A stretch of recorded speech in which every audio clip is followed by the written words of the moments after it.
9, 8, 7, 6, 5, 4, 3, 2, 1, 0. Women's Wrestling Talk, the #1 women's wrestling network on the planet.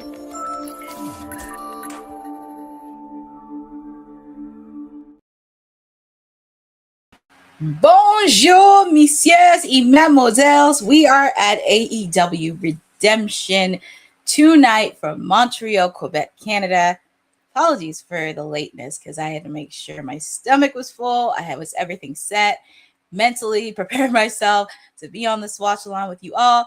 And if you did not notice, it started at 7 p.m. tonight, not 8 o'clock, 7 p.m. tonight. And we are kicking it off with a 6-way ladder match to determine a new #1 contender for the AEW International Championship. They will face off against the winner between Kyle Fletcher and Bandido, which will happen later on tonight. We have Jack Perry, Speedball Mike Bailey, the Beast Mortos, Commander, Nick Wayne, and El Clone all facing off. Feel free to put it in the chat on who you guys got. Super chats are open, so we are open to that. Join in on the party because we are here for AEW Redemption. Because, like I said, AEW is not everyone's cup of tea. Do they need some issues for that? Yes. Do they need to work on the women's division? Yes. But they do have some stuff that's in the pipeline. And I will tell you this.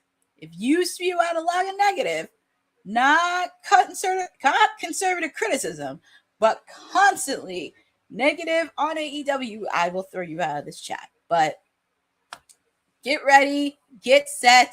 Really happy to be with all of you. I hope everybody had the chance to watch the buy-in. I did miss when they honor the Rougeau family legacy for 40 years of being in the wrestling business.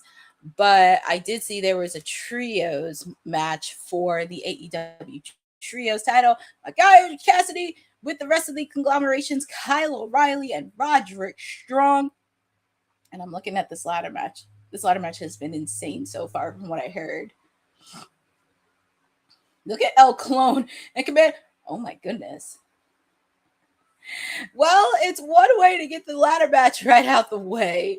It's one thing to do that. And I thought they were going to start with either this match or the AEW Tag Team Titles match. So I'm happy they kicked off with this match just to get it out the way. Also during the buy-in, if you did not see it, congratulations to the conglomeration. They retained the AEW Trios Championship against the Lethal Swirl. That was the only match of buy-in. So congratulations to Orange Cassidy, Roderick Strong, and Kyle O'Reilly. There are your trios champions. And apparently they got to deal with Ricochet and the Gates of Agony. So, yes. Oh, the Rougeau. Shout out to Boza, Aaron Teagle, Benjamin Lampin, 9187. This is your first pay-per-view. My night's good. So far, this ladder match is insane, and hopefully you get to hang out with us because this is AEW Redemption. We have so many matches. We're pretty much at the homestead because after this, it's all in Wembley Stadium. After this, we find out who is one step closer to championship aspirations. And in this ladder match, we got Jack Perry and Nick Wayne, where they had an interesting interaction last night on Collision. And I did watch Collision earlier today before all this because I had to take care of a few things, but it's been a busy weekend for me. Last night I was at NWA at 20. Ooh, code red, but the ladder did not break. Oh my God. Poor Nick Wayne and Jack Perry. Oh man. I'm happy they got this match out of the way first. I'm happy this to kick it off. But my pick, I did pick Speedball Mike Bailey. Even though I want him to be TNT champion, but this could be a leg up for Speedball Mike Bailey. I'm more nervous on Speedball. I just hope he's used to wrestling in barefoot. I just don't want one of his little toes to be caught in. But I picked Speedball to win. Feel free to put in the chat on who you guys got winning this ladder match. Who's going to be the next #1 contender for the AEW International? And Speedball Mike Bailey's on the top rope. What's he going to do? He has a Beast Mortos laid out on the ladder.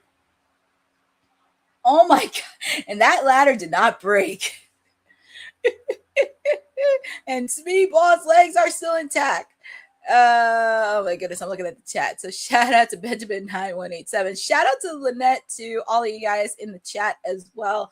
We will be talking a little bit more. And Speedball, he got it! So congratulations! Speedball Mike Bailey is your next number one contender for the AEW International Championship.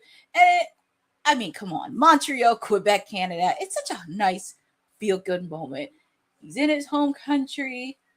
He's one step closer on getting championship singles gold. So congratulations to Speedball Mike Bailey. And that is true.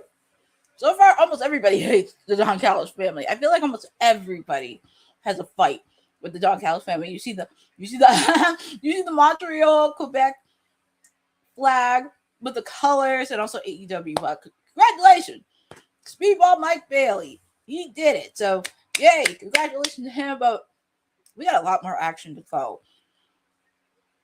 I'm very nervous what's going to be the next match after this. Obviously, of course, we have the AEW Tag Team Championships. We have Edge and Christian taking on Claudio Castagnoli and Pac from the Death Riders. We have Jay White and Juice Robinson taking on David Finlay and Clark Connors in a double chain match. We're also going to have Andrade take on Mark Davis for the AEW National Championship. Yeah, the Don Callis family has a busy night. As I mentioned, we have Kyle Fletcher taking on Bandido for the AEW International Championship for the first time ever. We're also going to have Jon Moxley and Will Ospreay take on the Young Bucks. And I can't forget the ladies as well. Hikaru Shida taking on Maya World, the it girl of AEW for the TBS Championship. We're also going to have Willow Nightingale take on Thekla for the AEW Women's Championship. Will Willow Nightingale be the first woman from the women's division to be a Triple Crown champion? Also, with the fact, too, we also are going to have Kenny Omega take on Kevin Knight for the AEW World Heavyweight Championship. And also up next, not a coincidence, we have Will Ospreay and Jon Moxley taking on the Young Bucks. Obviously, of course, this is very interesting with the fact the Young Bucks aligned with the Death Riders last year. So it's very interesting in a way. And I know, the Young Bucks, it's their friend, Kenny Omega, and everything else. But it's going to be very interesting on the road to All In. Obviously, of course, they want those tag team championships. Yay! But nothing against the Young Bucks. I just don't want them in the title picture. I just don't want them in the tag team title picture. But obviously, of course, if you're going to get tickets, you want to do All In, you got to include them against Edge and Christian, probably FTR, from Chatter, maybe the New Day. We shall see on that. But this is going to be the match up next. It's going to be a great match. And I'm going to pick Mox and Will Ospreay. I think it's going to help Will Ospreay with his momentum leading up to the AEW World title. And I am keeping my bold prediction because I am going to post my photos of my bold prediction. I said Jon Moxley is going to be kicked out of the Death Riders by the end of this year. And it's only a matter of time. If Will Ospreay's champion, he's going to have to be very, very careful. Because he could stab Jon. Jon could stab him. There's a lot of layers that could happen. And then also with the fact, too, you have Swerve. There's many elements to this.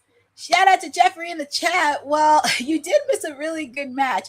The 6-way ladder match to determine the number one contender for the AEW International Championship. We had Commander, El Cloin, Nick Wayne, Jack Perry, the Beast Mortos, and Speedball Mike Bailey. And Speedball Mike Bailey is the new number one contender for the AEW International Championship. So congratulations to Speedball Mike Bailey in his home country, hometown of Montreal, Quebec, Canada. I hope he's in the media scrum too, because that would be really fun for him to do a media scrum. That'd be so cool. Shout out to Veda Scott, because she is Mrs. Speedball Mike Bailey. So shout out to her. I know she's very happy. Jeffrey, you know what? A lot of people thought it was 8 o'clock, but it starts at 7, which is really great because we may get out of here by 11. We may get out of here by like 11 o'clock or 11:30, which I'm not complaining. And you know what? If they start at 7 at an earlier time, this could be really interesting because I won't be bad at it. But we have our second match. We have the Young Bucks. Oh wait, 11 11-ish, but I mean, if this works out pretty good, we shall see. But we're waiting on Jon Moxley and Will Ospreay.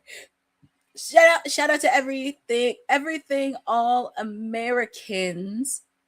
Erie 404043. Ah, yes, the 90-day clause to heat up because a lot of stars. 90-day complete clause is already up, so we shall see what happens with them. We shall see how everyone is lurking.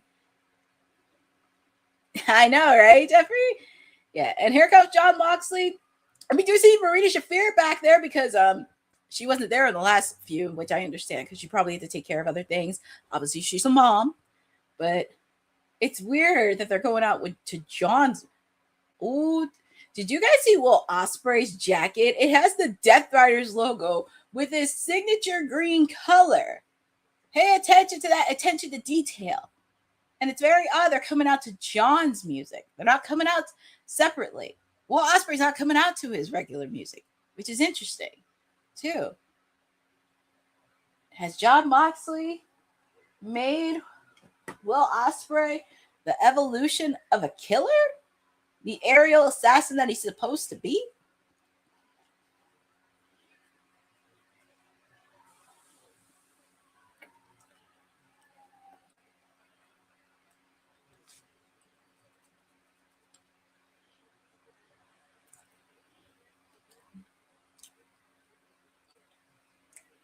I know, exactly. Like, he's not coming out to his regular music. Well, if you listen to Jon Moxley's commentary, not last week, but the week after, like, he's been really, really, really wanting it.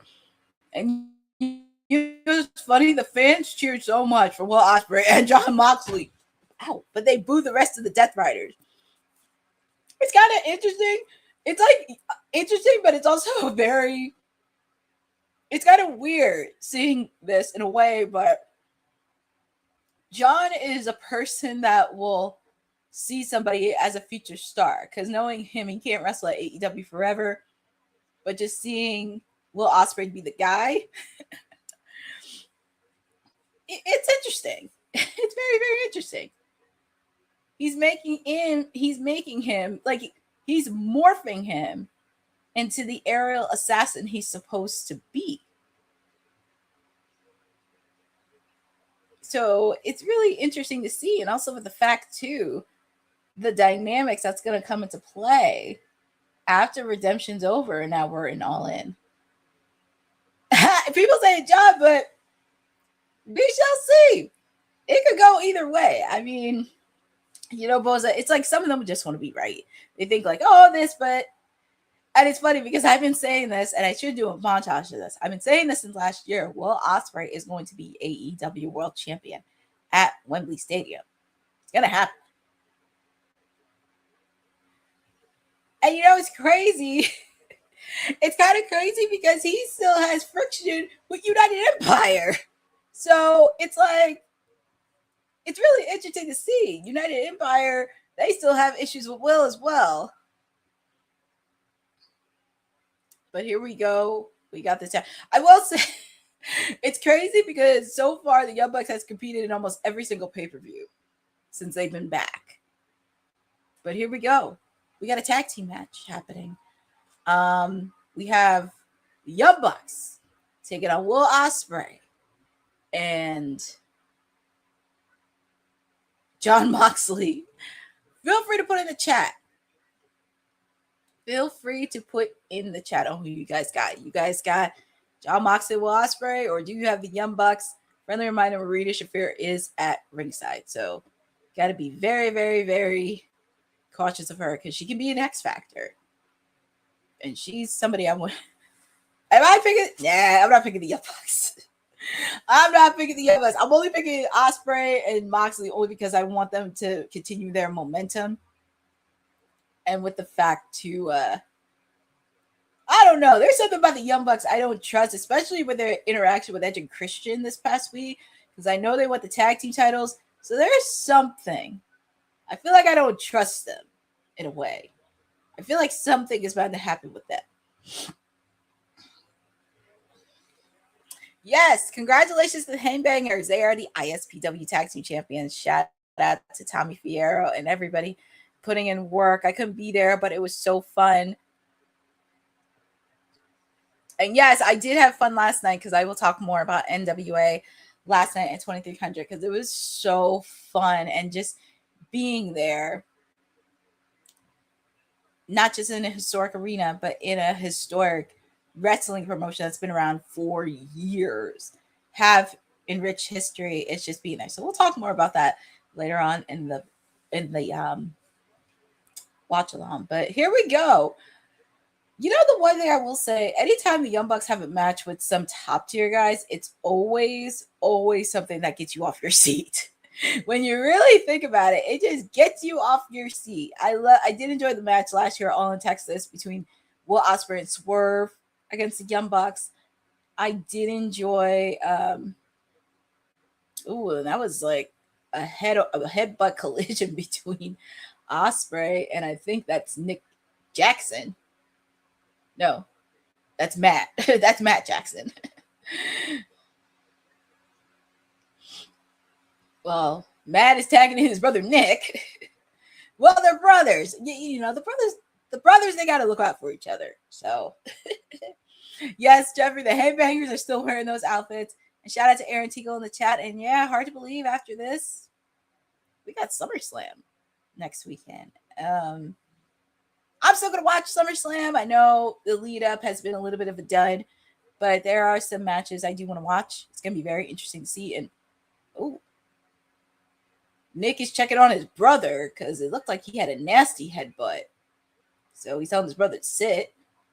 And Will Ospreay, he's just like, pew, pew, pew, pew, pew, pew. It's like a video game. And I guess with the training Will Ospreay's been doing with the Death Riders is starting to pay off. Oh, Jeff Metterling's picking the Young Bucks. That's okay. You can pick the Young Bucks. But I know Nick Jackson, I think that's Matt. Yeah, it looks like Matt. He's still in La La Land. Question, how do you tell the twins apart? I think I tell them apart because of their hair and their goatee. Hair and goatee. That's usually the case when it comes to the brothers. So Benjamin Lamping, we are going to do a watch along for SummerSlam next weekend. I think the rest of the team will be doing watch off for SummerSlam. We are going to be doing watch off for both days. Not sure. I mean, I may do night one just to be sure. Night one or night two of SummerSlam. But I am going to be watching SummerSlam. It's going to be very interesting. Very interesting on what matches. And, of course, Marina Shafir gets in the way. She's taking out Nick Jackson. Fortunately, his brother is still in La La Land. Oh, boy. All good, Boza. Like I said, last night it was NWA 78.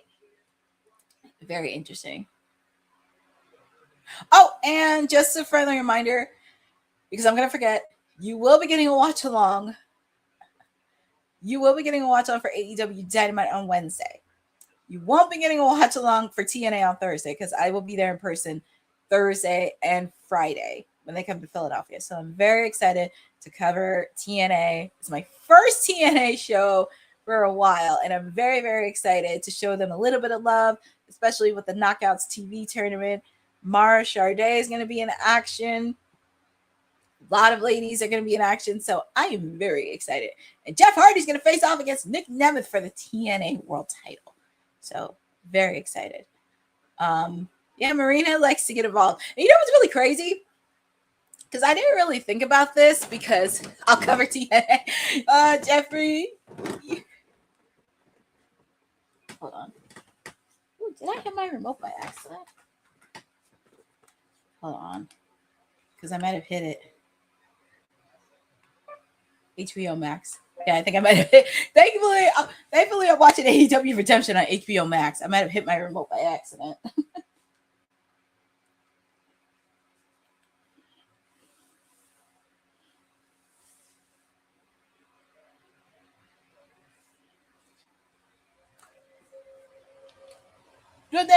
It's a good thing I own HBO Max because it'll take me right where I need to be. And plus, I didn't miss much, so.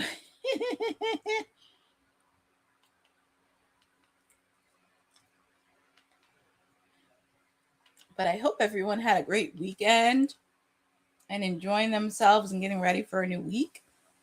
Another fun week, not just in life, but also in wrestling. Good old-fashioned wrestling. And it's SummerSlam week, which is really crazy. I know Adam Pearce put out the preview for Monday Night Raw tomorrow. Oh, it happens. But thankfully, I can watch it.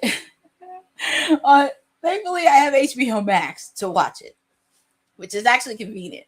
Not against the $39.99, but oh boy. All right, here we go. So, Will Ospreay. I'm trying to see which brother he's in. I think it's Nick Jackson. He's in the ring with Will Ospreay because, yep, it is Nick Jackson because Matt Jackson looks like he was in La La Land outside the ring, and I'm hoping it's not too serious. And as much as I call them shitty EVPs, I don't like to see anybody seriously hurt.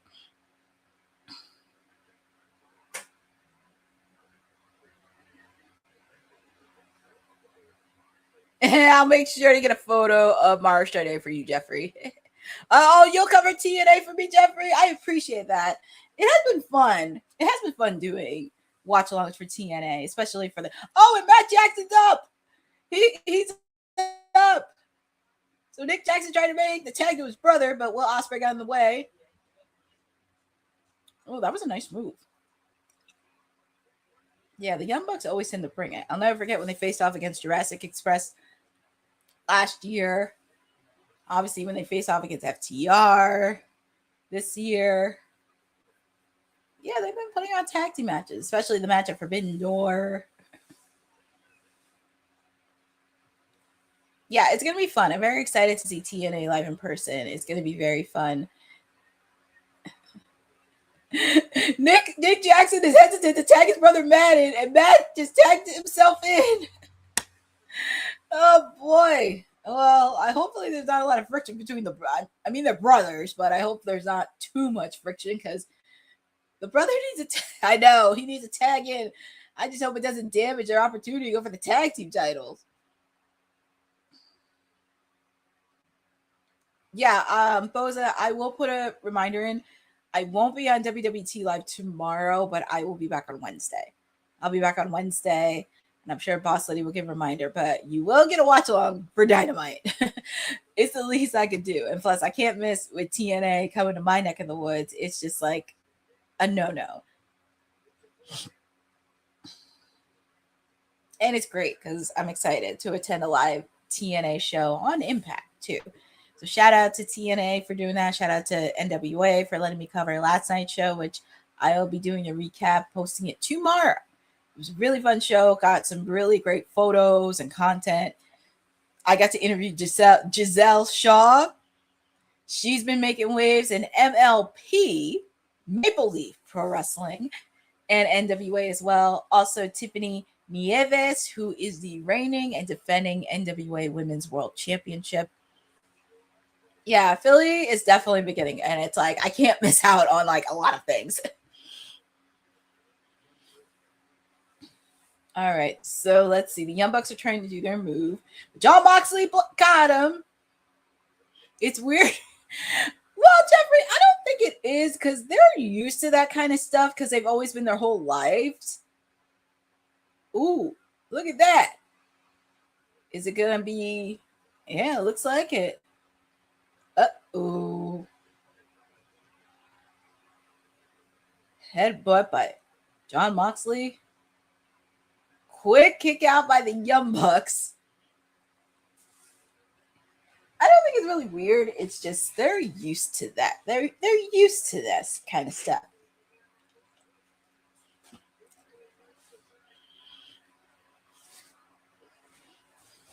That's a good question, Jeffrey. I have no idea why we didn't get Tiffany versus Carmel. But here comes the Death Riders doing their routine, ring around the turnbuckle. Jeff Meddling, Willow Nightingale did not wrestle yet. I wouldn't be surprised if it was a co-main event because it looks like the build-up is pretty strong between Willow and Thekla. So I would not be surprised if that was a co-main event later on the show, which it should be. Ooh, nice move by Will Ospreay.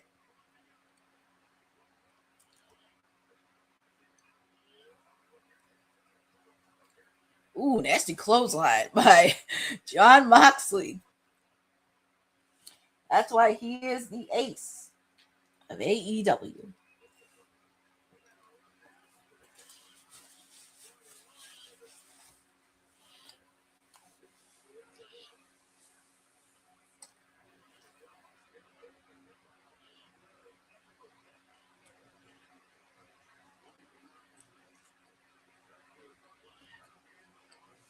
I know.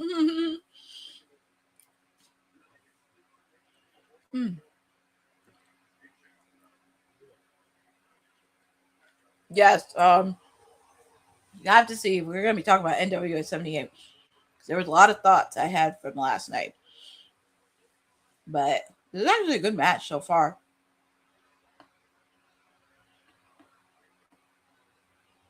That's what the Young Bucks are like. Yeah, they're 3-time AEW Tag Team. Yeah, they have to be 3-time AEW Tag Team Champions. Because of the synergy that they have. Even though I call them shitty EVPs. That's just like a running gag I always have. I call them shitty EVPs. Ooh. Oh man. That was a nice move by Will Ospreay. Code Red. Super kick. EVP. Okay, there was no trigger. It's funny they keep saying EVP triggered. Yeah, Boza, thank you for that. Because I was like, I know they're already 3-time. They're already 3-time AEW Tag Team Champions. Which is not surprisingly for me. It's like the battle of the egos when it comes to tag teams. It's like, you can't put everybody above Young Bucks or FTR, I guess. But that's a separate conversation I'll have about the tag team divisions later on the show. And yes, Benjamin Lamping, this match is insane. And Jeff Merrill, answer your question. Willow Nightingale hasn't wrestled, so I would not be surprised. I would not be surprised if that match was a co-main event later on the show, and it should be. That should be on a shirt. It should be on a shirt. That's just my running gag because I call them shitty EVPs. Well, Will Ospreay. Oh man. Nick. No, that's Matt Jackson. Nick is looking on to his brother. Well, Will Ospreay, he's telling him to tag his brother. Tag your brother.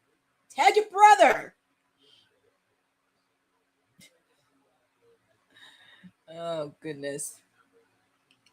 I mean, I understand the Young Bucks are on a journey to be tag team champions again, but sometimes you gotta swallow your pride and let your ego out the door. Oh man, that was a nasty punch by Will Ospreay. Nice super kick. Jon Moxley just sitting in the corner trying to get some breath in. Is he going to do the hidden blade?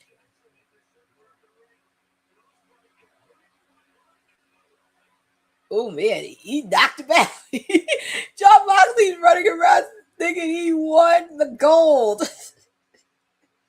And I also do have a thought regarding his Continental Championship, but I'll save it after this match is over. because I am focusing a lot more on this match.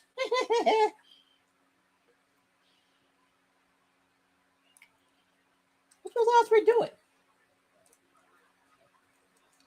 He's really gonna do the hidden blade. Is his brother trying to surrender? That's your brother.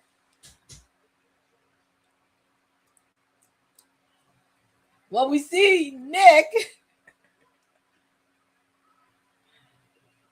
I mean, he's trying to sacrifice it. Well, they're brothers, I would think, sacrificing himself.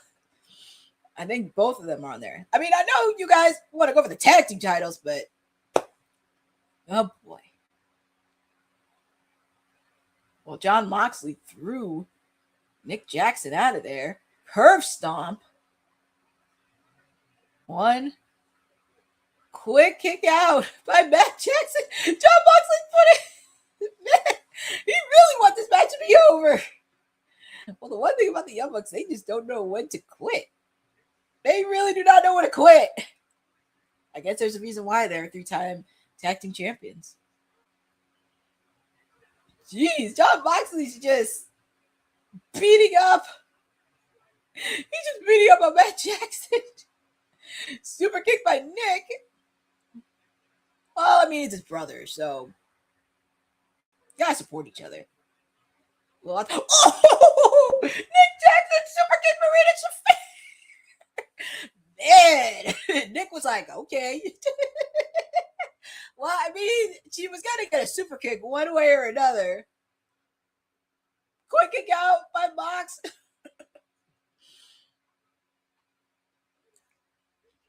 Everyone's approval, yes, but when I look at a match, I always look at like storytelling, authenticity, complex, and chemistry. And I can tell you all 4 of these guys have chemistry. Ooh, DDT.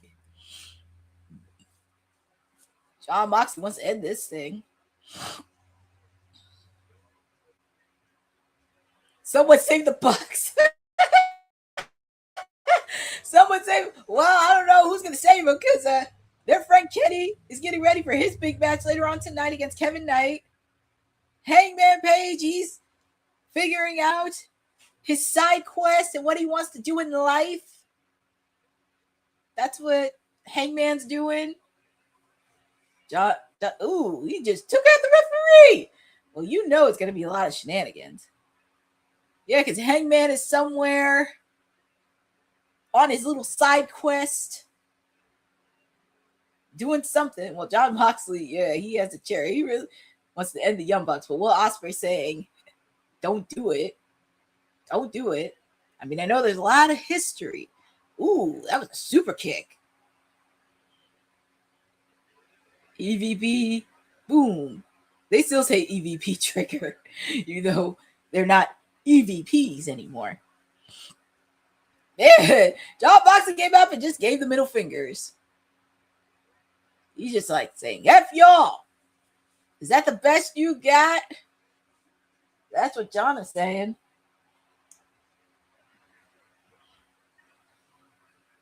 Super kick after super kick after super kick. And it's almost 8 o'clock. 3. And that's it. Your winners are the Young Bucks. I'm surprised. I thought at least they would give the win to Ospreay and Mox, but I guess they want to continue the dynamics between Ospreay and the Death Riders. Especially, it's going to be very interesting, especially on the aftermath. I think because they want to build momentum. Well, Jeffrey, you know why. They want to build that momentum to go back in the tag team title race, which I'm already tired of seeing them in. I don't need to see them in the tag team title race. But it looks like we are going to get the match at Wembley. And we'll see how Edge and Christian do later on tonight, because they are. Shout out to Short King the GOAT. Thank you for the gift. Appreciate that. And you're hanging with me, your timeless elite, your PR princess, Stone Cold Courtney, whatever you want to call me, on this watch along for AEW Redemption. We started at 7 o'clock. They got their butts. I know. Exactly. I see what they're doing. They're trying to build up the momentum for them for the tag team titles against Edge and Christian. But after the match, we do see Will Ospreay, Jon Moxley's laid out. So the referee's checking on Mox. And up next, this is one of the matches I'm looking forward to see. Kyle Fletcher take on Bandido for the AEW International Championship. Like I said, we kicked off at 7:00, which is crazy. We did kick off with the 6-man ladder match to determine the number one contender for the AEW International Championship. We had Speedball Mike Bailey, Nick Wayne, Jack Perry, the Beast Mortos Commander, and El Clone. And Speedball Mike Bailey is now the number one contender for the AEW International Championship. And then we had our second match where we had the Young Bucks pick up the victory against Kyle Fletcher, Jon Moxley, and Will Ospreay. And now we have Kyle Fletcher take on Bandido for the AEW International Championship. And it's crazy. Bandido and Kyle Fletcher are meeting for the first time ever, which is insane. And I love it because I'm going to call Bandido Zorro because he is the Zorro of professional wrestling.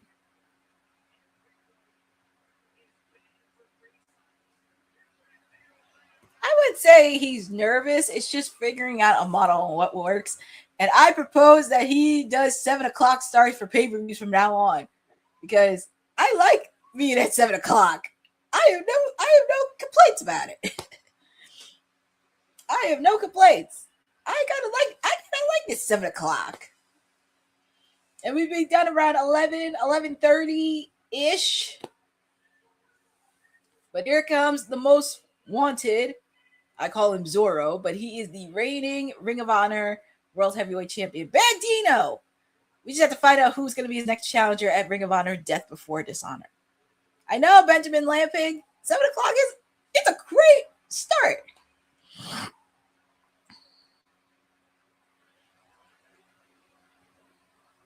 I know. Hey, listen, he needs to start at 7:00 more often because this is convenient. I purposely proposed to it. Not complaining at all because I did enjoy like the watch alongs at 8:00 and then we ended like 12 midnight or 12:30. That's okay, but I'm okay with 7:00. And we're just waiting on the reigning international champion.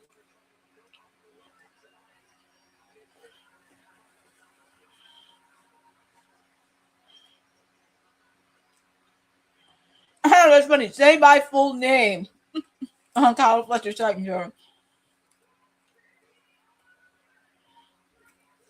Well, look at that outfit for Kyle Fletcher. You could start. Jeffrey. Well, that's true. Hey, listen. I've stayed up for a lot more worse things, but I'm still here. So look at the head. Look at the headpiece Kyle Fletcher has. Oh Lordy, look at that creeped on callus. Then go to the back, you creep. Get him out of here. I'm sure probably we're gonna see him later on when Mark Davis defends the title against Andrade. Get him out of here.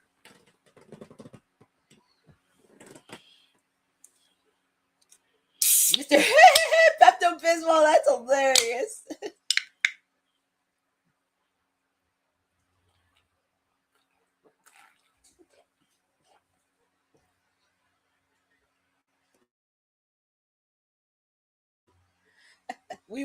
Definitely you're going to get Bandido.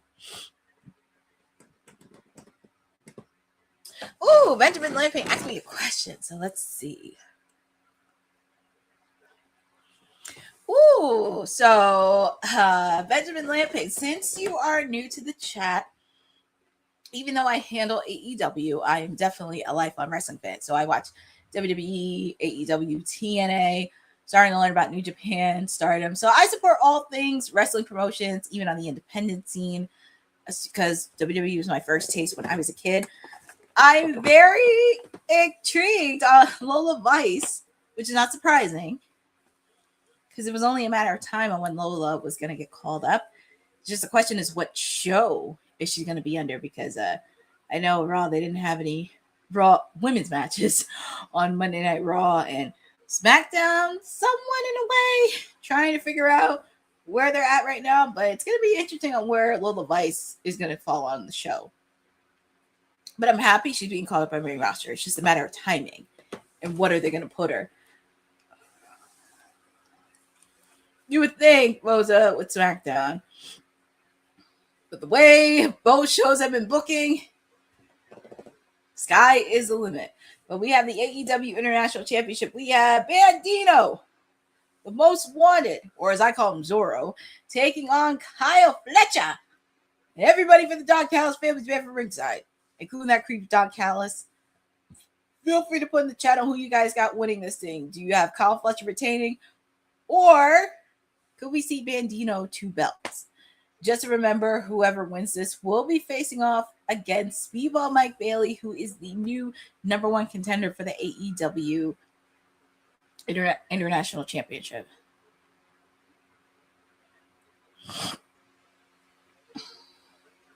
I'm excited. This is the match I'm most excited for because I feel like it's going to be so much fast-paced with these guys.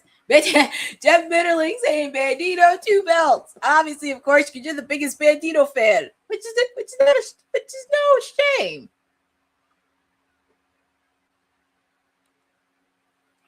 Thank you, Benjamin Lampion. I try to do as much as I can because, like I said earlier on, a lot of people always can AEW. I never have a problem with anybody coming into the wrestling space, but I don't like anybody when they trash. Kyle Fletcher's getting some water in. He said, I'm on a water break. But anyways, I just don't like it when people tear down wrestling promotions and like this tribalism, which I don't like. I'm a devoted wrestling fan because I enjoy all things like wrestling. I want to learn more about, meet more people, see what other promotions are there, especially in the independent scene. So for me, I take it very, very seriously. So, and I always say this in the chat too, if you're going to be very disrespectful and petty, especially not just in AEW, but for all the brands, then I will kick you out of the chat because there's no ifs, ands, or buts about this. And we have zero tolerance. And that's why we have Women's Wrestling Talk, because we shout out to all the ladies from all levels of wrestling. Doesn't matter if they're wrestling in the major, independent, or local, if they're upcoming, whatever. We always want to give a spotlight to them. That's the case. And yes, Jeffrey, Bandido is still the longest Ring of Honor champion. So congratulations to him. He's held that title for a little over a year, and he's been a fighting and defending champion. Next question is, who is he going to face at Ring of Honor Death Before Dishonor? That is the question. I saw that sign. Kyle Fletcher is a fashion icon. That is hilarious. That is a nice one. I hope somebody takes a photo of that with the sign. Kyle Fletcher is a fashion icon.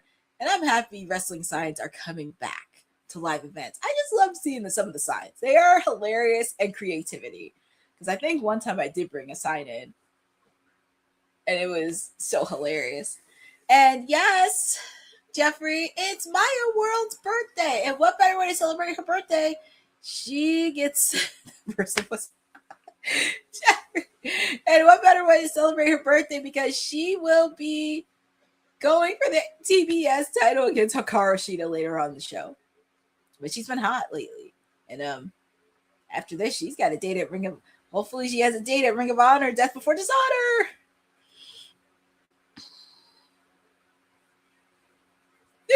Look at that shirt. Look at that sign. Kyle Fletcher is a fashion... That person... I don't know if they were high on anything. Maybe they're just a big Kyle Fletcher fan. Who knows?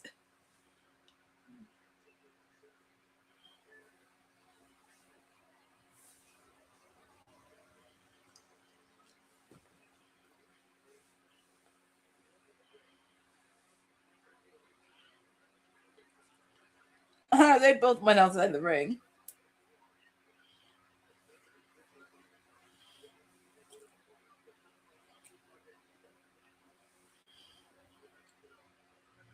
Oh my God. You have to start calling her Maya 2 belts if that happens. Jeffrey, we got to start calling her Maya 2 belts. We're going to have to start calling it that if that happens. Anything is possible in the land of professional wrestling.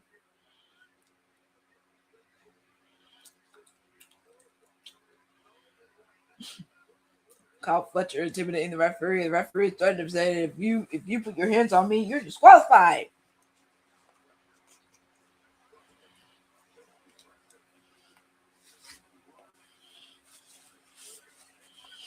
There's no way.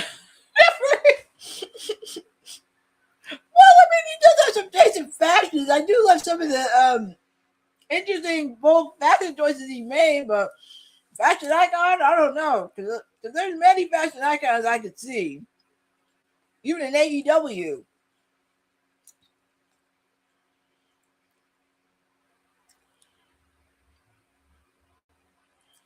Kyle Fletcher just taking it in from the fans.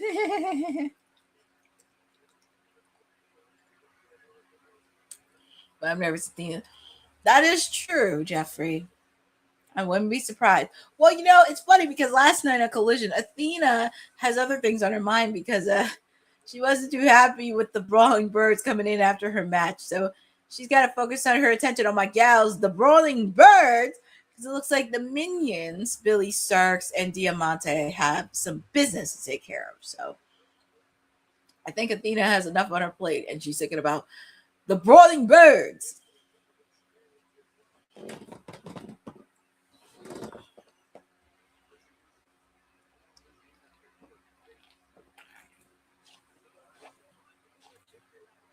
What's Kyle Fletcher doing here? Trying to drag Bandido like a rag doll.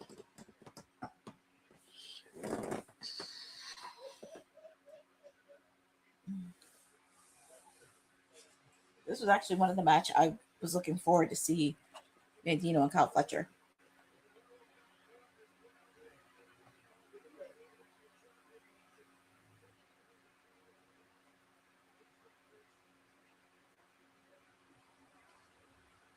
Bandido trying to get a foot, and he got put on the ropes.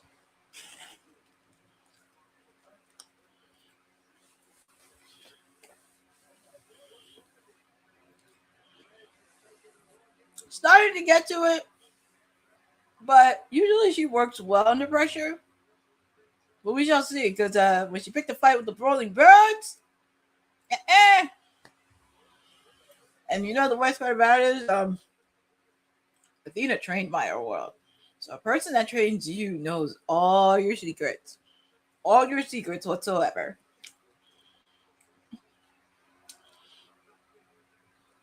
Ooh, Kyle Fletcher put a punch on Bandido.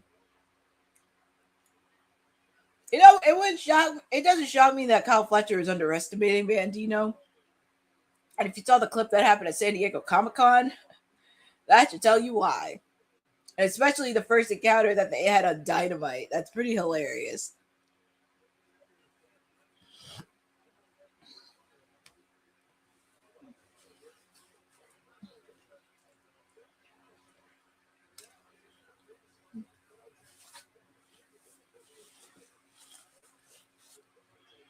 It's hard to believe we're at 8 o'clock. We are at 8 o'clock. It's funny, we completed 3 more matches so far.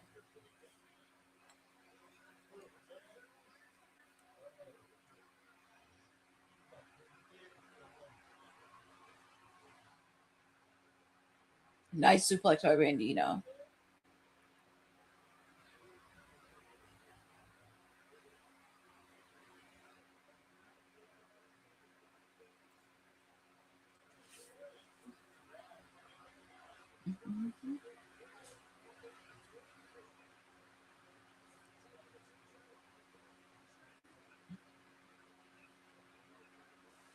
Hard to believe. This is the usual time. Yeah, exactly. This will be the usual time when any pay-per-view starts, but I gotta like the 7 o'clock start.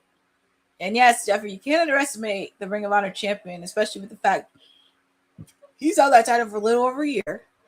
We still have to find out who's his opponent at Ring of Honor Death Before Dishonor. He bumped out, yeah, with one hand. That's why I call Bandido, he's wrestling Zorro. And look at the strength. Look at the strength of Bandido. Look at that strength. You can't mimic that. And for anybody that says wrestling is the F word, I like to see you do some of the moves that Bandido and Kyle Fletcher are doing. And look at Bandido, he's shimmying off the top rope. Leapfrog. Quick kick out by Kyle Fletcher. Actually, I wouldn't be mad if Bandido did win 2 belts. That would be pretty. That would be pretty funny. And Kyle just won it. That would be pretty hilarious.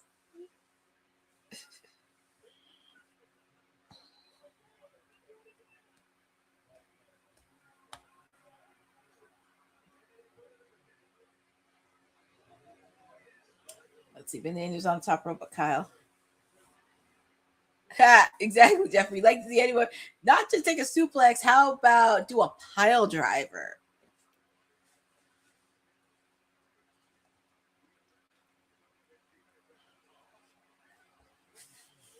Dude, look at the strength of Bandido. Well, almost at the strength.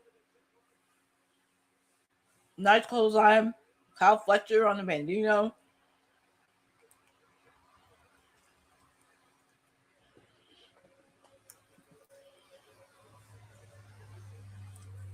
No, I know. Dear God, not the brainbuster. That hurts. I just see the brainbuster as well. Oh God, Gunther. Don't be like Gunther and Sheamus after their match, and it was like their chests were all red. Oh my God. Look at that. Brainbuster on the ring apron. My God.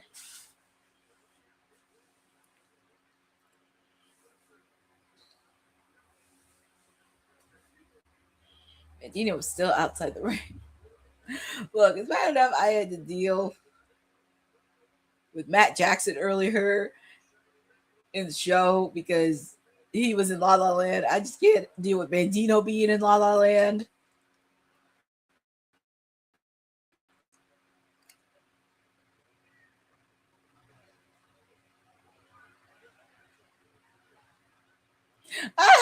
He's interacting with the fan. The child is saying, "Come on, Bandido!" I love that. That is a picture.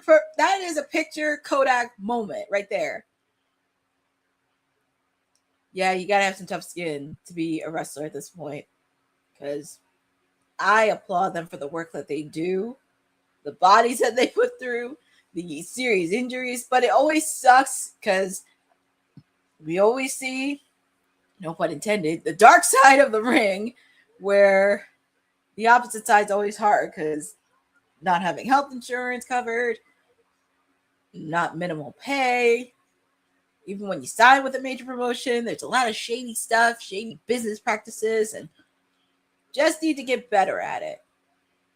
And that's like one of the things I want to do when I do media training for professional wrestlers. I want to make sure that they at least get something out of it and not just cheap stuff, because of course you're going to have business shady people in the business, especially if they don't have business sense.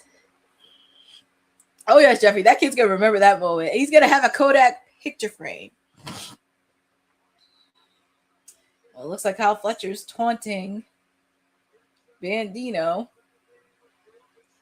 but Bandido countered. German suplex.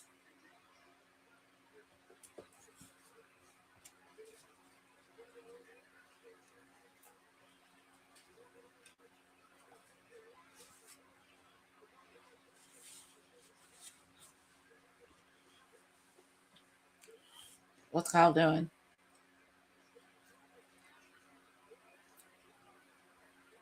Oh man. One. Quick out by Kyle.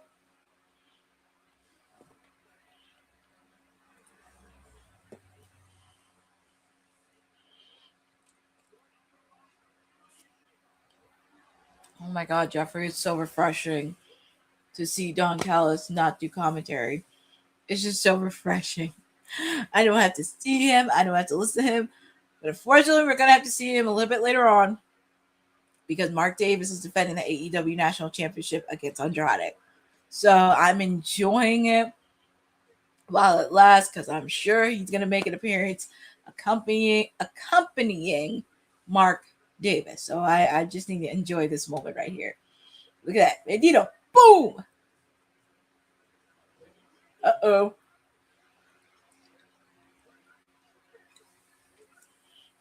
So Jeff Metterling for commentary. We have Tony Schiavone, Nigel McGuinness, and Excalibur commentating tonight for Redemption. Ooh, Kyle Fletcher block. That's an unusual move to be in. That's an interesting move.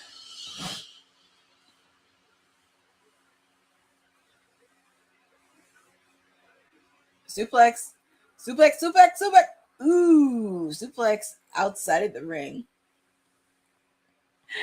Oh man, Kyle.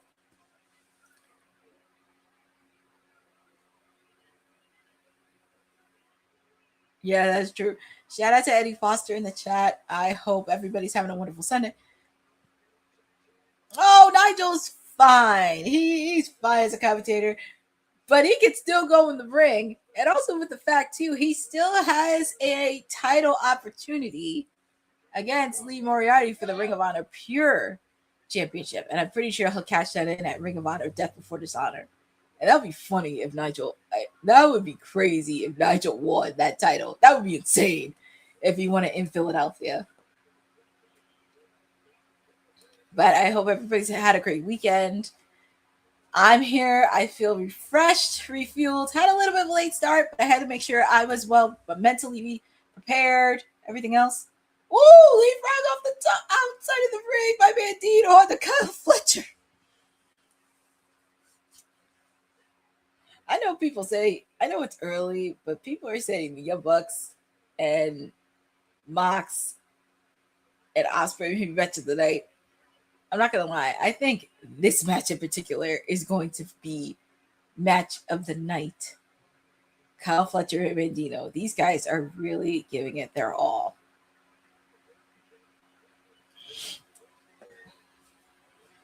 And I could debate people on that.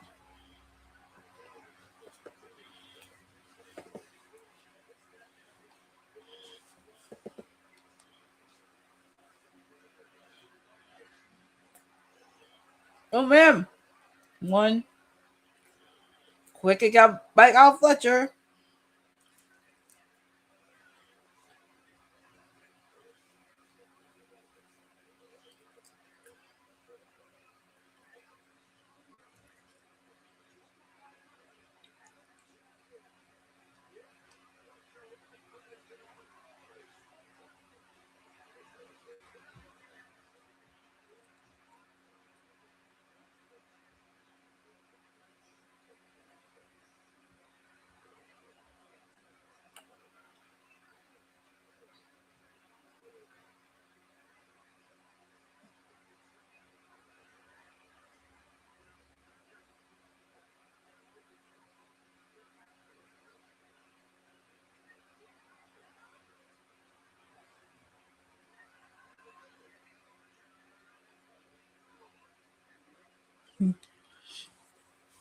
But yeah, it's a great match. For me, this is like early contender for match of the night. I'm not gonna lie. Match contender of the night.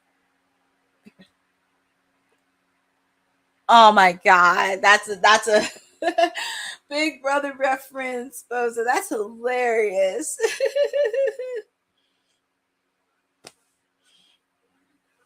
These guys are giving it their all.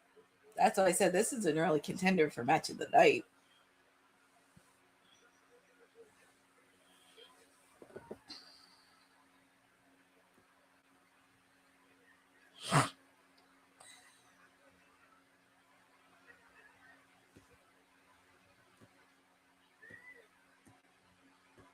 I'm just laughing at the comments. That is too funny.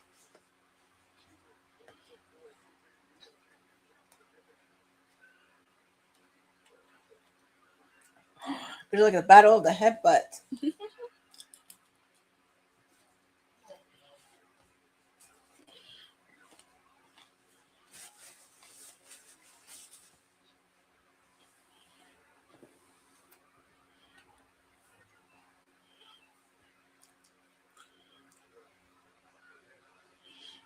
Look at Kyle Fletcher. Kyle Fletcher's so irritated right now. Bandido trying to give a headbutt in.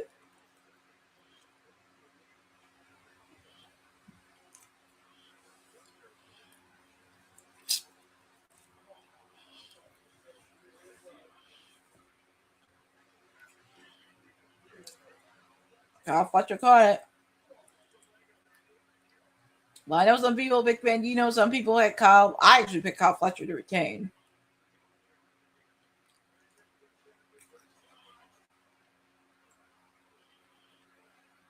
Kyle Fletcher took off his knee pad, and you could see the bandage around his knee.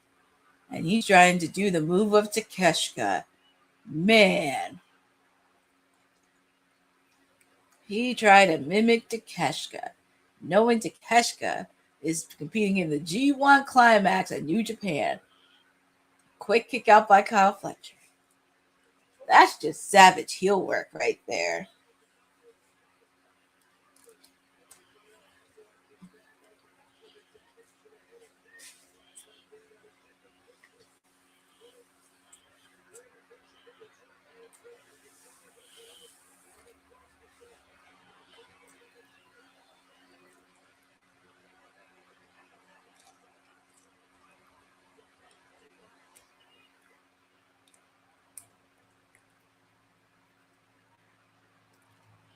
Bandido's like, what do I have to do to beat this guy?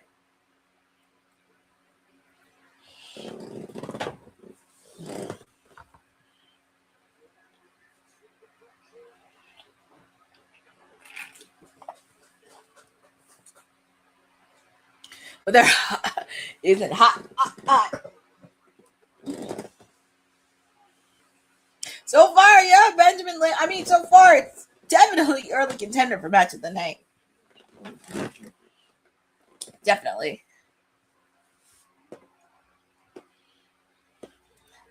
Looks like Spanish Fly off the top rope.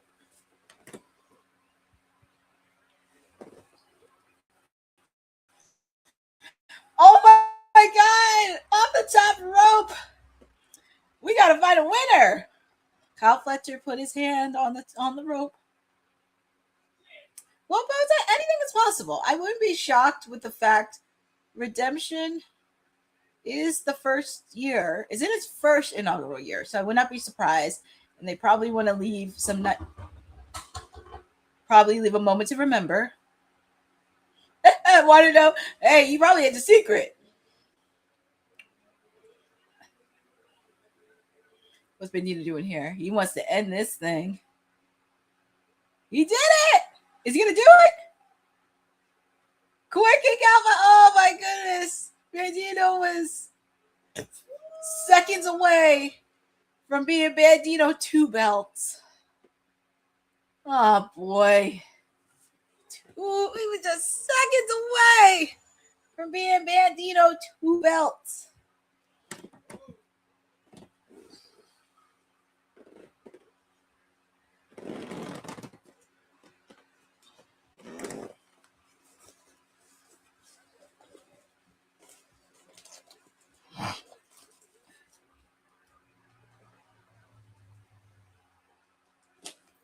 What's Bandido doing here?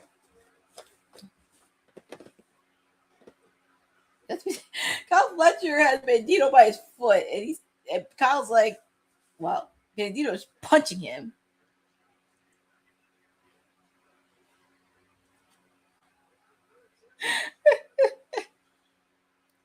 It's crazy. It's almost 8:30. And I'm not mad at it. I mean, at least we have the quality.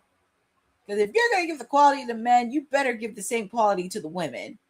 Because I would love to them have at least a 20-minute match.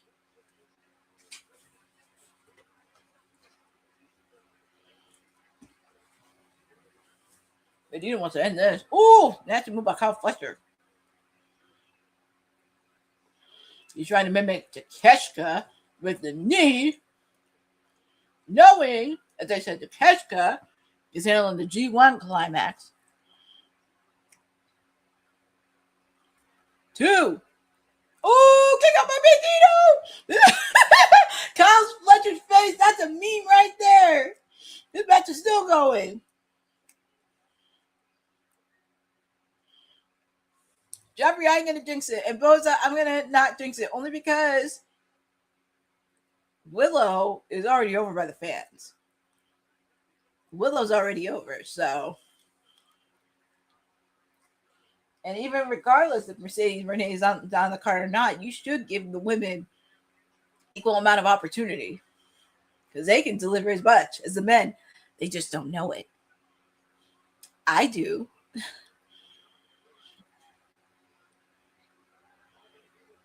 I'm not going to jinx it, but they better have some.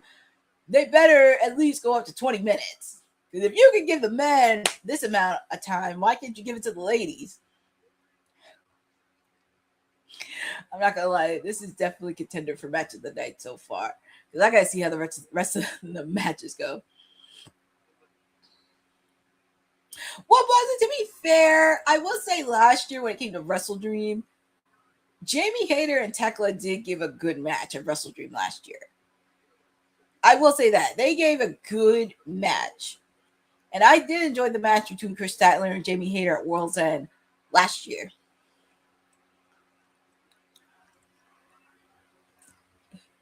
I know. Blame Boza for that. He was the one that mentioned her, not me. I know. They better get some time tonight. That's what I'm saying. Ooh, kick to the head. But that doesn't mean Mercedes can make an appearance. Because technically, whoever is the AEW Women's Champion has to face off against her. So she can't make an appearance in Canada. Ooh, Brain Buster. That has to be it. 3. Your winner. And still AEW International Champion, Kyle Fletcher. Great match by both of them. So far, it's up for match of the night as contender. I'm very nervous of what the match is going to be next. And oh, Lordy, here comes that creep. Here comes that creep Don Callis running around like a little kid with his creep peanut head ball stealth. But congratulations to Kyle Fletcher. It was definitely a good match between both of them. Congratulations to Bandido as well because he put on such a heck of an effort. They both did, and I'm so happy for it. But Kyle, you have Speedball Mike Bailey on deck, sir. And yes, no interference from the Don Callis family. And you used one of Takeshita's signature moves on Bandido. Well, Kyle Fletcher is still the international champion, and he has Speedball Mike Bailey on deck, who earned his opportunity in that 6-man ladder match earlier tonight. What match is going to be next? Oh, boy. I'm very curious what match is going to be next after this. And we're just getting started because we are 3 matches in already. 3 matches in. And obviously, of course, the main event, Kenny Omega, Kevin Knight for the AEW World Heavyweight Championship.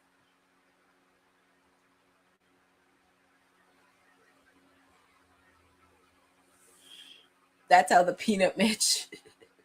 Yeah, the Peanut Man. Yeah, well, I'm pretty sure we're going to see Mr. Peanut Man a little bit later on when Mark Davis face off against Andrade for the AEW National Championship. So it won't be the last time we see Don Callis. And I would not be shocked if they announced some matches for Dynamite this week because they're coming to the Motor City in Detroit. This is my bathroom. That's my bathroom break. But congratulations to Kyle Fletcher retaining. I still can't get over that fan saying Kyle Fletcher is a fashion icon, which is hilarious to see. Oh boy, and then we have a personal vendetta match. We have the Bang Bang Gangs, Jay White and Juice Robinson taking on the Dogs. This has been a gruesome and grueling match. I hope this is not a bathroom break because this is actually a grudge match. Shout out to Honey in the chat. She's just checking in, popping in to say hello. But you're hanging out with me for AEW Redemption. And just to let you know, we started off at 7 o'clock, by the way. We started off at 7 o'clock. Really interesting. Yeah, I mean, Boza, it's not a fault, really, but like, I would consider this a bathroom break because this is like a grudge match, which is going to continue because I could see them probably doing this, escalating this a little further for Anarchy in the Arena because we haven't had an Anarchy in the Arena yet this year. So I think, and with the fact too, you have the Death Riders aligning with the Dogs, and then you have Gabe Kidd back from injury. Yeah, I can see a lot of gruesomeness with all this.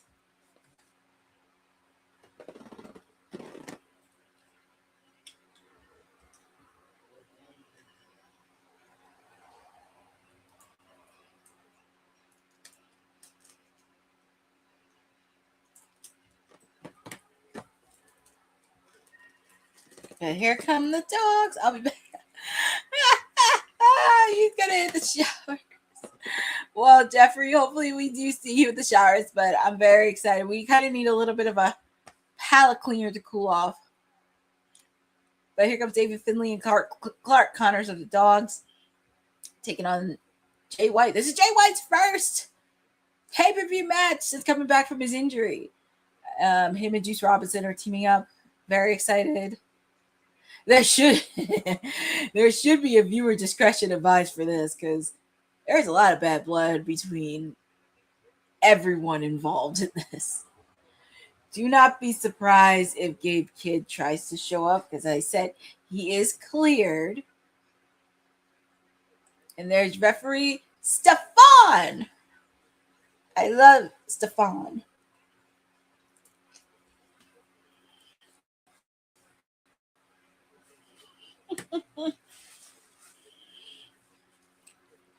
But feel free to put in the chat who you guys got winning this thing. Do you have the Dogs winning or do you have Jay White and Juice Robinson picking up the victory? Well, Gabe Kidd is cleared. I wouldn't be. It's probably visa issues because I know a lot of superstars have had issues with their visas. But here comes the Bang Bang Gang. The Guns, Ace Austin, Juice Robinson. Yeah, you can tell there's a lot of grudge. Oh, yeah. I have a feeling it's going to be Anarchy. Like I said, we haven't had an Anarchy in the Arena this year.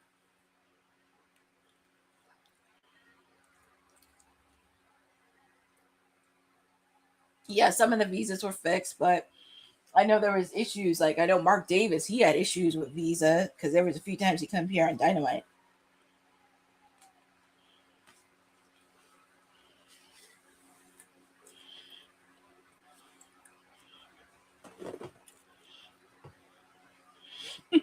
Well, here we go.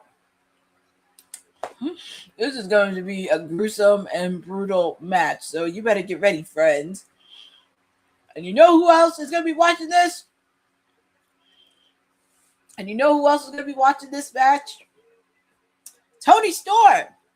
Because her husband is competing in a major match on a pay-per-view.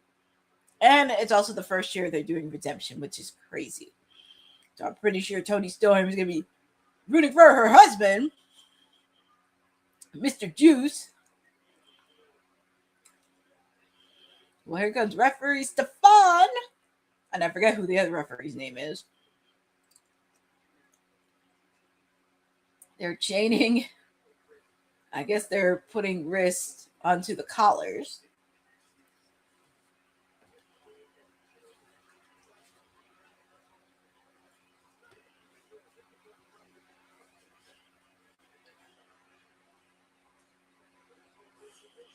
Oh, David Finlay took the heads in, and here we go. We have Clark Connors. Well, the ball hasn't rung yet.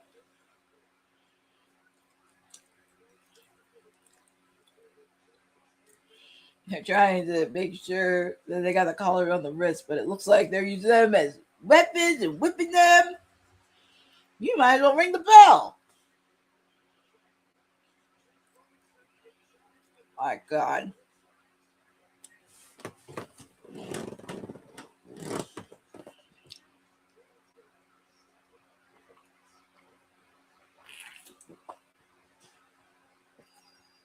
All right, the bell has finally run. Here we go. You have a collar. Wow, chain collar match between Jay White and Juice Robinson, the Bang Bang Gang, taking on Clark Connors and David Finlay and the Dogs. I know both have put the winner in, but feel free to put in the channel who you guys got winning this. I think in my poll predictions, I picked Jay White and Juice Robinson to win this match.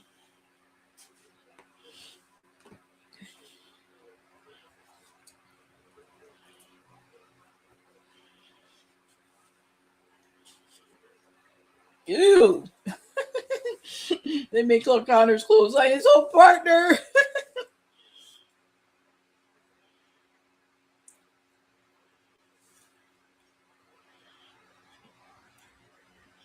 It's going to be hard as a follow-up after Bandido and Kyle Fletcher. It's like insanity.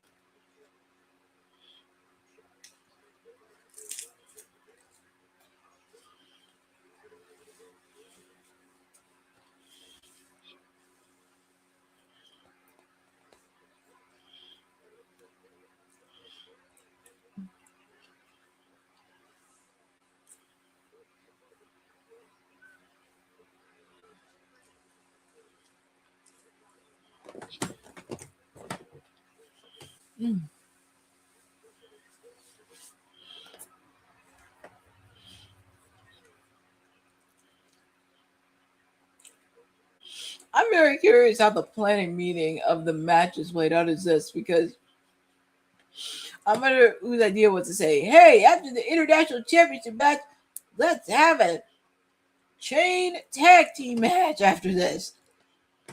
And that'll be extra brutal.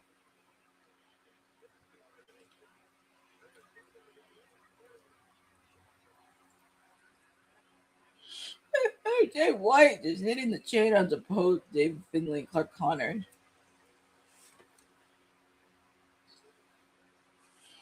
I would think this would have to be no disqualification because, like I said, I would not be shocked if we see Gabe Kidd and some members of the Death Riders. I know Claudio Castagnoli and Pac will be facing off against Edge and Christian a little bit later on for tag team gold.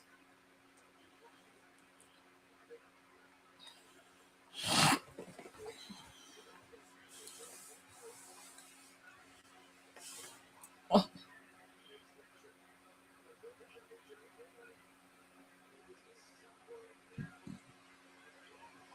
Jay White and Juice are really putting on to David Finlay.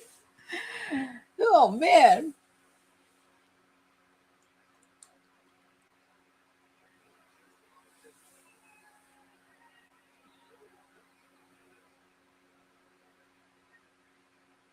Guns up. Off the top rope.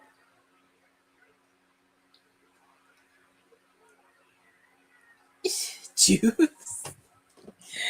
I'm sure your wife is cheering for you from afar. I'm sure she is.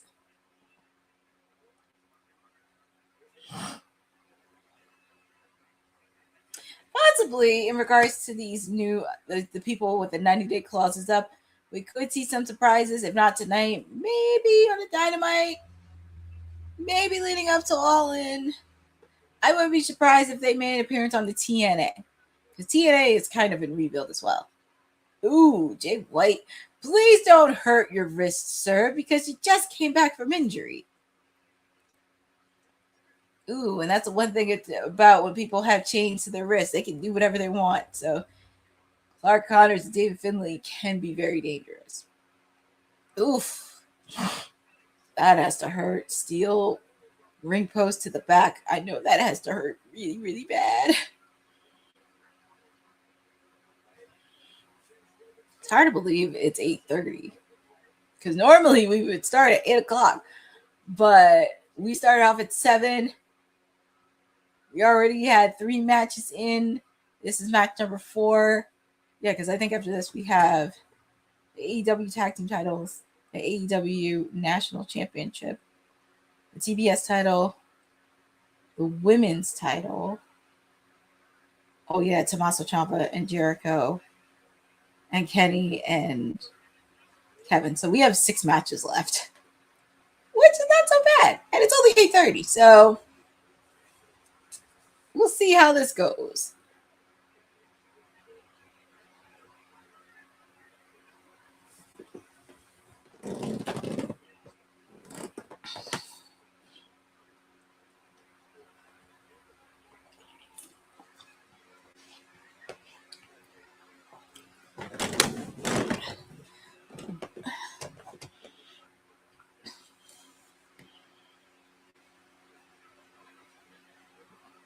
Oh, man. Ugh. Juice took that hit very well.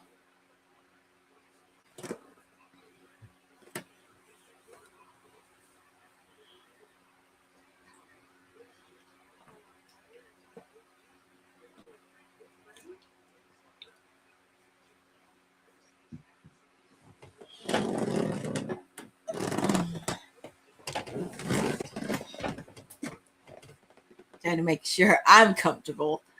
Well,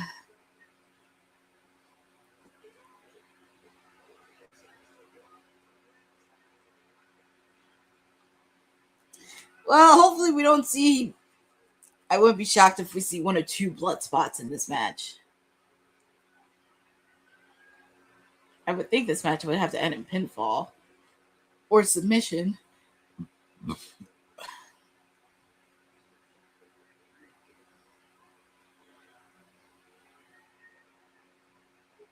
Oh, nice suplex by David Finlay. Suplex Jay White onto that sea of steel chains. And David Finlay just whipping Juice Robinson like a government mule. Oh, man. He hit him on his knee. I know that has to hurt. They're going to need more than an ice bath after this match is over.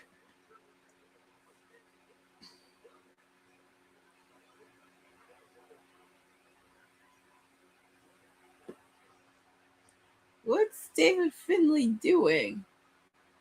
No, I said not David Finlay. Clark Connors. What is he doing to Juice? He's trying to choke Juice with that chain. Well, the chain is a legal weapon.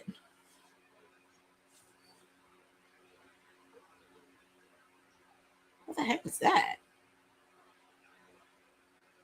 Oh, his toothpicks. What are they trying to do? Oh, they're trying to wrap up Juice Robinson. Well, Clark Connors is wrapping Juice Robinson in a corner.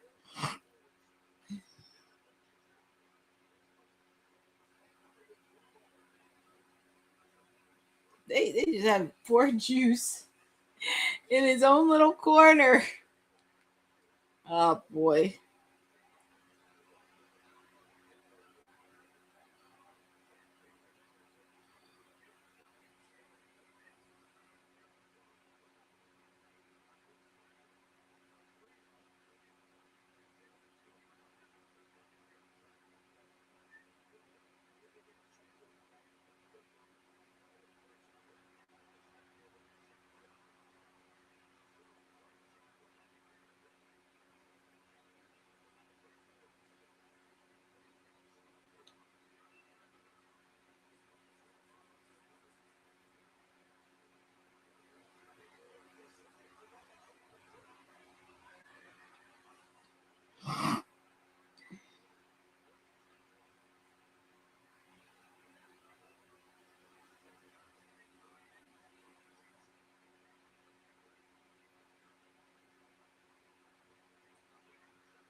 Just checking to see if there's any updates on socials, but I'm gonna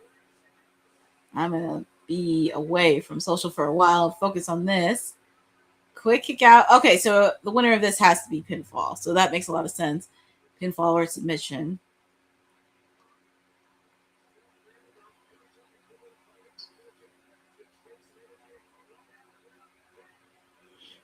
Jay White is really choking David Finlay. If you know the history between these two guys, you kind of know what it is.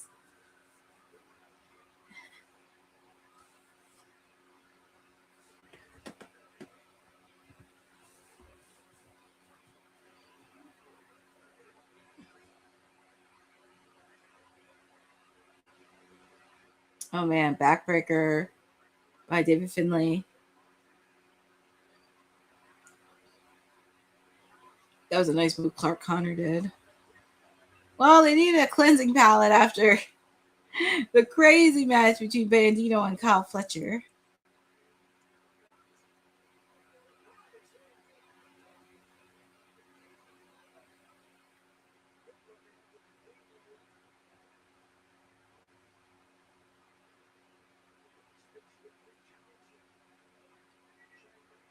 Who's wrestling now? So Jeff Mennerling, you guys are back.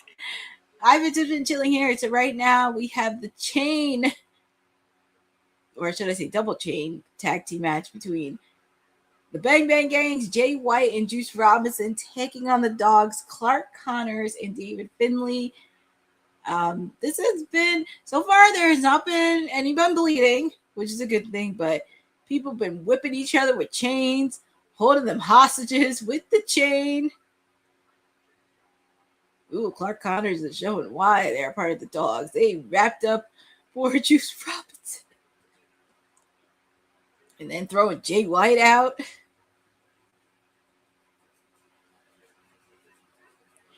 Clark Connor, ooh, that's an unusual spot to be in. They're really choking out. Please don't submit, Juice. Please, please, please. Please don't submit.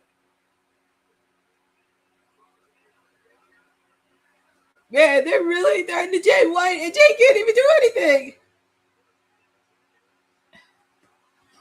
A double. I would think it was a dog collar, but thank God it's not a dog collar. It's a double chain match. Never seen it.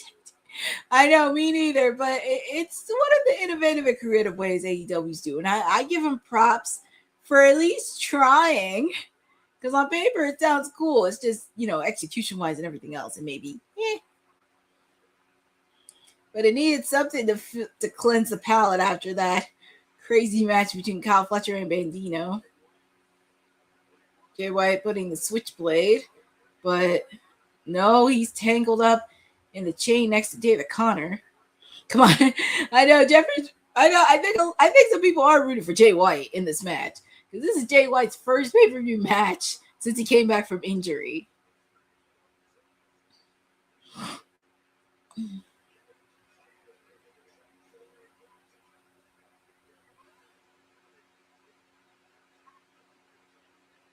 Now David Finlay and Clark Connors both have surrounding members of the Bang Bang Gang. Well, I think this is more than just a match. There's a personal grudge between the Bang Bang Gang, the Dogs.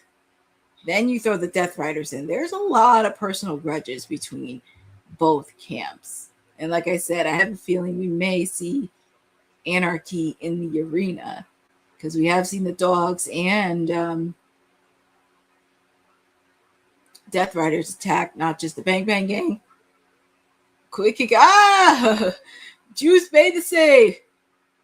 Quick kick out by Jay White. Because like I said, we've seen both the Dogs and the Death Riders make rampage on not just the Bang Bang Gang. We've seen them rampage over Edge and Christian. So they're making a rampage out of everybody. Quick kick out by Jay White.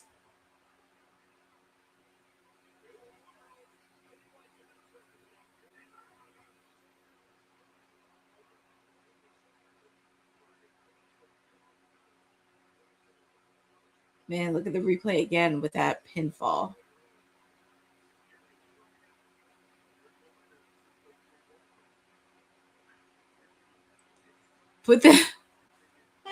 I knew you were going to say that. If you know the song, Who Let the Dogs Out? That's what makes me think of the Dogs. Who let the dogs out?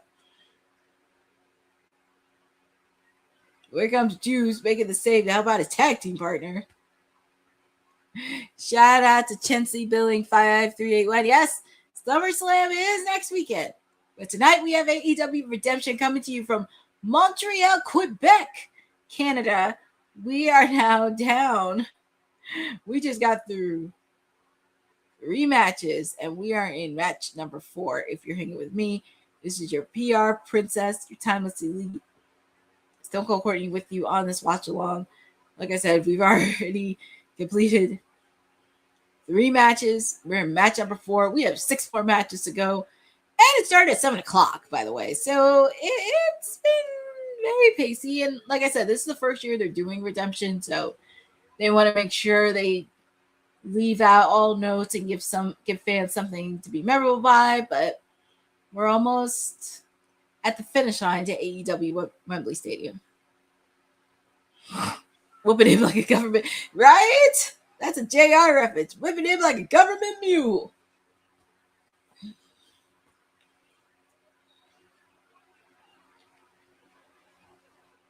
What's Juice and Jay thinking? They're, like I said, they're whipping David Finley. They're whipping David Finley like a government mule. That's good old JR for you. Whipping him like a government mule.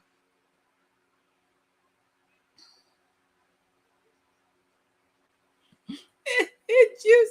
Well, you know who's actually, as I said, you know who's excited to watch this match? Toni Storm, who is watching, in support of her husband, Juice Robinson. Because I'm sure Toni is very proud of what her husband has been doing so far with the Bang Bang Gang. Jay White wants to end this, but there's a lot of personal vendettas between. Ooh, that is not in the grapefruits, Jay.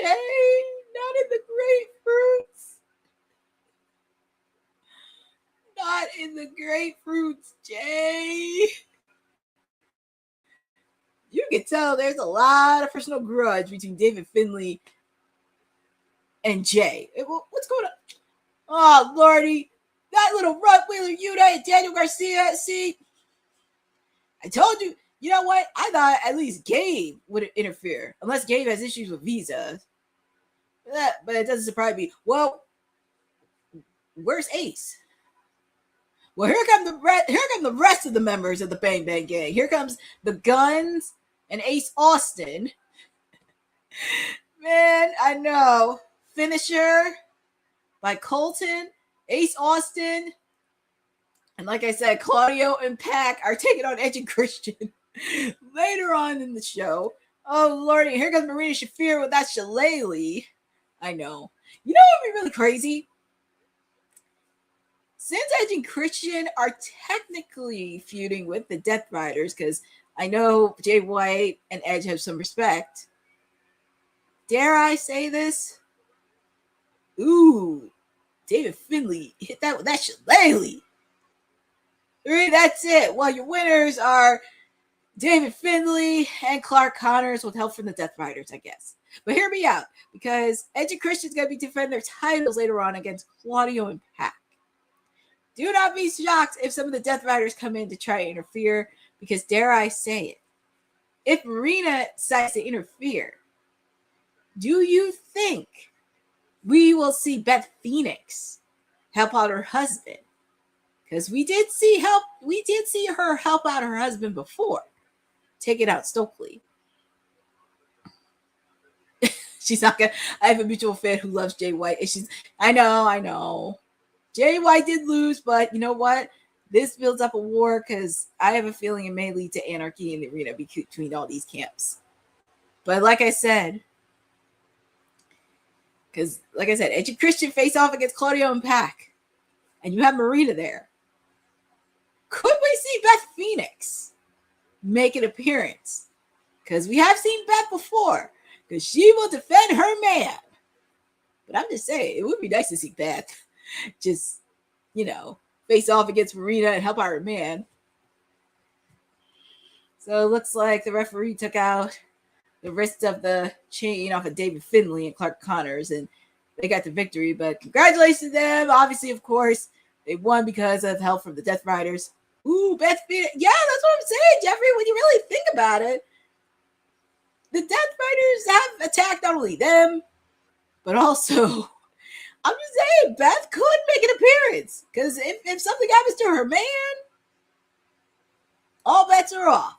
But I wouldn't be shocked if I did see Beth later on the show.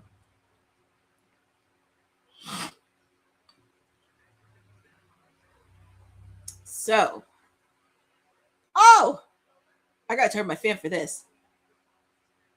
Renee Paquette with Will Ospreay backstage. It's like that's what we're calling him on our watch along. Jeffrey coined it. Life Coach Moxley. Oh boy, here comes the life coach.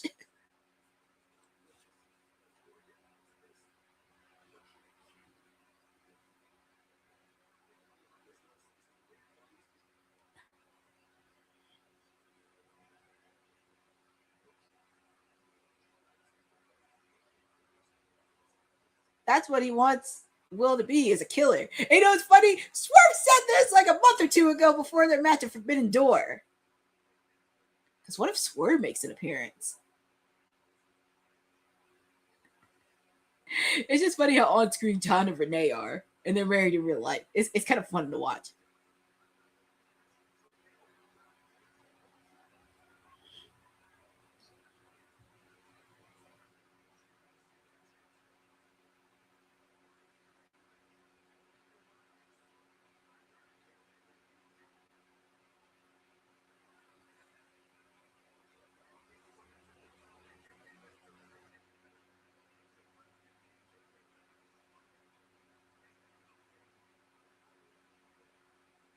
So John's saying, or as Jeffrey calls him, life coach Mox, he's trying to say that he'll be there at his side at Wembley Stadium. But I'm pretty sure he's going to be watching Kenny Omega versus Kevin Knight. Oh boy. It's going to be interesting. Woo! It just keeps getting interesting and interesting with this whole situation with Will Ospreay and the Death Riders. I don't think Mox has a chipped tooth.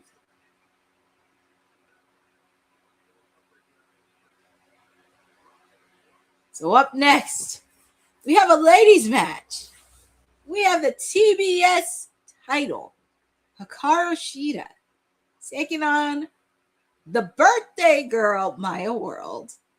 And I'm very happy to see Maya World. This is her second singles pay-per-view match. Yeah, this is her second singles pay-per-view match. When I come to think about it, on AEW. I know she done Ring of Honor, but this is her second pay-per-view match on the AEW side. And that's pretty awesome. I mean, you got to compete against Mercedes in the finals. And now you're facing off against the ace of TBS, Hikaru Shida, on your birthday too? Well, it's just so nice to hear the story about Maya World. And if you have not been paying attention, well, you should be paying attention because this girl is no joke.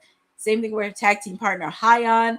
It's crazy how those two ladies had 3-minute matches. And especially with the whole situation with Nixon Newell and backstage, Maya World and Hyon just came in and look where they are now, helping out with Ring of Honor, being on AEW programming. And it's a lot. It is a lot of pressure, but you know, she's ready. But here comes Maya World. As I said, she does have, I know she has this, but she also has bigger business with Athena because I have a feeling at Ring of Honor, Death Before Dishonor, she's going to face off against Athena for that Ring of Honor Women's Championship. Because it's time. It's time. But happy, and it's her birthday, so make sure to wish balloons, everything to her. Happy birthday to Maya World. And what a great birthday present, facing off against Hikaru Shida for the TBS title. And I think she's definitely going to be a state. I'm nervous. Oh, Jeffrey, we know you're nervous for her. But here it comes. Ooh, Hikaru Shida. Look at her Titantron. She changed it.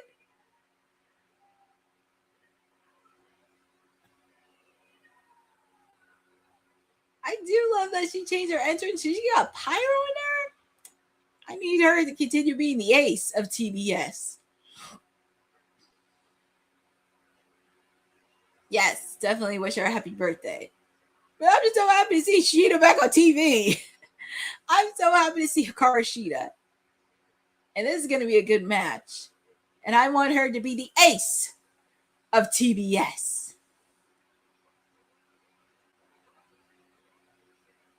But feel free to put in the chat on who you guys got winning. Do you have Hikaru Shida retaining, or do you have could Maya World shock the world? No bones about. Yes, she is. She is good. Like I said, I just want her to run as being TBS champion. I don't even care if she breaks Mercedes' record. I just want her to be the ace of TBS. I want to see that. And I want to see her in some good blood feuds. That would be pretty awesome. But like I said, feel free to put in the chat. Do you have Hikaru Shida retaining?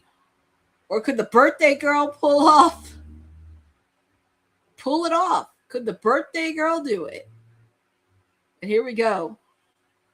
It's funny. Sheeta's already underestimating her one bit. But I would not mess with Shida, though. Shida can be very lethal in a way.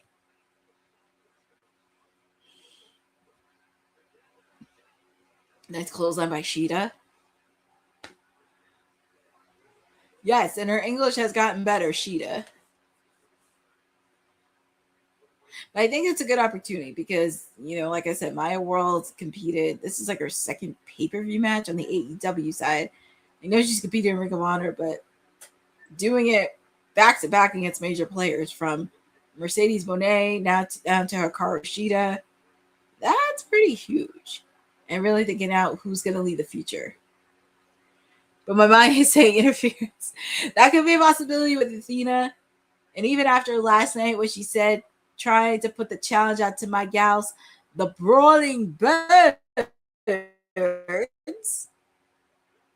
would not shock me if Athena or she sends out one of her little minions.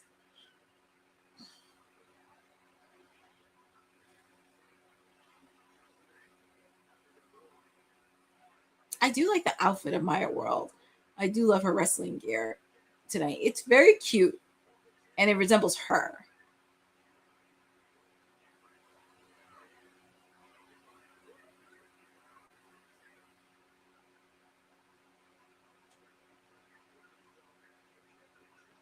These ladies are really coming to blows with these punches.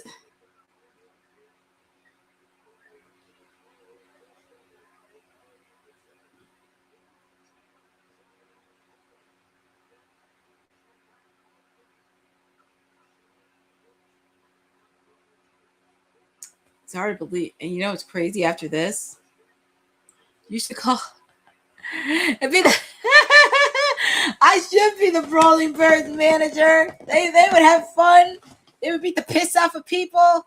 They're my gals, the Brawling Birds. I mean, hey, they like to beat people up and have fun and drink beer. I should. They need a manager. And I'm the gal to do it. Well, technically, I'm their quote-unquote manager in a way. Because I got to support these girls. I love these girls. And as I said, I'm doing a campaign for next year. JB Hayter is going to be AEW Women's Champion in 2027. That is a fact. Quick kick out by Shida.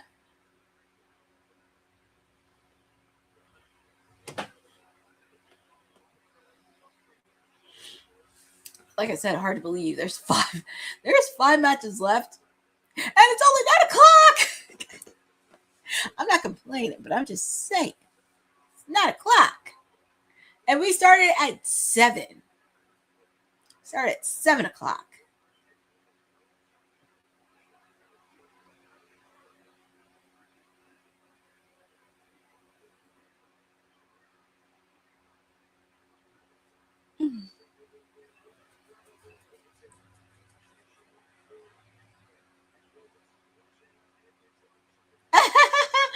Jeff Merrily, I think that would be as long as you don't. Oh, well, Jeffrey, that's gonna happen in a matter of time. They're gonna have to go after the Divine Dominion because they called him out knowing they have not faced the birds. So you know I have to let them beat the crap out of the Divine Dominion. I don't care if they're leading by the CEO or the boss or whoever. They're ready. And Jeff Mental has an interesting question. It'll be very interesting if I did sign on to be a manager, because that would be very interesting.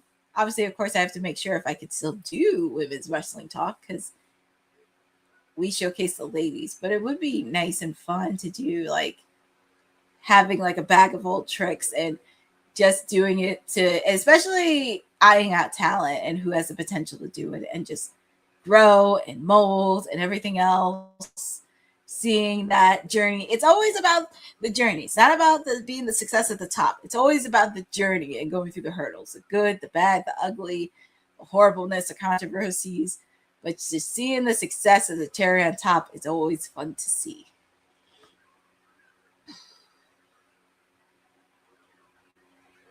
Quick out by Maya World. And she is the birthday girl today. Like I said, I do love her outfit.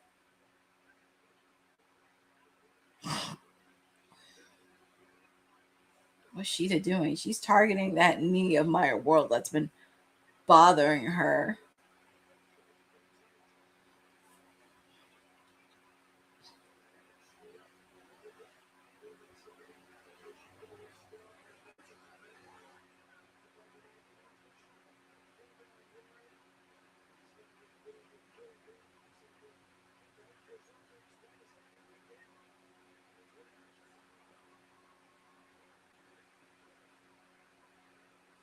Yep.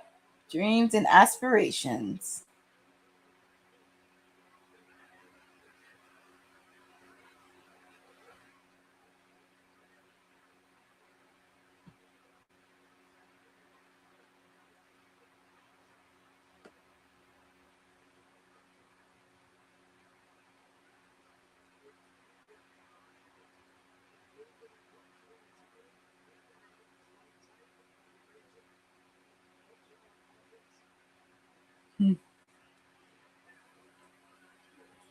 I know, me too. That's just a fun color. I just love her outfit.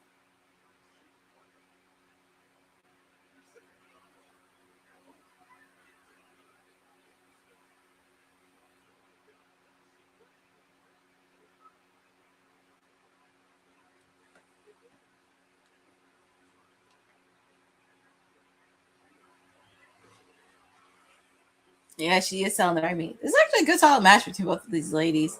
And it's hard to believe this is Sheeta's third title defense, because she defended against Harley Cameron. She defended against Queen Amanada. Now she's defending against Maya World. Why do I have this feeling? Why do I have this feeling this is going to lead up to probably her Chris Statlander? Because we haven't seen Stat in a while. And I thought she was going to have a beef with Persephone. And it would be good to see Chris Statlander be on TMLL, which would be great.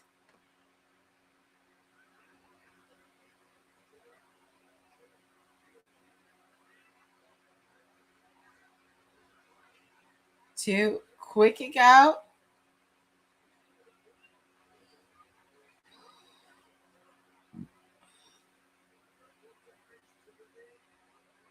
Yeah, definitely. We do have some baby faces in there, but obviously the strongest and top baby face in AEW right now is Miss Willow Nightingale, who we will see later on tonight against Thekla for the AEW Women's Championship.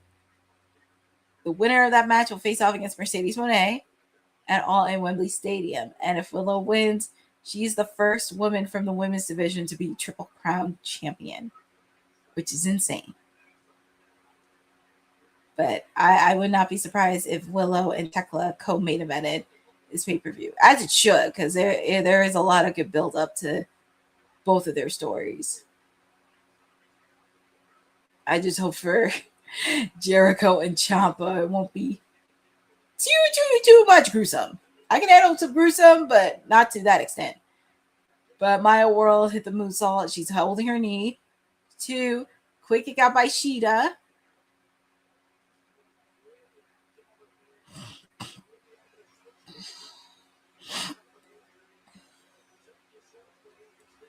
Not the beautiful face.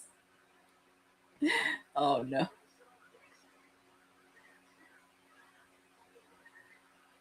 Man, look at Shida. She's just... That's why I said you need to rename her the ace. I mean, she's the ace of the women's division, but she should be the ace of TBS.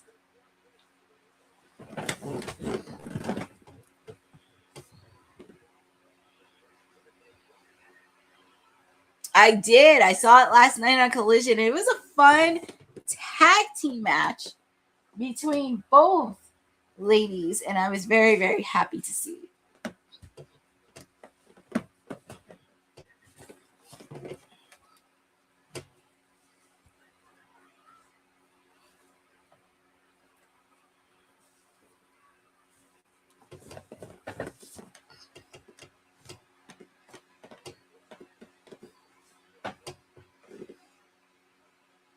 Oof, stomp by Shida.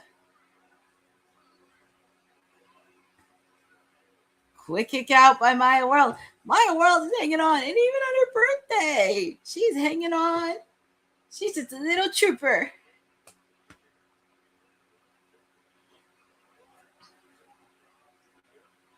One, two.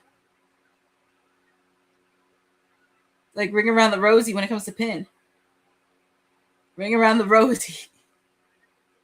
Oh, wow. Colin Bandino got 26 minutes. That's pretty awesome. I got 26 minutes. Double clothesline by both of these ladies.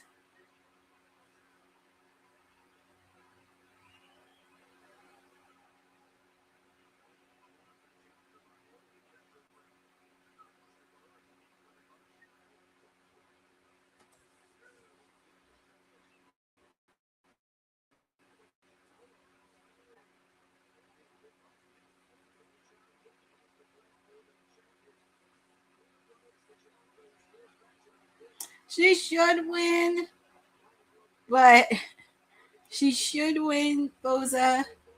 Like I said, I want Shida to continue being the ace of TBS because I feel like she has a lot to prove, but it would be funny if Maya World was 2 belts before the end of this year because, like I said, she may have a date with Ring of Honor, Death Before Dishonor. And what's Maya gonna do here? Man, kick to the head. Is she gonna do it?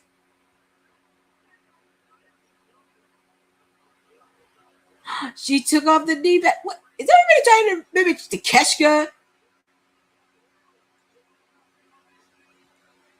Knee to the face. Is she really gonna do it? Is she really gonna do it? I hear Nigel McGuinness cheering for her. And he very rarely ever cheers for anybody.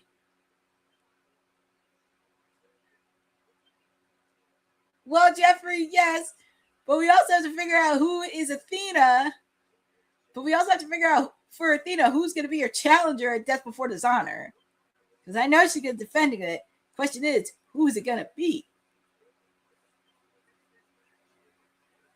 She does leave it. Oh, she got that kendo stick. But it's easy. Please don't let this end.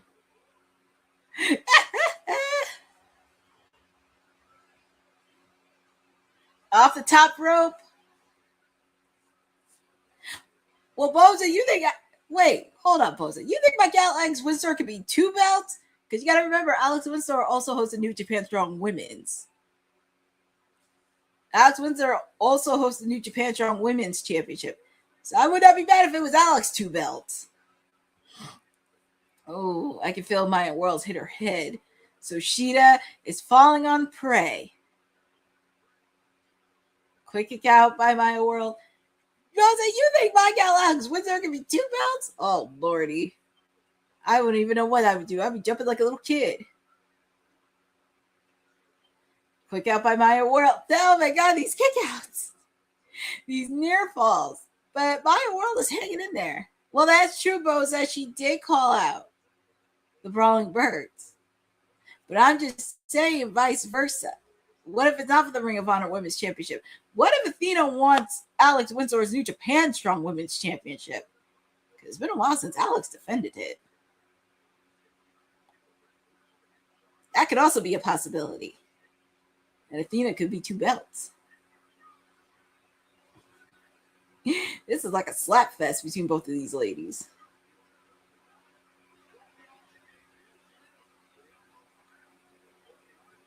One. Quick kick out by Sheeta.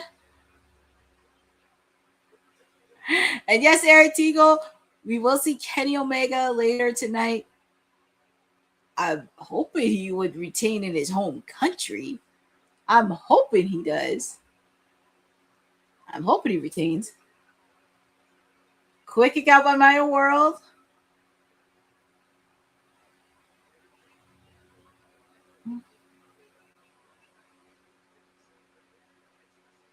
Let me see. I'm looking at this match. I may have to move a little bit closer for this match. Hold on. Don't give me any spoilers because I may be a little bit behind on HBO Max.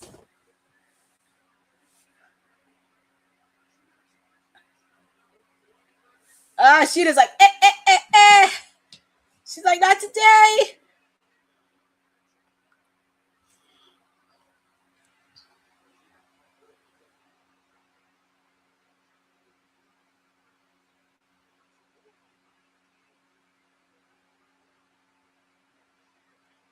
Kick to the face.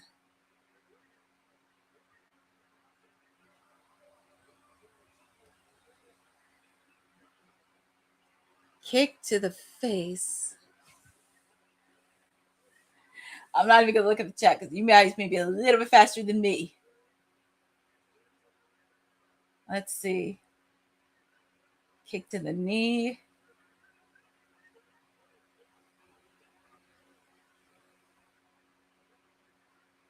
My World is out cold. Well, referee's checking in. She just like pushed him out of the way.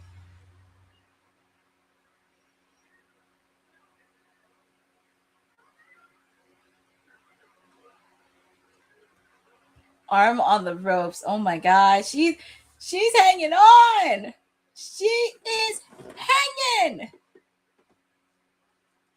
She didn't think she retained. I was like, no, that was two. Dad, don't hit the referee.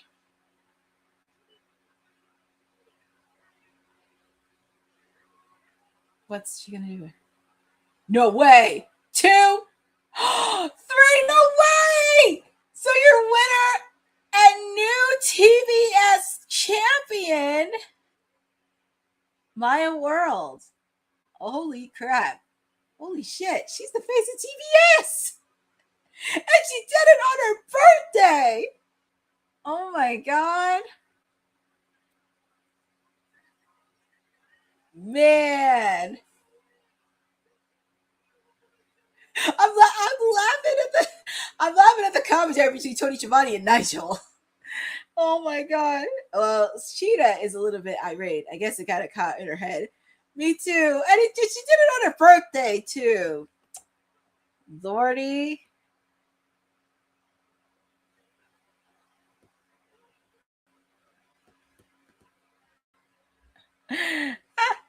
I don't think anyone expected that. See, I like the surprise.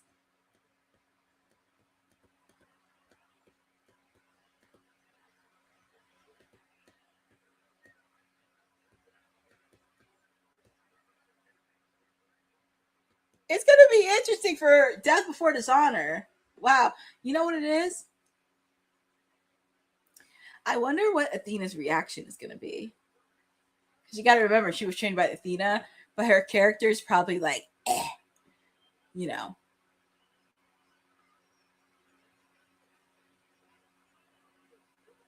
Yeah, but, and I think they needed something of a change too, because this is like Redemption, which it's the name of the pay-per-view, Redemption. I can have my no, Jeffrey, you can't end the show right away because your other favorite Willow is going to be facing off later against Thekla later tonight. So you can't end it right here. And plus, Kenny Omega is coming back to his home country. Oh my goodness. I'm so happy for her. Congratulations to Maya World. She's the new TBS champion. And how fitting. Yes, it definitely fits because it's called Redemption. So congratulations to her. Just redemption for everything. I hope she's the one. Hey, listen, if they can let Mercedes hold it for that day, oh, Lordy, I got to hear from this bald-headed nerd in the Gates of Agony.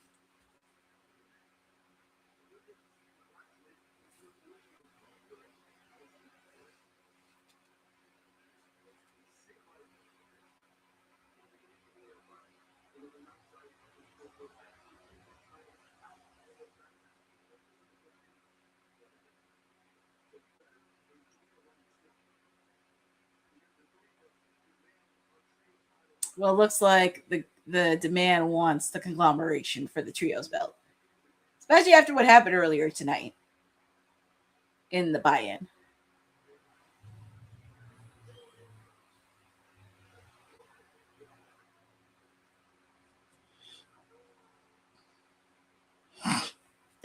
Well, it looks like.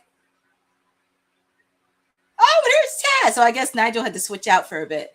So it looks like we're going to have to be joined by Taz with Excalibur and Tony Schiavone. Well, it's going to be interesting with Maya World, but congratulations to her. Very interesting where her reign's going to go. And also it made Death Before Dishonor really interesting. So could she get 2 belts? Oh my God. Could she get the 2 belts? Whoa, man. That would be insane if she got 2 belts for the end of the year. That would be insane. Well, yes, Jeff Betterling, you were right. Because sometimes Nigel and Taz switch over, but happily. Yeah, it's a possibility. I mean, the story's right there and it's built in stone. But we're shifting from one championship match to another. We have the AEW Tag Team Champions, Edge and Christian, taking on Claudio Castagnoli and Pac. And it's a good thing that it's a build-up right now because we're going to take a little bit of a break. So we're going to get our palates clean, go to the bathroom, get our fluids in, everything else, because we have a tag team match happening. And I'm very happy to introduce this new concept that we have for Women's Wrestling Talk, the Women's Wrestling Archive that celebrates the past, the present, and the future of women's wrestling. Women's wrestling didn't just show up yesterday in glitter boots. We've been here the entire time, body slamming through history. The Women's Wrestling Archive launches 2026, and it's going to pave the way for all women's wrestling. Because if we don't document it, a man might think he did it first. This has been a passion project for a very long time. Head over to the womenswrestlingarchive.com to donate 1, 5, or whatever you can. It all goes a long way. Let's give these women the spotlight that they've always deserved. Her story belongs in history. Help us preserve it today. Join us at womenswrestlingarchive.com. Support the archive. Support women's wrestling. Donate today. Ooh, support the Women's Wrestling Archive, the past, the present, and the future of women's wrestling. But I'm going to get up and go to the restroom really quick. So I'm going to get a quick stretch in and everything else before the next match and be back here shortly.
happy I made it back just in time for the tag team match. But it's always nice to get a good stretch after you sit for a couple hours. It's nice to get that stretch in that you need. But here we go. We have the AEW Tag Team Championships on the line. We have Edge and Christian taking on Claudio Castagnoli and Pac. Feel free to put in the chat on who you guys got winning this. And as I could tell, they took out Christian because Christian still on the floor and they're working on Edge. It's going to be interesting with these dynamics because, as you know, the Dogs and the Deathfires are in alliance with each other, and they've been attacking not just Edge and Christian, but also been attacking the Bang Bang Gang as of late. So it's going to be very interesting to see.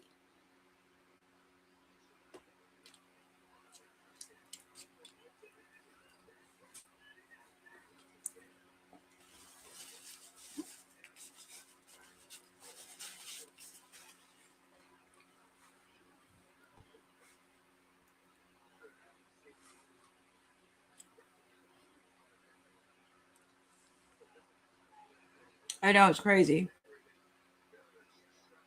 Well, yes. It's crazy. And we're almost at 9:30. And after this, we have Andrade versus Mark Davis for the AEW National Championship. We have the AEW Women's Championship.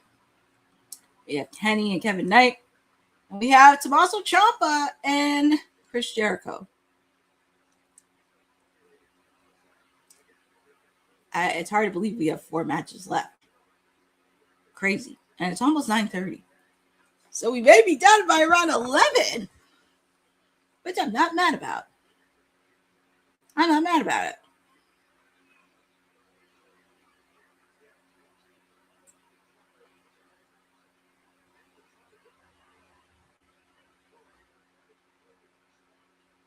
Claudio's trying to take out Edge's arm, but Edge is trying to put as much counters. And Claudio's trying to put Edge to sleep. You can't be mad. Exactly. You can't be mad at that. At least you get out by midnight. Which that seems like a reasonable time to get out, like midnight.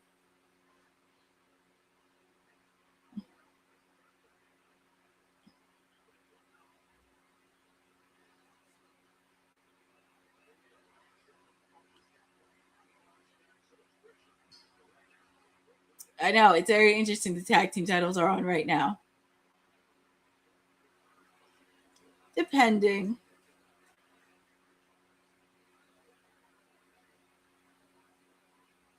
It has. I feel like it has been a pace so far. And with the fact, too, this is the first time that they're doing a July pay-per-view.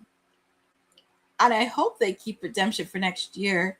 If it's not in July, I'm hoping it's like it replaces or puts in another month.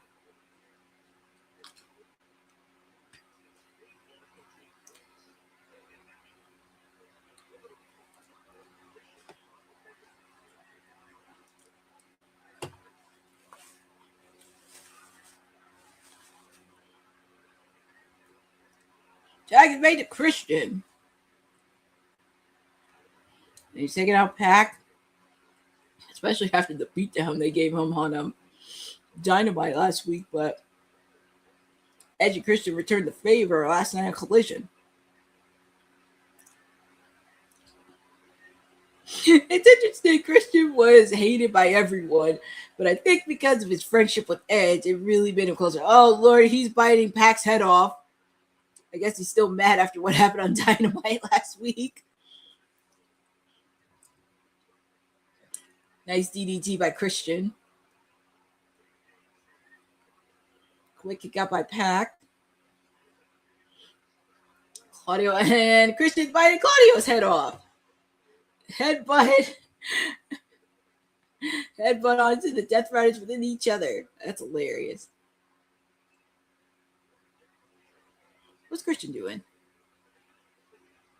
That's an interesting move that Christian's doing, especially for his age. Slap by Pac.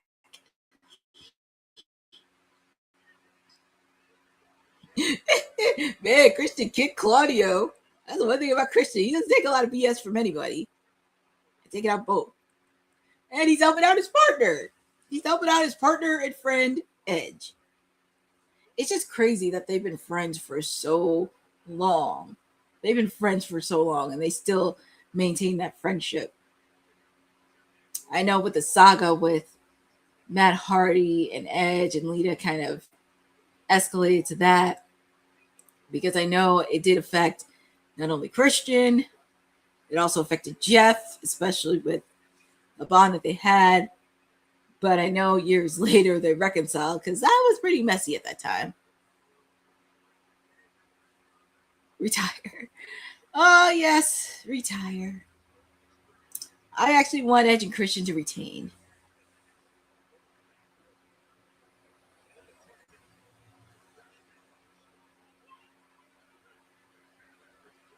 Well, no offense, Moza. I could care less about what the narcs online have to say, because they don't know what they want. They just want to complain and everything else, and they don't know what they want. And Claudio's returned the favor. He just bit Christian's head off. We all want Edge and Christian. I do too. Because I want them to continue their reign. I want them to face off against all tag teams in AEW. I want them to face against all. What is with everybody biting people's heads off?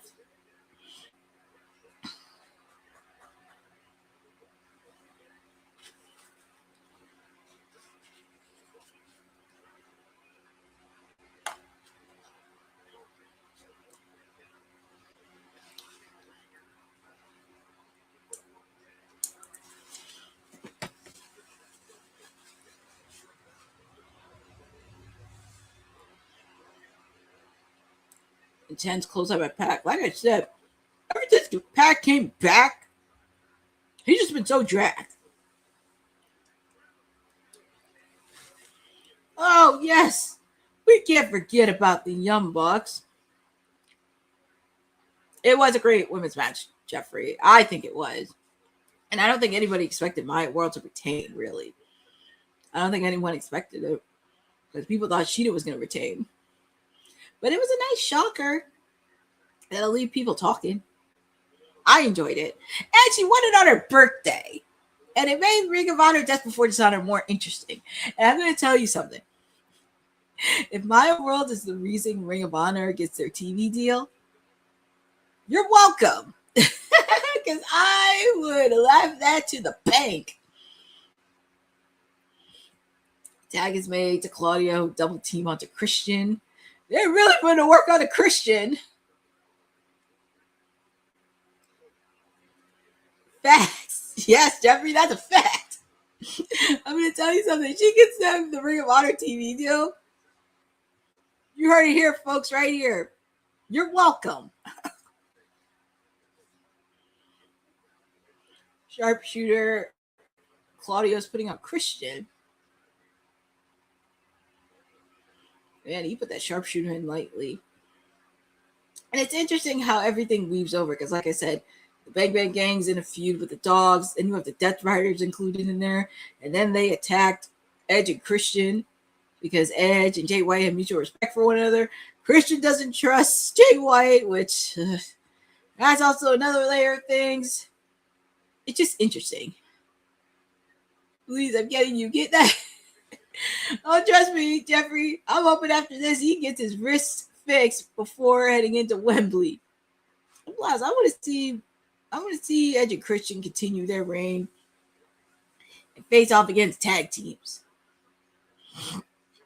I just want them to see the face off against different tag teams in the division, because there are more tag teams outside of the Young Bucks and FTR, you know. I'm just saying.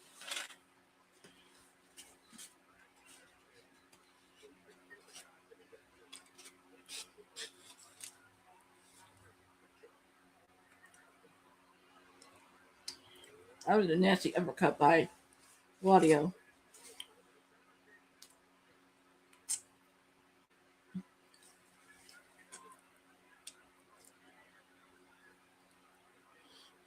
Claudio's taking Edge. He just took him out of here.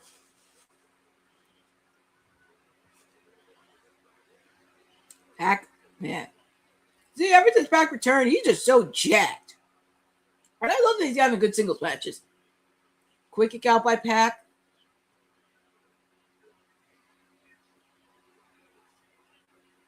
Stomp by Claudio. Yeah, that would be fun. Because like I said, Luchasaurus is injured, so Jurassic Express is a little bit on hiatus. Private Party's hurt. Don't ask me regarding my guys, the Acclaimed, because we'll see what's happening brewing over there. I would love to see the Ops take on Edge and Christian. I would love to see the Infantry, the Gates of Agony. And I know the Outrunners are the Ring of Honor 6-man tag team champions, but it would be nice to see the Outrunners. Edge looks exhausted. He does look a little bit exhausted. The poor guy.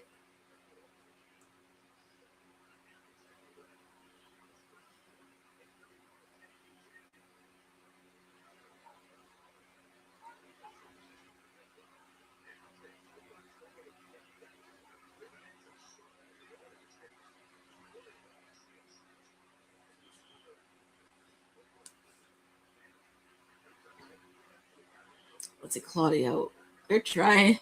What are they doing? Oh, Edge is back.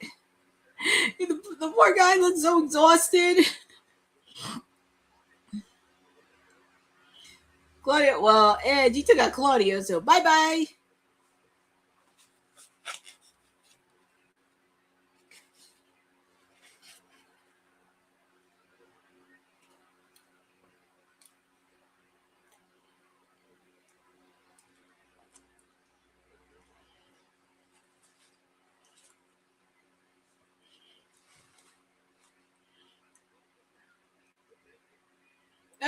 Christian trying to make a tag, but Edge is nowhere to be found. Well, Edge is crawling. Christian's trying to make a tag to his friend.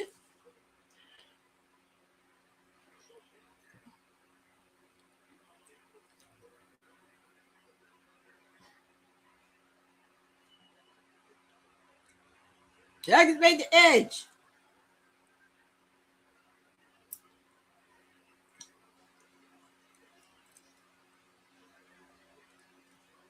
Edge is trying to put work in on both Claudio and Pac.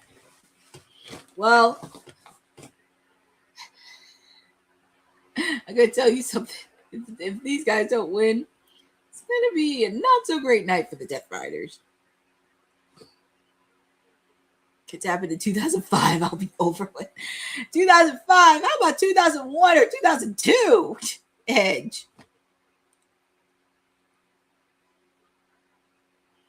Man, Edge is putting on a clinic. Education. That's what I used to call it. The execution. Execution again. Quick kick out by Claudio.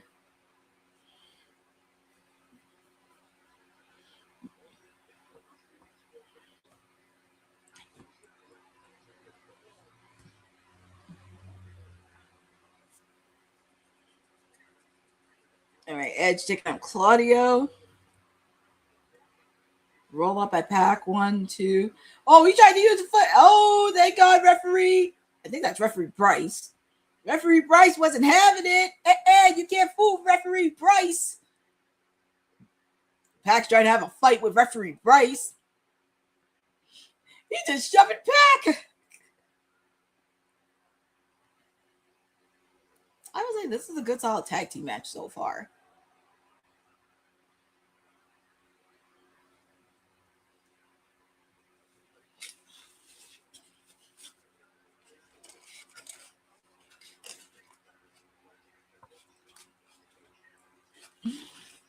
Edge is like, where's Christian?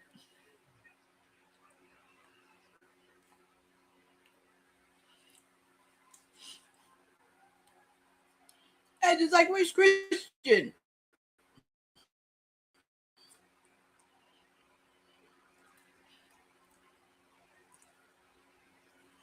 You know, it's funny. We're in their home country of Canada. So you know they're going to have the hometown crowd behind them. Sometimes you see some Canadians in matches. We got to see Speedball. We're seeing Edge and Christian. Then we see Kenny in the main event. Kenny's going to get a rapture of a reaction later on tonight. Pac and the Death Riders. Oh, man. Clicking out. There's Christian.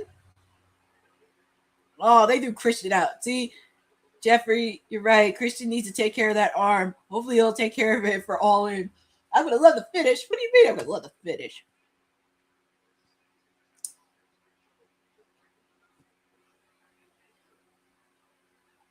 Well, there's Pac. Let's see.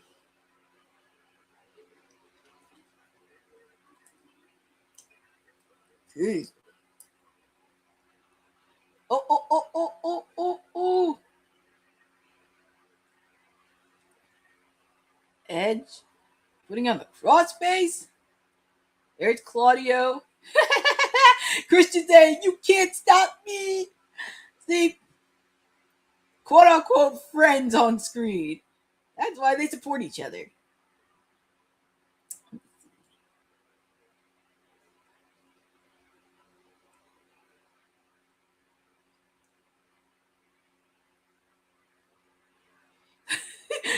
Man, Claudio's throwing Christian like a rag doll.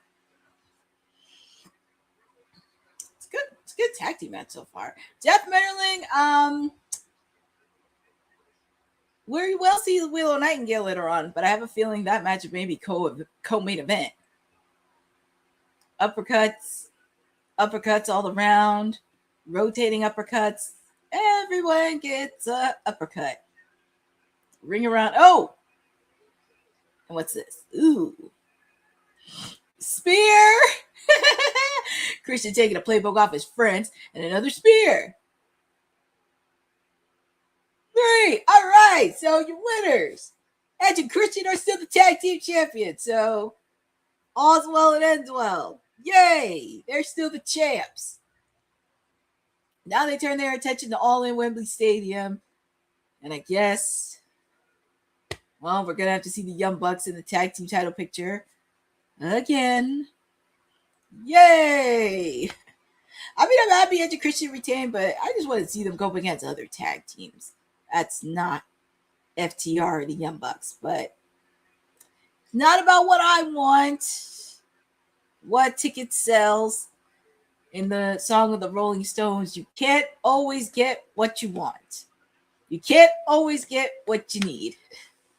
So I'm just going to have to roll with it, I guess.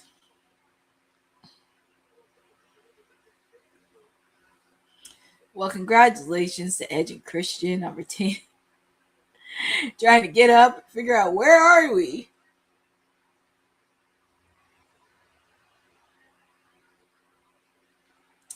Such a wonderful moment in Canada. So we have 2 Canadians that competed. We're just waiting on one more, which is Kenny Omega, which he will be competing in the main event. That place is going to be Rapture when Kenny comes out. Especially coming as the AEW World. Hold on.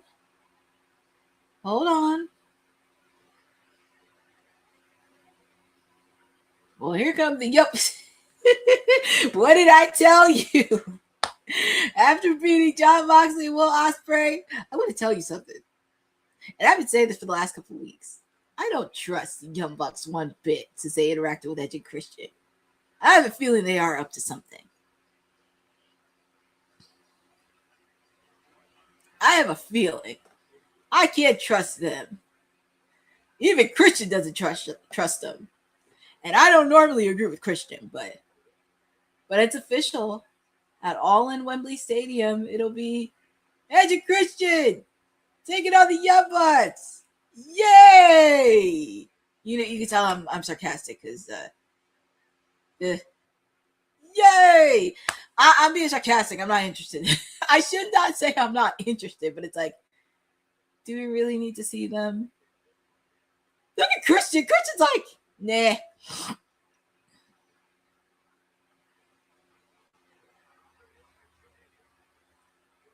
Christian, good. Yeah. I'm being sarcastic with my yay because it's like, oh, yay, we're going to see it. I mean, on paper, it would have been a dream match if I wanted it like a year ago, but I guess you got to get what sells. That's why I don't trust the Young Bucks one bit. I mean, I'm happy about Wembley, but I don't trust the Young Bucks one bit because I feel like somebody's going to pull that trigger. So we shall see. We shall see. And let me tell you something. If FTR tried to interfere in that match, oh boy. Wow.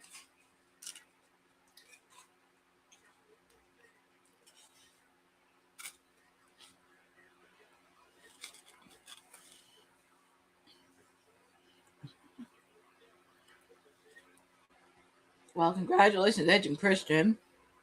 They've retained, and now we got our second match at All In London.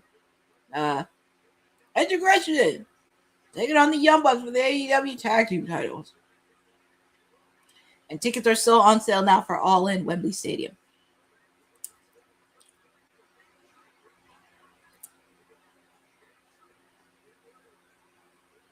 All right, so the official theme song for Redemption is Unforgiven by The Pain of Truth, which is available now on Spotify or Apple Music. So I'm happy they're doing theme songs now. But up next, we got the no holds bar between the Painmaker Chris Jericho against Tommaso Ciampa. Oh my. And if you know New Japan, you know who the Painmaker is.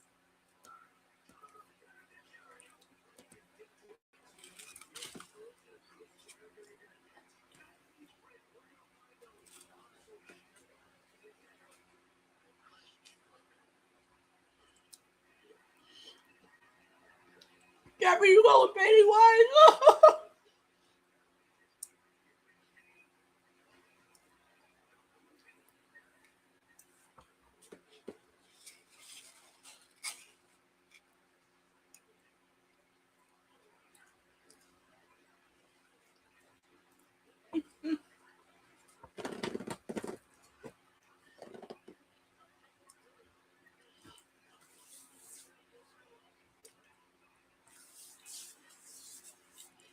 Now they're showing the pro. Oh my god. Funny they're showing archive footage of when he was the Painmaker on the early years of AEW, from Moxley to Eddie. Yeah. It was during the pandemic when AEW first started, because he faced off against Mox, he faced off against Eddie Kingston. Many people. Well, here comes the Psycho Killer. Just please keep him far, far away from drillers, because I don't want to see nobody get drilled. Seriously, I do not want to see anybody get drilled, because I've seen a lot of gruesome stuff, but I don't want to see nobody get drilled.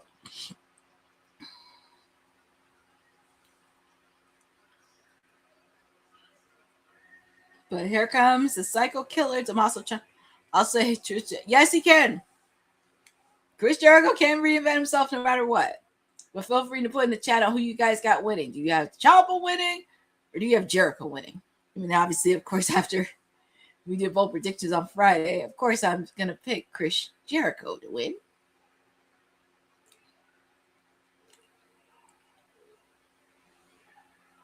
It's hard to believe we only have 3 matches left. We have Mark Davis versus Andrade. And it looks like I have no idea. Oh, and here comes Renee Paquette doing her sideline reporting about this match. Nice to see her outside of in the corner.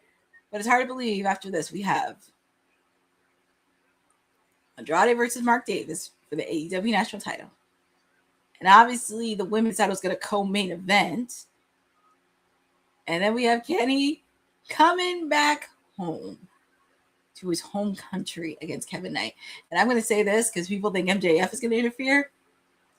I think Darby Allin may cost Kevin Knight the match, because after what happened on Dynamite and the footage that showed Darby irate, it's far from over between Darby and Kevin Knight. Way far from over. And here comes the Painmaker. Enter the Painmaker. Because he used that when AEW first started. The early years. And also if you know him from New Japan. Look at his bat. Oh my god, he got a barbed wire. Who remembers? I'm the king of the world. Me. I remember I'm the king of the wide world. I remember it. I'm the king of the world. And I remember the song by Saliva. You're the king of my world. I still have that on my playlist and I play it every now and then. Nice. 16 and a half minutes. I'm glad. Look at that. I'm not gonna lie. I like Jericho's jacket. I like his jacket. And he has the scarf. The mask, not so much. The hat I like. But I do like the jacket. And I like the scarf. And I like the pants.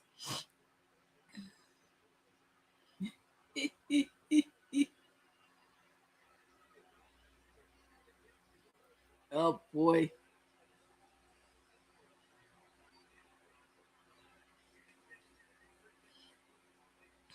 Look at Tommaso Ciampa looks like it hasn't faded one bit.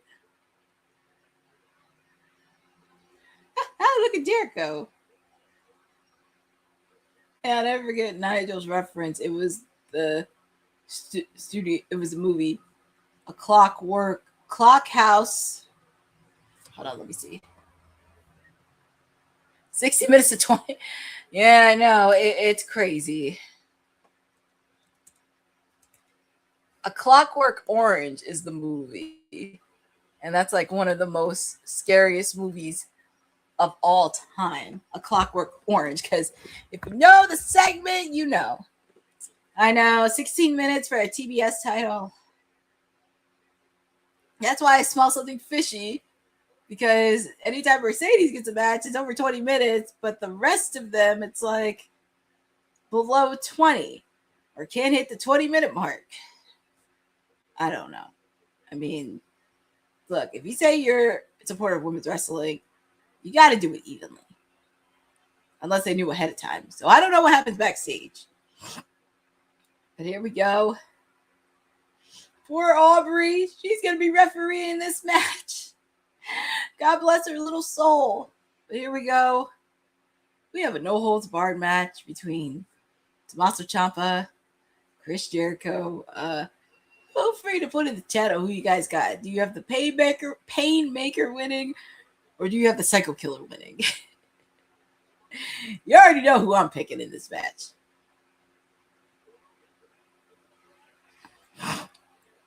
Oh, man. The chair and the steel bat. But Ciampa prevails. As long as I don't see no drilling machines near Ciampa, I'm fine. Because I don't need to see that. No, Jeff Bitterling. Jericho's not married to Aubrey Edwards. Jericho is already married to his wife for more than 20 years. When he first, oh yes, that is Purdy tailback similar. And you know what's crazy? We're in August. And a special milestone for Chris Jericho happened in August where he debuted in WWE. And oh my goodness. What does the Painmaker have in store? Sand. Oh, yes. He threw sand on Ciampa's face after what happened at Beach Break. Oh, that's really smart. Because if you remember when they faced off against each other, he threw sand at Jericho. Smart that he kept that sand. And that it travels very well.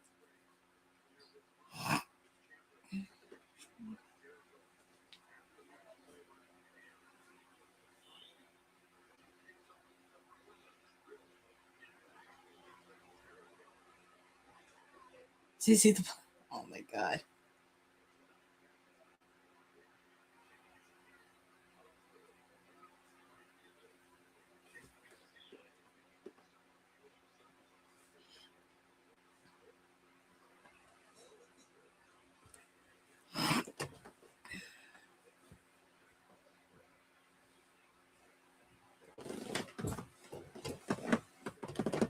Stop stop the match, but also provide a pinfall too. Somebody's got to win. Okay, what's Ciampa? Oh, he's bringing out a table.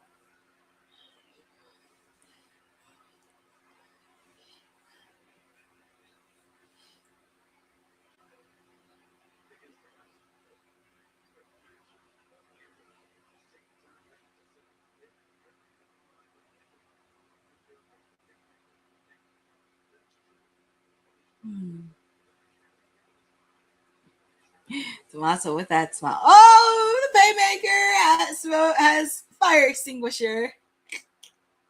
Spray that fire extinguisher, Paymaker. That's why Tommaso Ciampa needs water.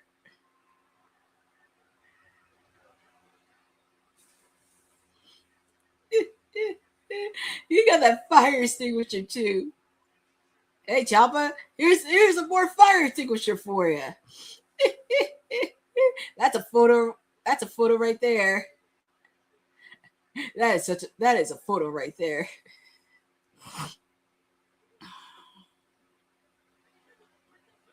Oof. But this has been so fun. It's hard to believe there's only 3 matches left, but I want to thank everybody for joining with me on AEW Redemption. I know people say a lot of things when it comes to AEW, pretty much even the pettiest comment possible, but I'm happy that you guys are staying with me. I know some of you don't watch AEW on a week-to-week basis, but I'm happy that you're joining with me in the chat. It's been some good matches so far. I mean, match of the night for me so far is Kyle Fletcher and Bandido for the AEW National Championships. And yes, I'm showing them some love, but I also got to give them constructive feedback as well, because I want to see their AEW Women's Division grow. I want to see them thrive. I want to see them get 20-minute matches, not 16, boss man. I'm just saying, I want them evenly and give them proper storylines they need to finish. Oh my God. Tommaso Ciampa drilled the Paymaker, and it looks like Ciampa's holding on to his knee.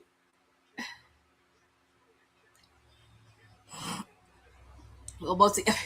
Well, that's an honest answer, Jeff. But like I said, I'm really happy I get to spend some time with all of you for Redemption. This is the first year they're doing it.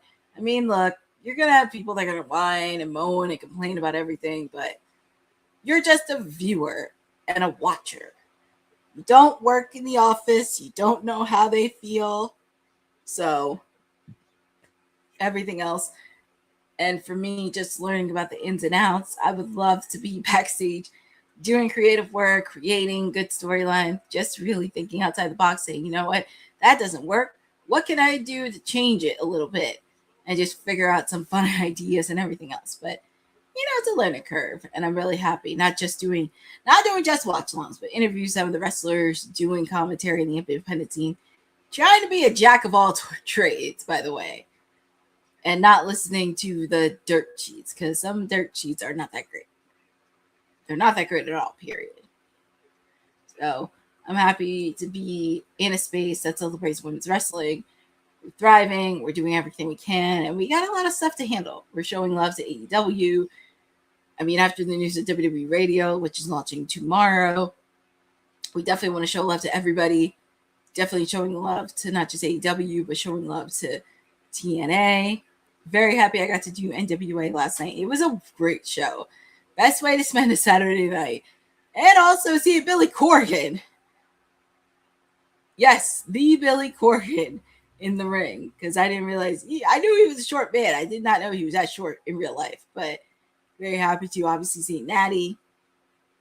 But it looks like it's a hockey stick. Tommaso Ciampa is choking the Paymaker with a hockey stick. I don't know what's happening. NWA was so fun. It was definitely fun. I would love to cover media for them and for future shows. It's just great. Well, it looks like there's hockey references since we are in uh-oh. Is that?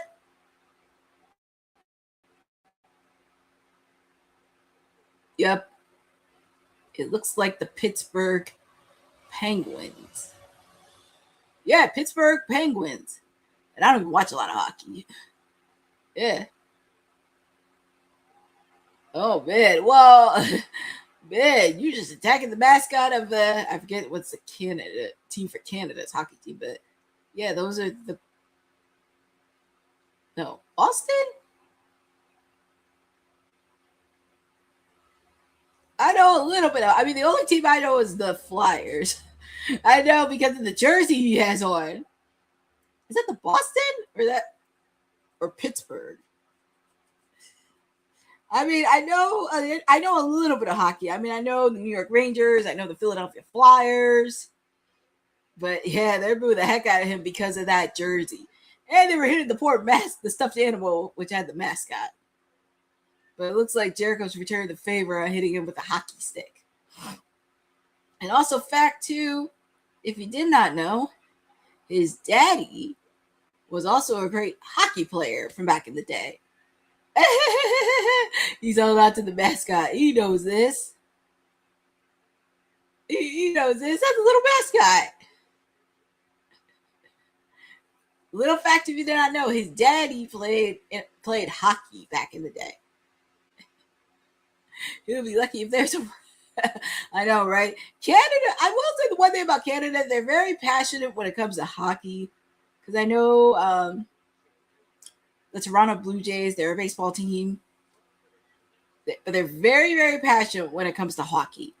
Don't say ifs, ands, or buts. They are passionate when it comes to hockey.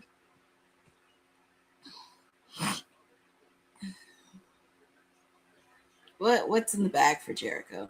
Please don't let it be thumbtacks. Oh, hockey pucks. Thumbtack hockey pucks. Dear God.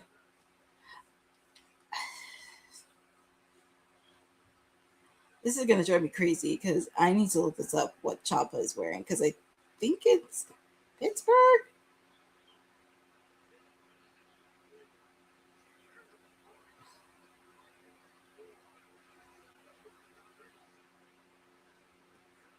Yes, definitely.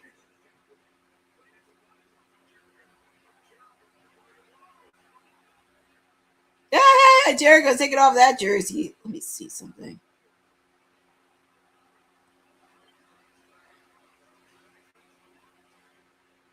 No, that's not the Pittsburgh Penguins, so it has to be. Yep, the Boston Bruins. That's the ice hockey team. Because I was like, I know that's not the Pittsburgh Penguins. That's the Boston Brewers. That's even worse. That's even worse. Why would you put on a jersey, especially in Boston? Put the men and children to bed. Oh lordy, the heck is that? Oh, I think they use that for hockey. Eee. Put the women and children to bed. I don't think the women and children are gonna go to bed. Poor Ciampa. Poor Ciampa. He's like shaving his bald head, and Ciampa's busted open. I don't think you need to put the women and child to bed, only because one, it's summer, it's not a school night, and oh yeah, that's the Boston Bruins jersey. Throw that in the trash. Thank God it wasn't Pittsburgh Penguins. And the crowd are on their feet. They're like, good.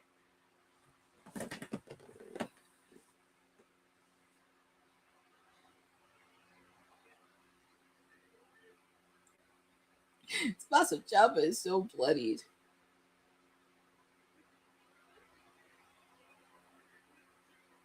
Yeah, it was like Jericho didn't wear a jersey. That was Ciampa. And it was the Boston Bruins hockey jersey. I just looked that up because I was like, I'm familiar with a little bit of hockey. Like, I'm familiar with the Philadelphia Flyers, the New York Rangers. Well, most of the Flyers because I live close to Philly. But Jericho took out a barbed wire table. What's next? Are you going to put that table on fire? Yes, first bloodshed of the pay-per-view. Well, at least I will say with this no holds barred match is not too gruesome. That makes me happy to see.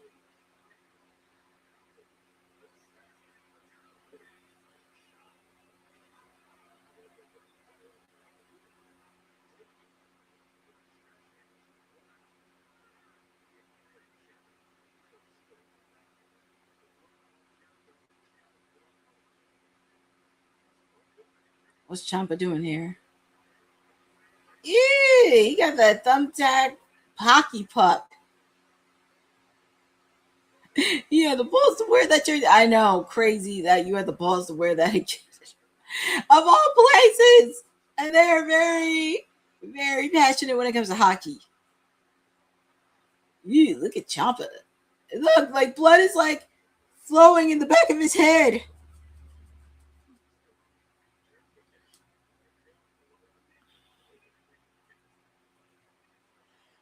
I feel. Oh. Sorry about that. Quick kick out by Jericho. I'm staying away because there's 3 more matches left. But I'm going to feel bad for whoever's the next match after this because I got to clean up all that blood and thumbtacks. Ooh, there's a thumbtack inside of Jericho's head. I hope they takes it off. I hope Aubrey takes it off. Now, what's in the bag? What's in that bag? Oh, boy. A knee pad filled with thumbtacks. What's Jericho doing? He's trying to put the walls of Jericho in.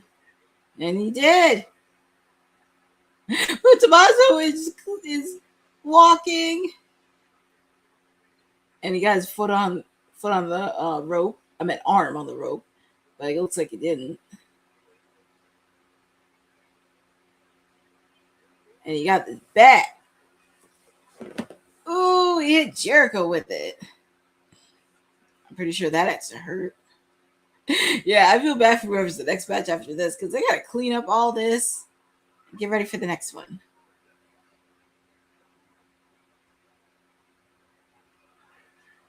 Ugh.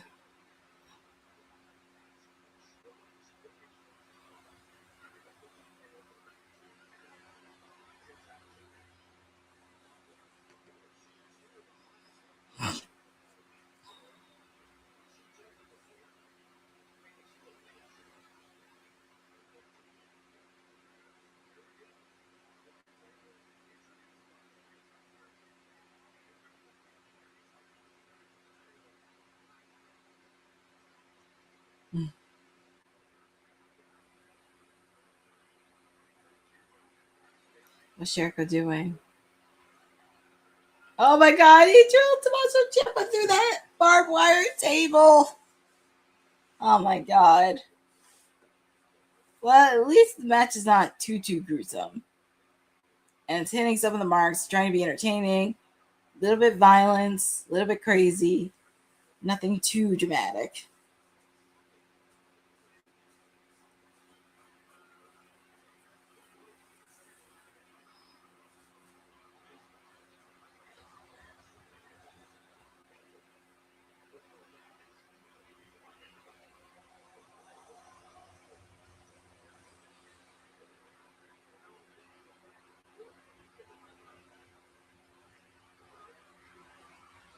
Oof, Ciampa's hurt.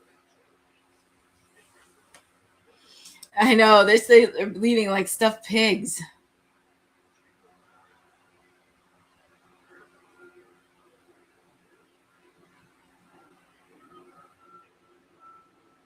Quick kick out.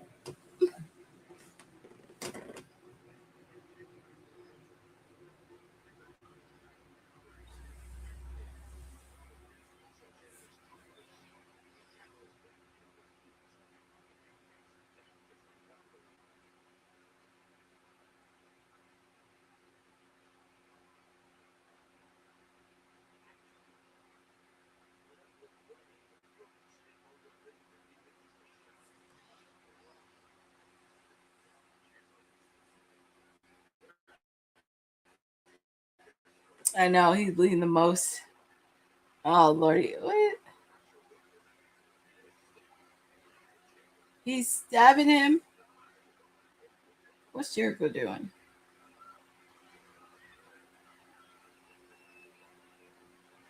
There's a reason why he's called the Painmaker.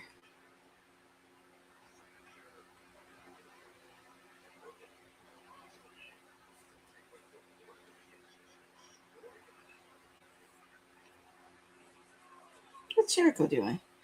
Oh my God. Is that the mirror? It looks like the mirror he's used in the past. Not just in the early years of AEW, but New Japan. Looking at its reflection with a smile and an evil smile on his face. That's like a clockwork orange.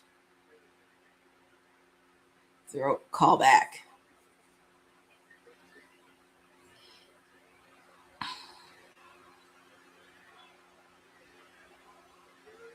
Don't worry, Matt Jeff Erling is going to end soon.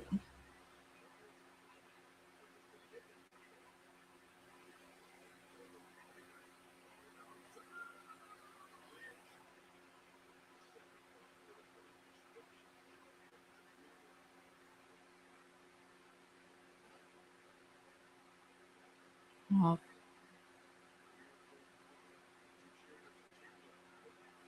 Ciampa's like, oh boy.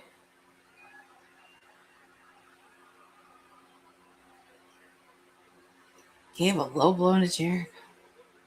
What's he gonna do here? What's Ciampa gonna do? What's he gonna do? Oh my God. No! Smack him through the glass. What am I saying? Jericho's used to doing this. But he's laughing about it. That's a sinister part. Waking up by Jericho. That's a sinister. Please don't. Please don't tell me there's no drill in this. Oh my God.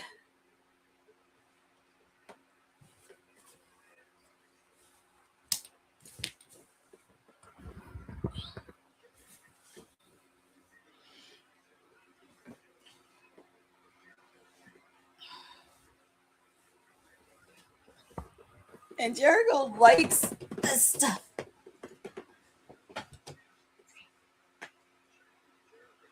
Oh my God. Ciampa, please, please, please, not the drill. Please. Put the damn drill down.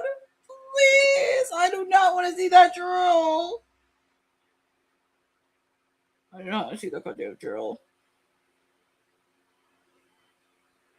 What is with him and these? What is with him and these drills? I mean, I can sit through a lot of things. Oh my God!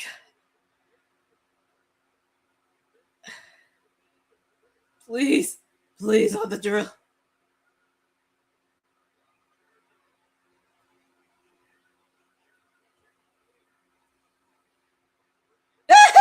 He's missing him. Thank God. I do not want to see a drill. That's a Judas effect. Quick kick out by Tommaso Ciampa. Well, you see the no holds bar clockwork orange bloodbath. What's Jericho doing?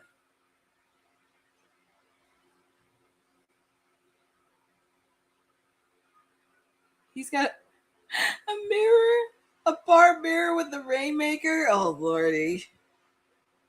I know Jericho. Yeah, I know. The way he laid out that stuffed animal is hilarious to see.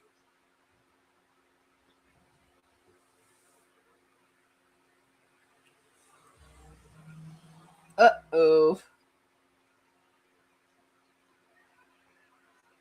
All right. Well, let's wrap this up because, like I said, we have 3 more matches left.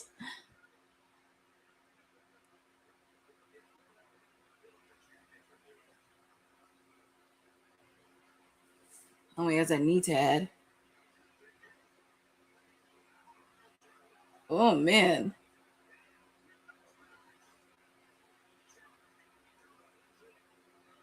That's it.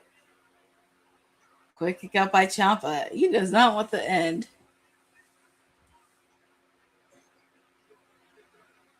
Jericho, please! Please, on the drill! Please! I swear. Please, on the drill.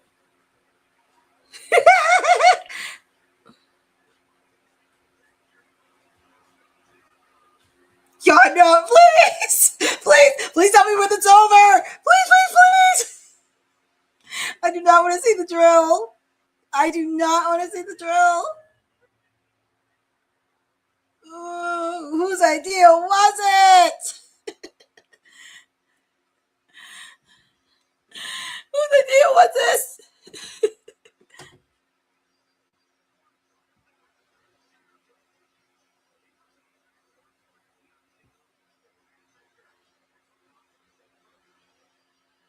Oh, please don't. I hope they do not share that replay again. I was not. Your winner of this match looks like is Chris Jericho. Ciampa, his head. Thank God Jericho won. Please, please, please. I do not want to see a replay of it. Please do not show the replay. Get Dr. Sampson to help out Ciampa. I do not want to see that replay. Oh, and he got the stuffed animal to the Jericho. Oh my God. It was gruesome until they brought the drill. I was like, I do not want to see the drill. I don't know whose idea was it to bring that power drill. Don't ever bring a power drill. Thank God they're not showing the replay.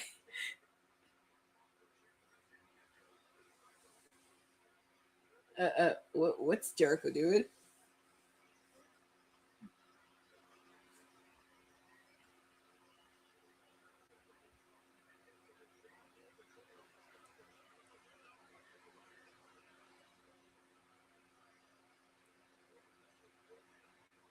Please.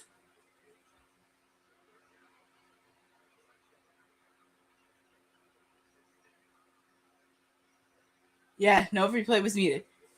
Oh, we have Mick Foley, and he's with the Divine Dominion, the tag team champion.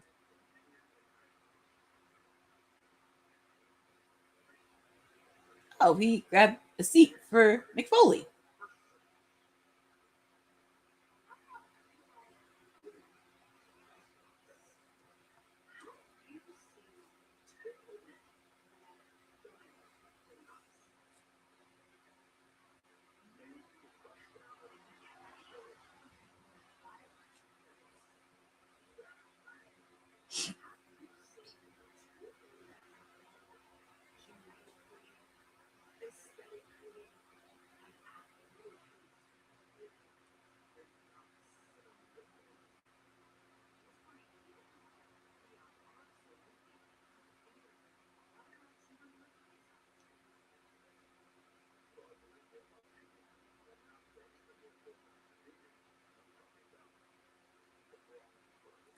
The girls with the bird.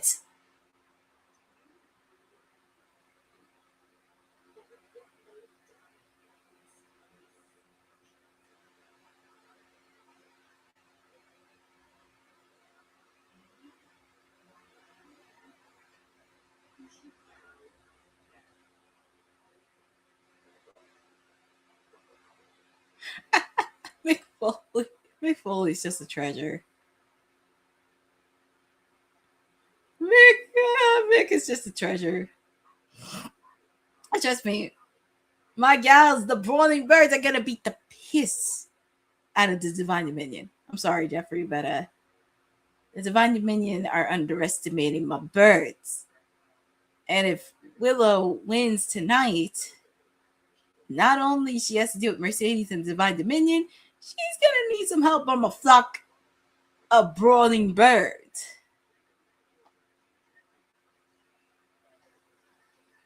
But up next, we have the AEW National Championship. We have Mark Davis taking on Andrade.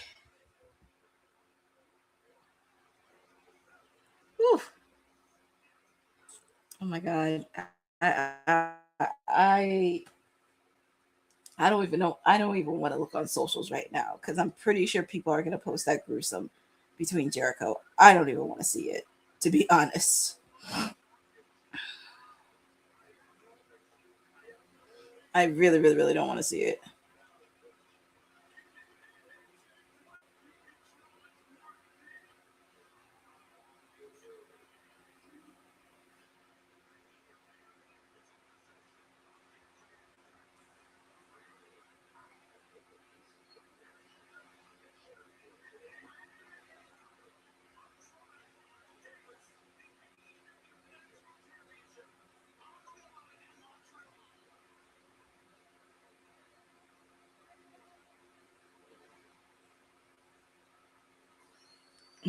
Well, here we go.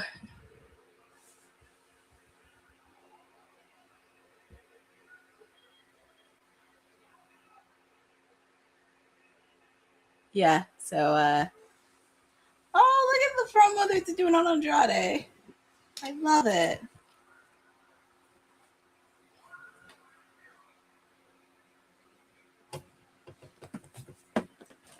And of course, he has the lady. I love that he's capitalizing on the how you know. I love it. I love that he's capitalizing on it.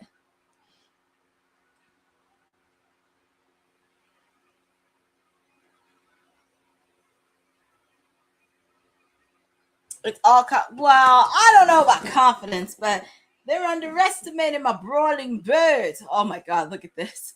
All the ladies that he interacted with the last several months is insanity from Andrade. Just trying to move this a little bit. I love that Andrade is capitalizing off of this. It is so fun to see.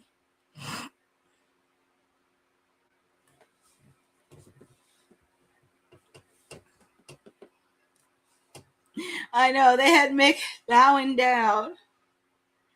That's funny.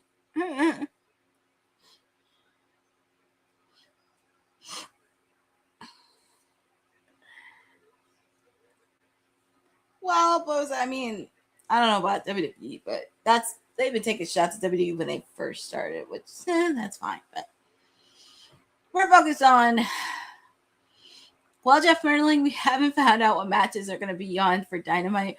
Probably know either right before the main event or probably during the media scrum on what matches we have for Dynamite. Oh my God. Thank God I did not see the drill. Ooh, and Andrade still has MJF's ring, and I think I know what feud MJF is going to be in when he comes back.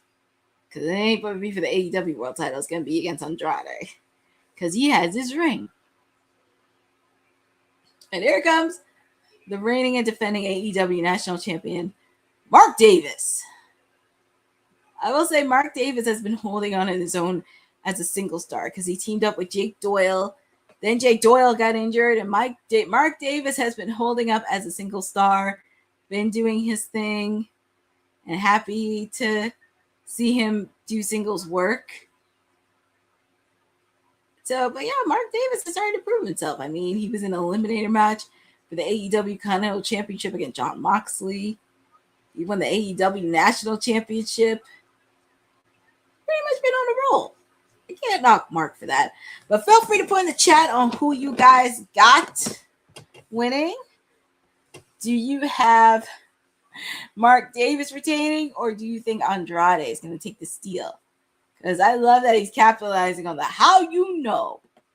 It just is top notch. Yeah, like I said, I'm still trying to get over the no holds barred match. It's just, I'm trying to cleanse it because after this, we have 2 matches left. And it's almost 10:30. But here we go. Andrade wasted no more time. We have the AEW National Championship. Andrade taking on Mark Davis. And these guys are going to go at it so quickly. I ain't mad at it if it goes at 11:30 because at least I get to go to bed right before midnight. I ain't complaining. I do like the 7 o'clock start time. They should think about this for future references, especially if they're going to move back to Saturdays.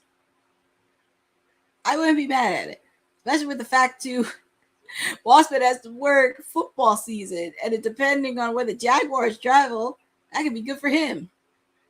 So I'm not complaining. But I think hopefully it'll be good for him if they do move it up early to 7, because at least it gives him some travel time, because I know the Jaguars are going to be traveling to London this year, doing international games, obviously on the road.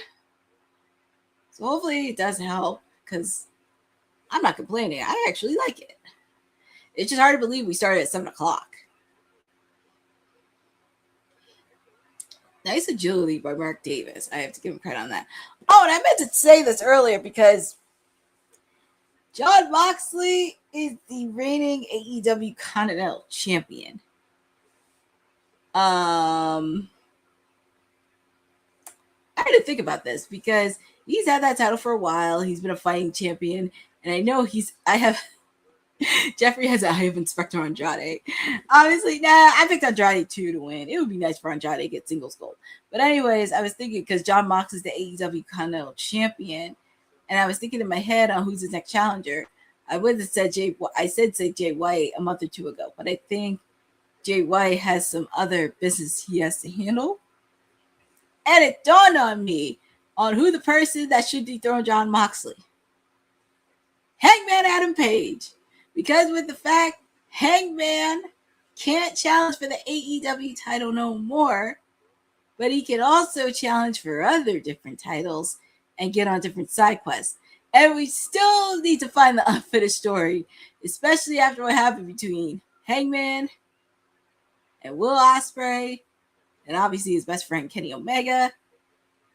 Because I don't think Hangman's confronted Will Ospreay yet. So I could see Hangman being the person to dethrone Jon Moxley for that Continental Championship. And it gives him another side quest to do. That's not the world title. And I wouldn't be bad at it. But that was just something that I thought of. Or, and this is something I put on my bold predictions. Ooh, nice hurricane by Andrade. This was something I put on my bold predictions earlier this year. And also with the fact, too, we have not seen Swerve since Forbidden Door. And this is all my bold predictions.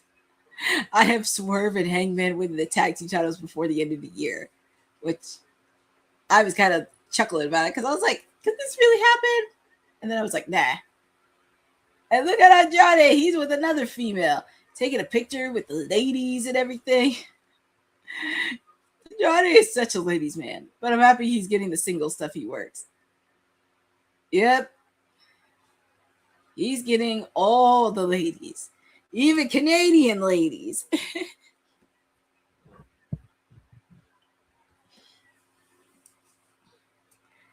Andrade, focus on the ring. Stop being on cloud 9. Stop drinking the love potion number 9. That's an old song from back in the day. Love potion number 9. He is a ladies' man. And it shows. But don't underestimate Mark Davis. And you know what?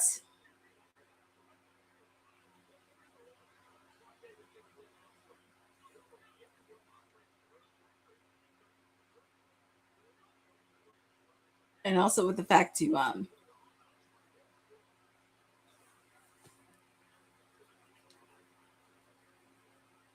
and also I just realized Aubrey's doing double duty. She may do triple duty.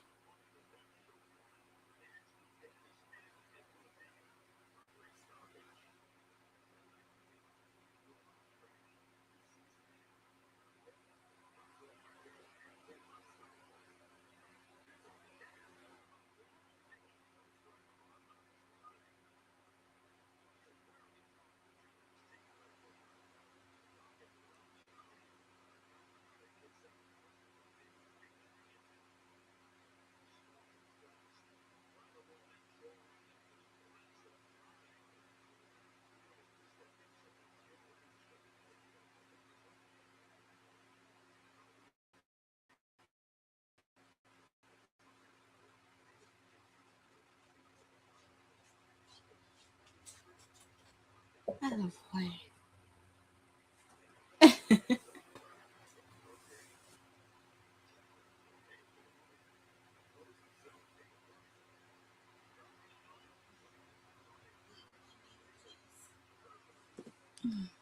Hold on for a quick second.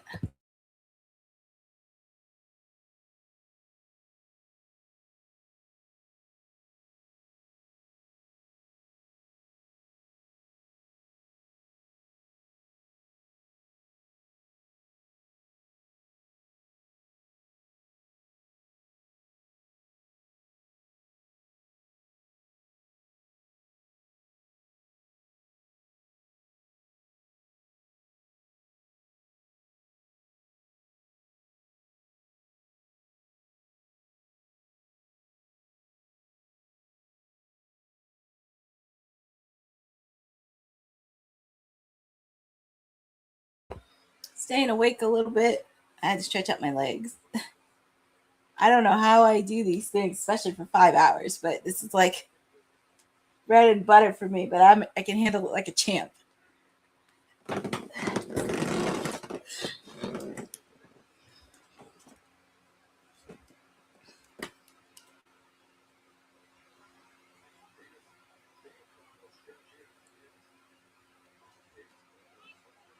I will say Mark Davis has been handling on his own, which I love and adore.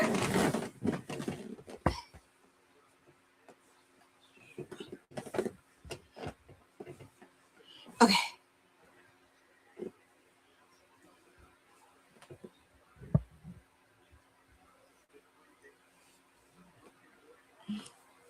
Mark Davis has been handling on his own.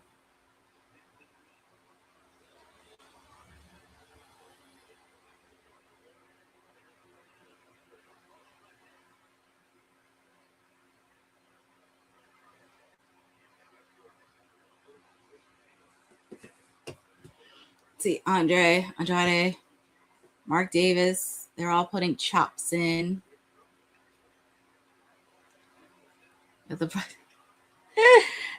I know, I have to let the blood circulate. Got to make sure I get the stretches in and everything else. It's always a hard part when you have watch-alongs for so long.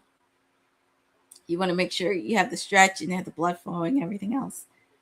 But we will take one more break right before the AEW Women's Championship match, because that is definitely co-main eventing with Kenny. It's hard to believe after this we have 2 matches left. That is insane. And it's only 10:30. Which shirt? Oh, I'm wearing a Sailor Moon shirt.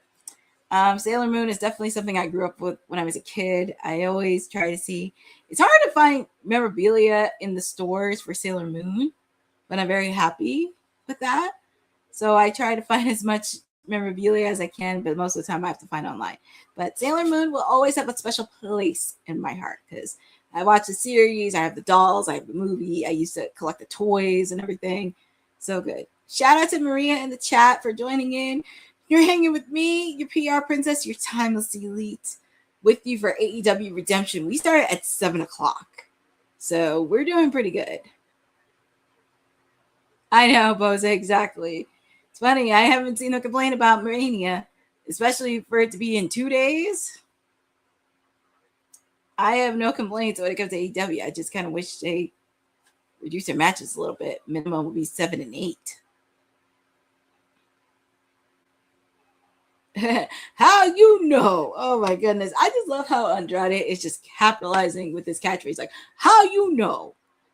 I just love it. And then he's trying to do the Amigos. Yes, I love the Powerpuff Girls. That was one of the things I loved about Cartoon Network. It had Cow and Chicken, which was a very interesting cartoon. Dexter's Laboratory, Ed, Ed and Eddie, Courage the Cowardly Dog, the Powerpuff Girls. Cartoon Network had it down. And then, of course, on Fridays, I would be so excited for Fridays because it had Cartoon Fridays, where it had everything from new episodes to let people know about Fridays. It was just like the Friday spot. It was kind of similar when Saturday night had Snick. It was Friday nights for Cartoon Network. And I love that. I just love those things as a kid where it got you excited at the end of the week, watching TV and everything else. Just made me so excited. But yeah, this is my Sailor Moon shirt. Oh yes, nostalgia cartoons were so good. They're so good. Even to this day, I would still watch them every now and then. Quick kick out by Mark Davis.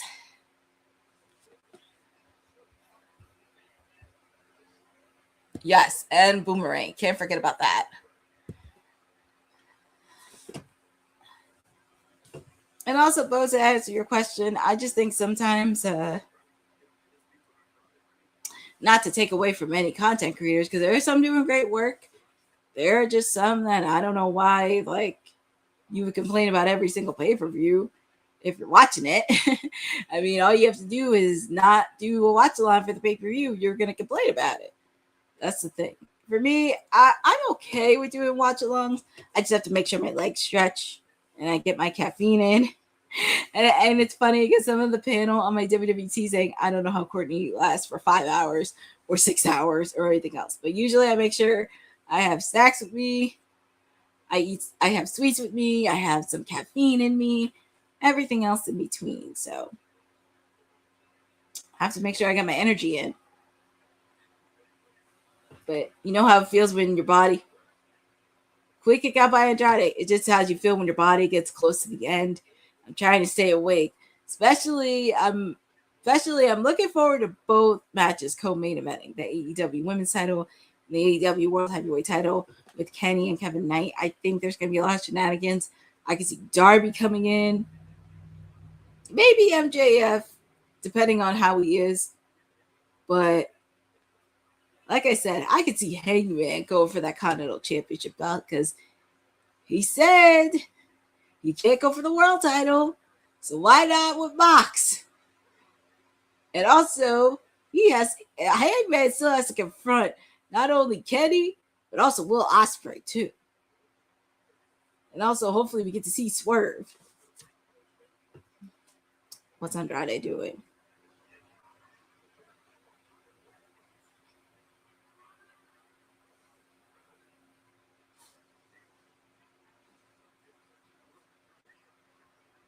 We have... Oh, boy. Can't go wrong with a simple strip show or wardrobe malfunction.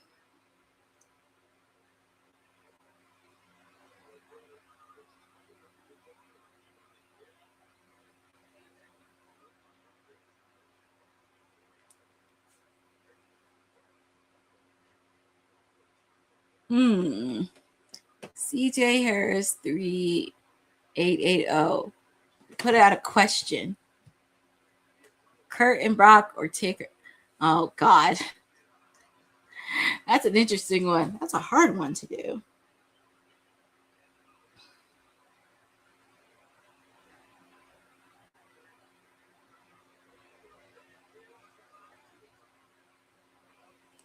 That's Andrade. Oh, nice boots off by Andrade. Hopefully he doesn't hit his head. Jeffrey's like, how you know? Oh, that's funny. Now if I put a theory in, people are gonna be like, how you know? And I'm so happy Andrade has a shirt that says, how you know? I just love that he's capitalizing it. And I hope he's on I hope he guest stars on a series on HBO Max. That would be pretty cool.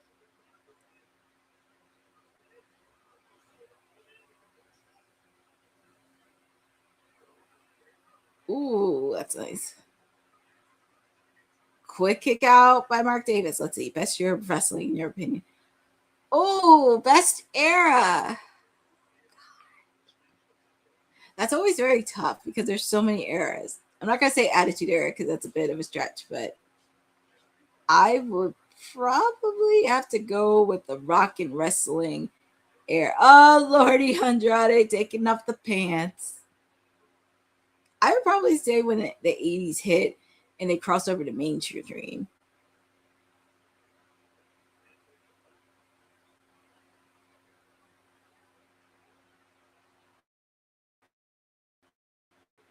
Let me see. What's Mark Davis doing?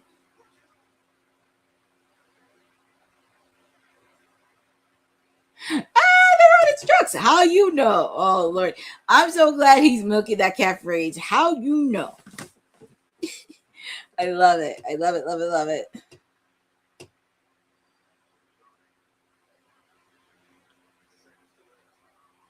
Ooh, nice move by Andrade.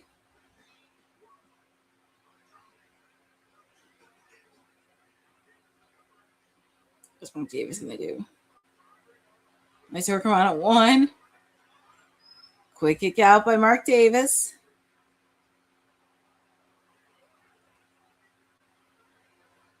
Ooh, that was a nice move. Is this it? 3! And your winner and new AEW National Champion, Andrade! He finally got AEW singles gold. And it's just been a bad, well, outside of Kyle Fletcher retaining War Dog. I don't care about Don Callis. Don Callis is probably whining and complaining, but Andrade did it. He got singles gold. And it's crazy. He's over that one catchphrase. How you know? CJ Harris 3 AAOs. John Cena's biggest rival. It's so hard with John because there's been so many rivalries he had within the last year. I know people would say Edge or Orton, but I'm going to go with JBL as his biggest rival because when you see SmackDown when John first started, him and JBL got very personal. And I think people didn't start liking wrestling due to John back in like 2005, 2006. Yeah, Kurt Angle is another one, Maria, but like JBL, for some odd reason, him and John had this personal rivalry where it just like really took it to the next level, especially leading up to John's match at WrestleMania 21 for the WWE title. So I would say there's Kurt Angle, but I would say JBL was really brutal, especially on SmackDown. That was entertaining. But shifting gears, congratulations to Andrade. He is now AEW National Champion. And I hope he does capitalize on that. And that's funny, Jeffrey, you said, hey, Don Callis, how you know? Yes, Andrade is going to defend that on the Indies. I'm so happy for her. I'm so happy for Andrade. He deserves everything.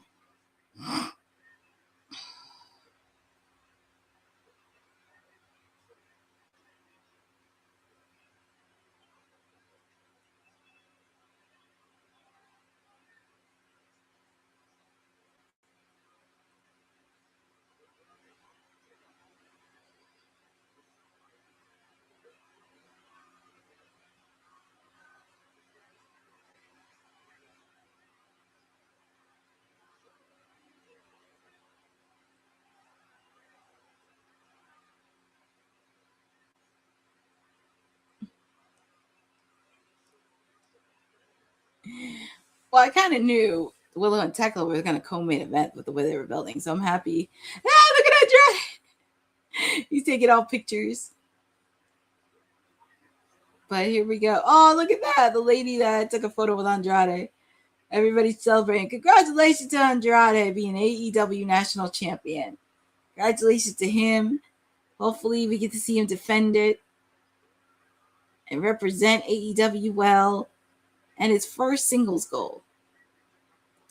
But ladies and gentlemen, we have 2 matches left.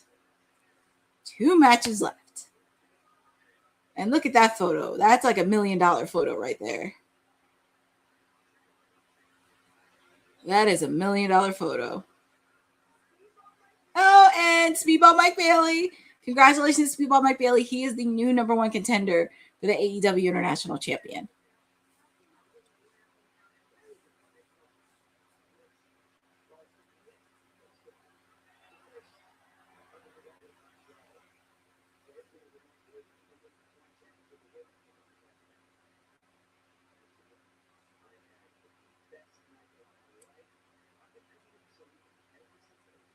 And yes, Speedball is from Montreal, if you guys didn't figure out, folks.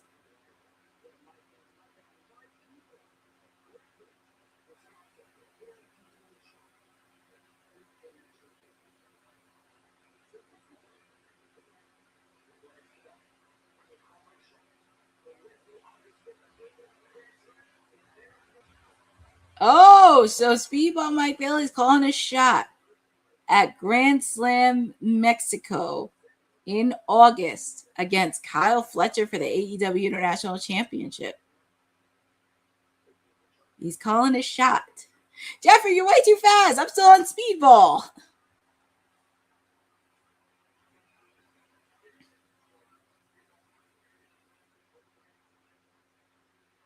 Yes, we have a match 2 weeks in Grand Slam, Mexico. Speedball Mike Bailey taking on Kyle Fletcher. But up next, we have the AEW Women's Championship match. Thekla, Willow Nightingale. Yes, we found out. But I know the promo is happening right now, but we're going to take one more quick break because after this, we have the main event. So I want to make sure we have all of our attentions and everything else. So if you haven't already, please make sure to check out the Women's Wrestling Archive that celebrates the past, the present, and the future of women's wrestling. Women's wrestling didn't just show up yesterday in glitter boots. We've been here the entire time, body slamming through history.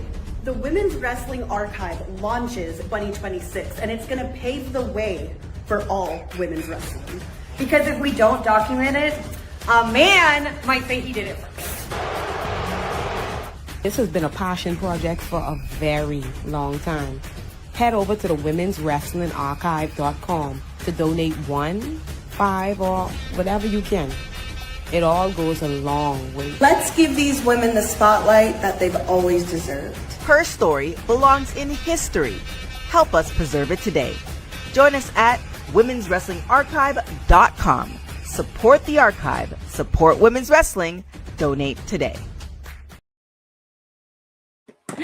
Support everything for the Women's Wrestling Archive and everything else. And Jeffrey, I'm watching this from HBO Max. And yes, I had to deal with some buffering issues, but we're good to go. When there's a Willow, there's a way. I do love Willow's outfit. It's so cute. It's very cute. But here we go, ladies and gentlemen. We have the AEW Women's Championship match. And look at Willow. Even though she's smiling, she got that busted ear stitch from Wednesday on Dynamite by Thekla. But I think this is going to be a good match. The winner of this match will face off against Mercedes Moné at Wembley Stadium. And I will say this.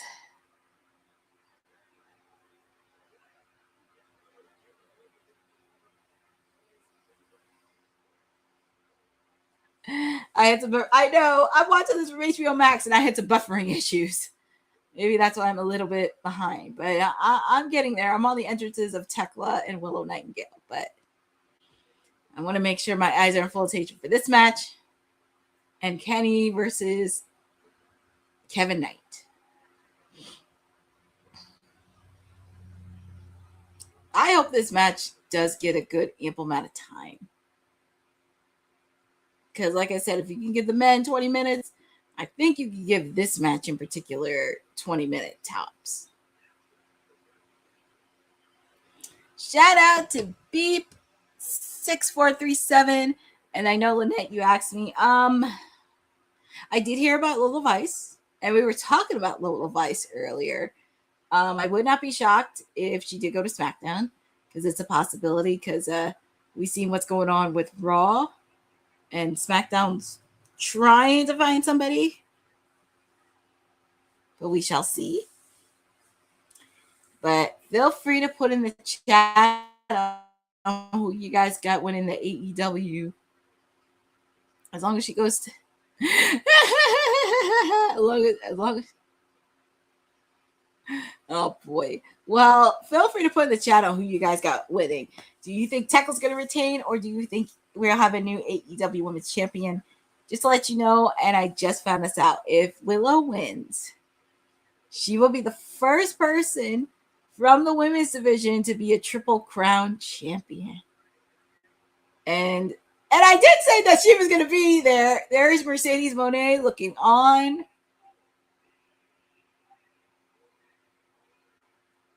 There's Justin Roberts. He's looking. And like I said, Mercedes Moné is in the balcony. And it's funny, I mentioned that she may be sitting in the balcony. Just because she's not competing does not mean she can make an appearance. I will tell you this. I have a feeling if Willow does win, people are thinking Mercedes is going to get the win. Now, this is where it's going to get very interesting, because if Willow wins, I know people are going to give the edge to Mercedes, especially after what happened last year at All In Texas. But here's the thing. People don't realize there's a lot of deep story between Willow and Mercedes. People think Toni Storm is the biggest threat to Mercedes. No. Willow has always been her biggest threat, because either she's envious or she deep down, character-wise, doesn't like her, or there are a few qualities that Willow has that Mercedes doesn't. So there's a lot of factors that go into it. And I just looked up Willow's win-loss record against Mercedes. She's 2-1. Now, granted, I know people don't think that's the most tiniest, but there's going to be a lot of thoughts, especially on my watch along. I'm sure some of my co-hosts are really going to think that Mercedes is going to walk in and get the women's title. No. Because I'm going to tell you this. If she doesn't get it, well, I don't know. There's a lot of things. But we shall see what happens on the interesting road with Wembley Stadium. But I will say this. If it happens to be Willow and Mercedes, this is a better build-up than it was last year between Mercedes and Toni. With the fact they only had 6 weeks to do it, I just wish it was built up a little bit more, and they could have crossed paths a bit, even after Toni lost the title. But here we are. And like I said, I feel like for this one, it's a better build-up. So, here we go. We have the AEW Women's Championship between Willow and Thekla.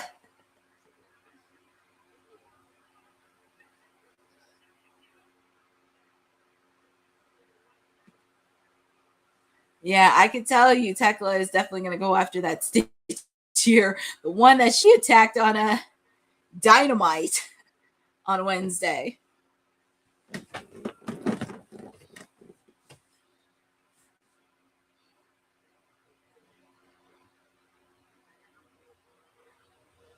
Ooh, Willow hit a cannonball, but it looks like her lower back was hurting. Ooh. Ooh, Thekla put a stomp in. Well, Thekla is known for bringing out the toxic persona.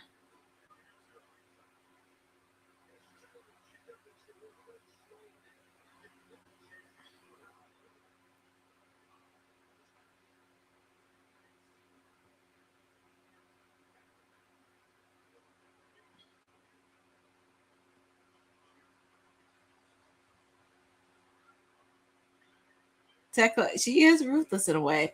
That's why she's nicknamed the Toxic Spider. Yeah, it is bleeding a bit. You can tell Thekla is a little bit ruthless. She's always been that way since she first started. She has that toxicity.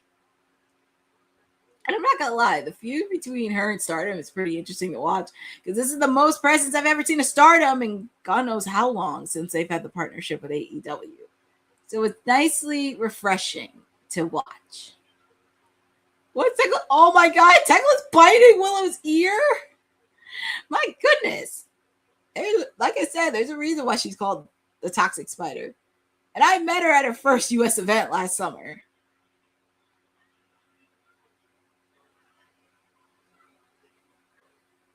Actually, no. Yeah, last summer it was.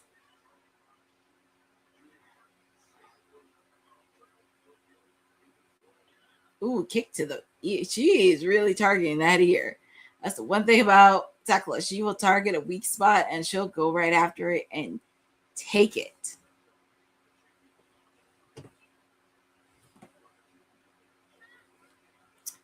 Maria asked me a question. Do you think the absence of Timeless Toni Storm has been a blessing in disguise for the women's division? You know, it's really interesting. Oh my God, it's a Thekla. She's biting off the ear. It's interesting to say this because I kind of say this after Toni Storm got attacked, because this is where creative and Tony really have to think outside the box because they can't depend on just Mercedes and Tony to run the division. You have other women that you could utilize and capitalize and picture them as stars. But unfortunately, I don't know what's going on in the back end because I do think each and every one of them have an opportunity to shine on their own.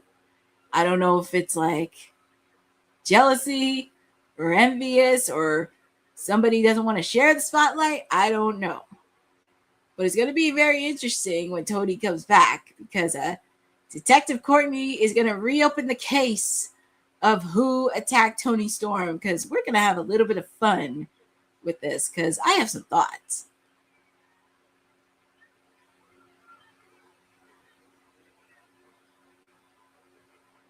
What's Thekla gonna do here?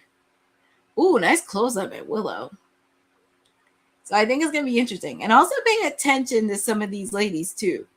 Because some of them probably took the opportunity out of nothing and capitalized after Tony got attacked. And there's certain clues that was left in the locker room on the night Tony Storm got attacked.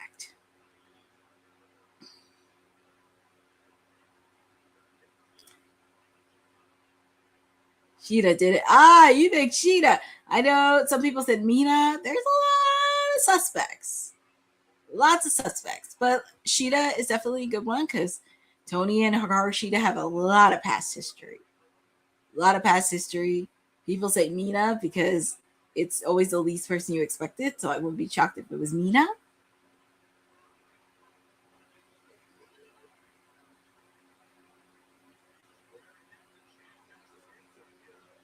Ooh, nice drop kick by Willow. 2, quick kick out by Thekla.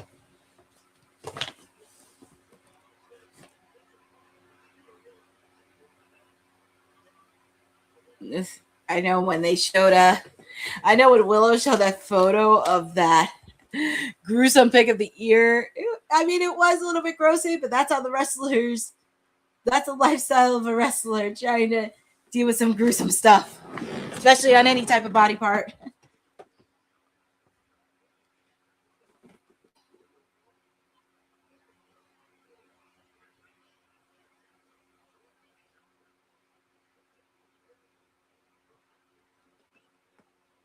Ooh, Thekla, that was a nice counter that Thekla made. Nice clothesline.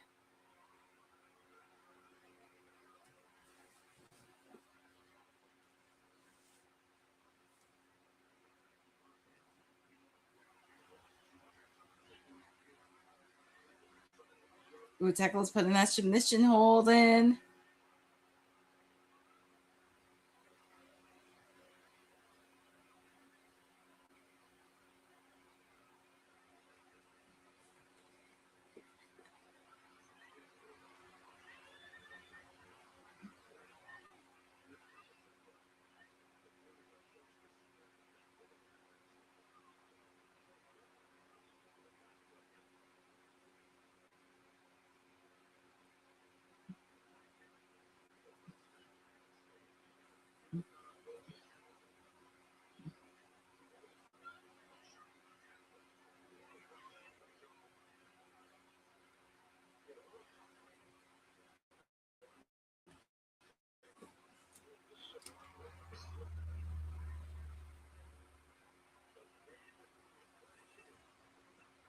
Let's see what Tekla's going to do here. I smell a suplex off the top rope. Nice suplex off the top rope. And Thekla is just standing there in her toxic spider formation.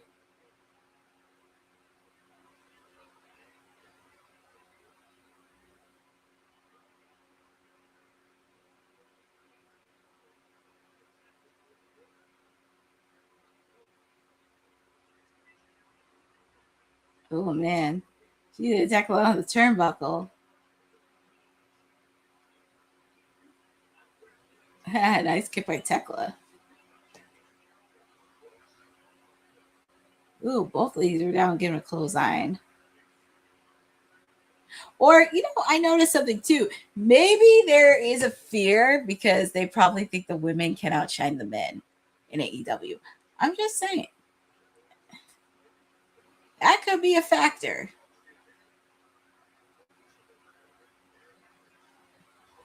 Mercedes doesn't look pleased, but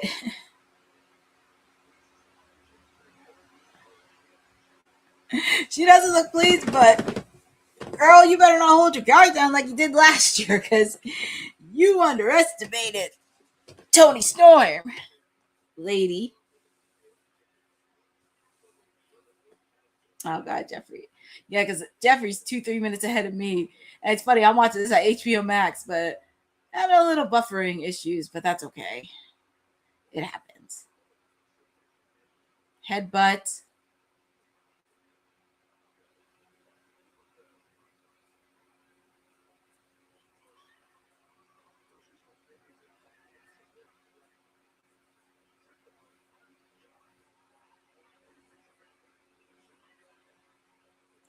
Man, Thekla and Willow are really throwing punches at each other. She's pleased on the inside.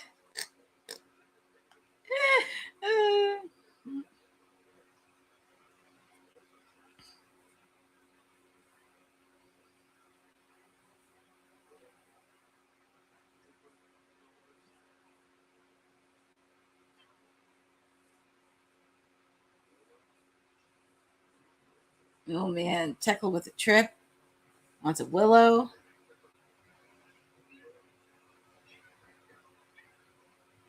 Oh man. See, look at Thekla. She got that spider web persona. That's why it's so scary. I'm not gonna lie, that's pretty flexible.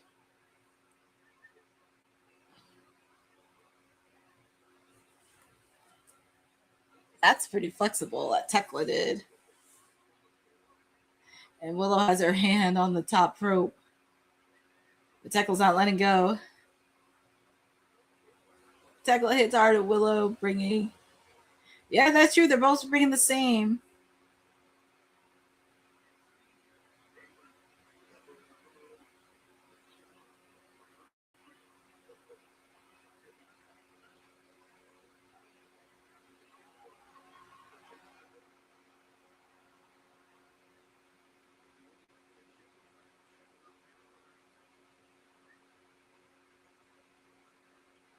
What are they going to do here?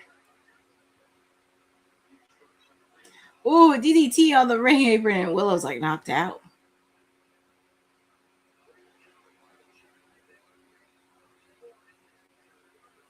Ugh.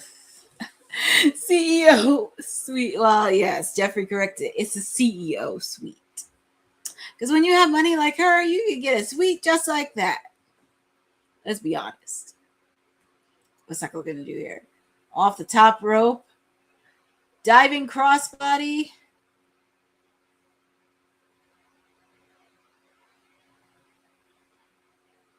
And both ladies are down.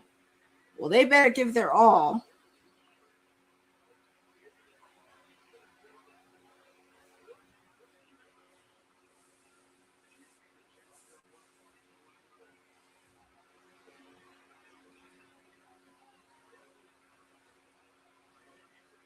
To pick up my Thekla.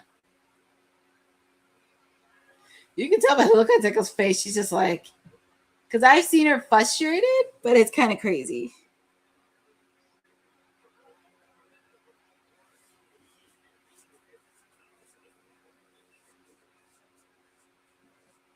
Yes, please. Don't give me any spoilers because I know people are way fast ahead of me because I'm dealing with some buffer issues on HBO Max. So please, no spoilers. Oop, nice this one. One. Quick kick out by Thekla.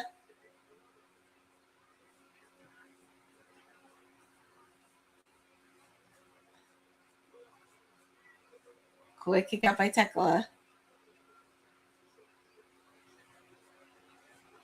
What's Willow going to do here? I think she's ready to bring on the pounce. Or the babe with the power bomb.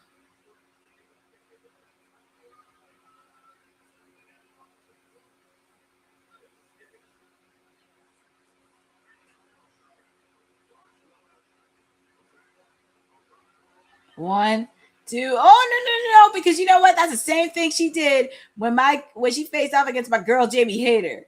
And I was pissed that Jamie Hayter didn't get a proper rematch. Well, she kind of did a fatal 4-way, but not a one-on-one. And I wanted her and Thekla to have a blood feud. Spinebuster by Willow.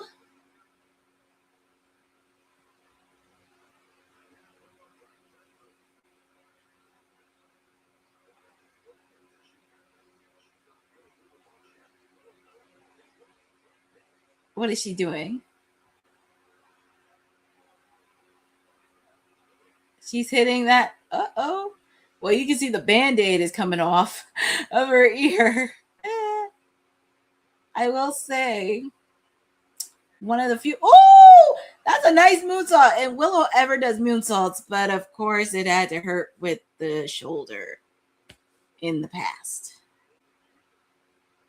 Spear. Oh. She's going with the bang with the power bomb. Is she gonna do it?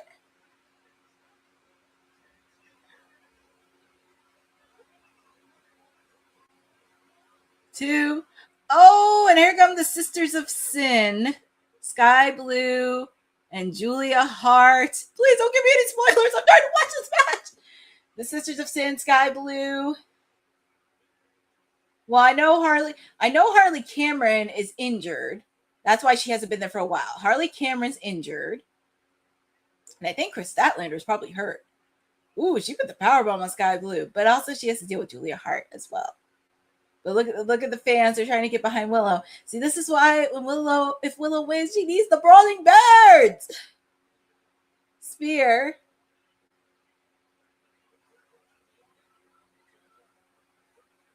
Stomp. 1, 2, 3. And she did it. She did it. New AEW Women's Champion, Willow Nightingale. And with the fact she is the first woman from AEW to be Triple Crown champion. Because she already won the TBS title. She won the tag team titles. And now she's women's champion. And it's crazy. We are going to get actually Boza.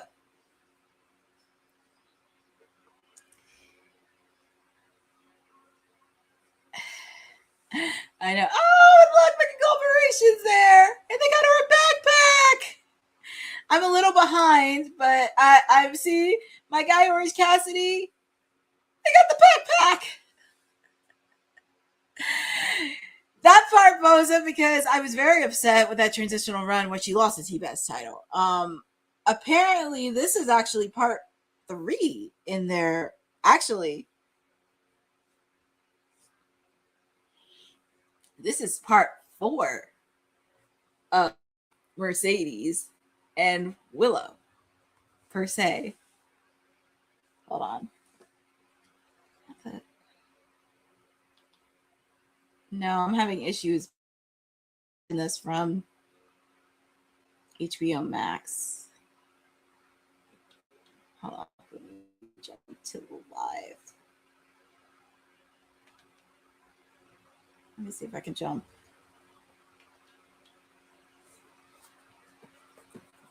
Let me see if I can jump to live. Oh, boy.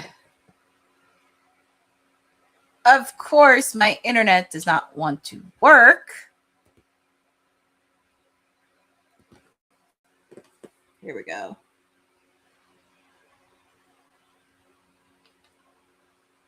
Let me jump to live. I'm going to see if I can jump to live on this one because I am a little bit behind.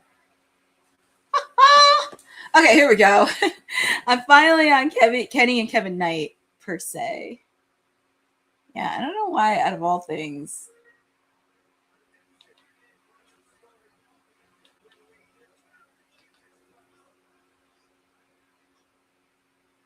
Okay, I'm on the live part with Kenny and Kevin Knight. So yes, I think it's part 4 in a way, because the first time they met was New Japan. Second time was TBS title. Third time was a TBS title again, and this time it's number 4. So, but congratulations to Willow Nightingale. She got her backpack. The conglomeration's there to help.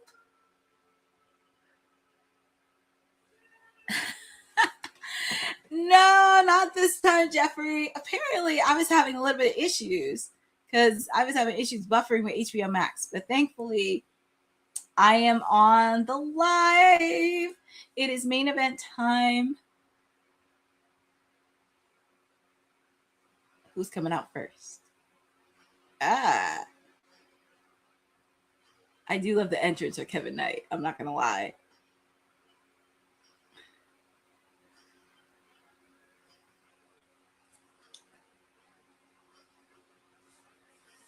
It sounds like he changed his theme song in a way. But he changed his entrance. I'm not going to lie. Because when you're in the main event, you got to take it up a notch.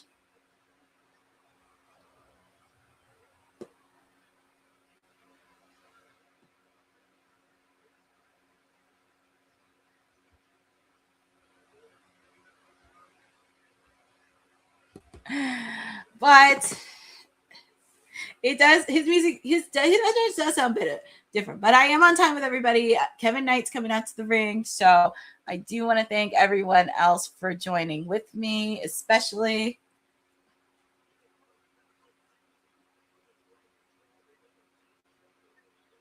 yes, Benjamin Lamping. I am so happy you decided to join. And it's your first time with AEW. I know I had a little bit of buffering issues, but congratulations to Willow Nightingale on winning the AEW Women's Championship. I just hope she has a good run as champion and not like it was when she was CBS champion the first time, where she held it for less than a month to Mercedes. That's my little bit of concern. And it would not surprise me if Mercedes took a shot at it with the promo, but we will talk more about Mercedes and Willow, not just tonight, but also for Dynamite.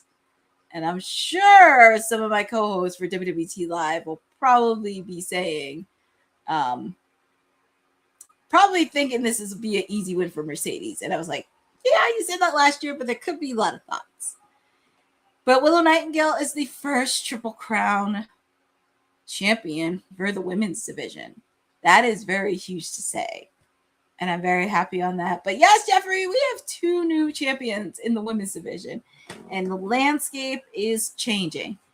And here comes the reigning and defending champion, Kenny Omega. Oh my. Here he comes in his home country of Canada. Ooh, and I love his purple pants. I do love his purple wrestling tights that he has on.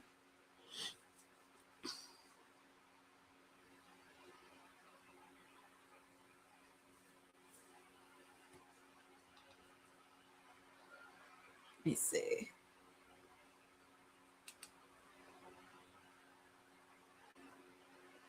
Yeah, I'm on the, hold on, let me see if I can jump to the live. Here we go. Kenny by God. Yes, it is. Kenny by God Omega. I mean, it would be a crime if he didn't wrestle in his home country of Canada. That would just be a crime. But, you know, with Kenny, shout out to Tony Hayes 9401. Thank you for joining on this watch on for AEW Dynamite. You're hanging out with me, your PR princess, your timeless elite, Courtney, with you on AEW Redemption. And boy, oh boy, for the first year of Redemption, it delivered some highs, some lows, some head scratchers, but also some memorable moments to get you ready for Wembley Stadium, because we have 2 new champions in the women's division. So Tony Hayes 9401, the event actually started at 7 o'clock. It started at 7 o'clock this time, and we are finally at the main event. Kenny Omega, Kevin Knight for the AEW World Heavyweight Championship in Kenny's home country of Canada. So I'm very excited for this match. It's going to get You got that right. The Jet's gonna be doing some grounding and getting a slice of humble pie. And especially with the fact Darby Allin ain't done with him. Darby Allin ain't done with Kevin Knight. So that's gonna be very interesting.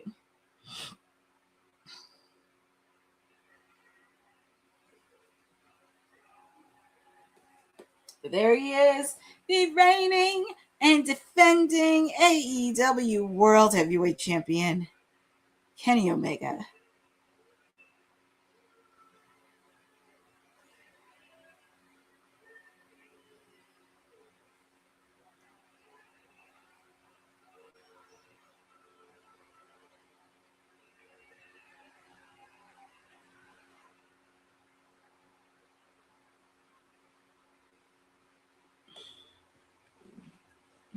All right. Oh, look at Kevin. He says Kevin 2 belts, but I don't know. You're going to get grounded, sir.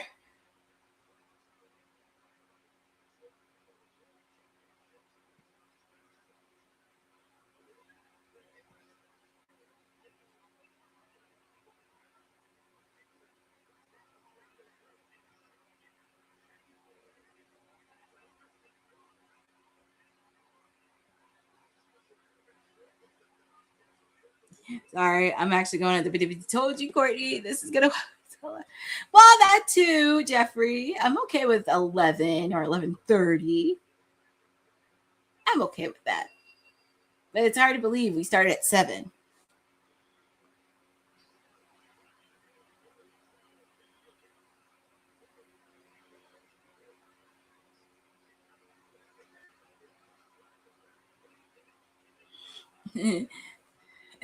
Yes, you did, Jeffrey. And I'm finally on the live one. I pressed it going live. Oh, sorry. I'm on WWT Social. I'm posting about Willow and Maya World's victory. So I'm posting on WWT Socials now.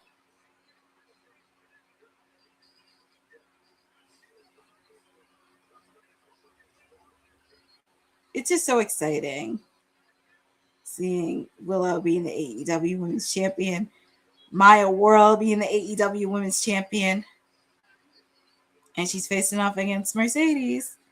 And you can tell Mercedes wants her. Maybe this year she's learned how to be humble. Maybe. I mean, it could happen.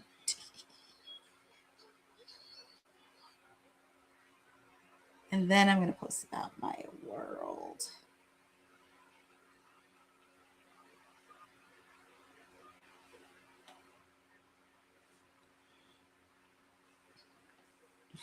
Not surprised by Kenny. Kenny, here's the thing about Kenny. Kenny will put you in check.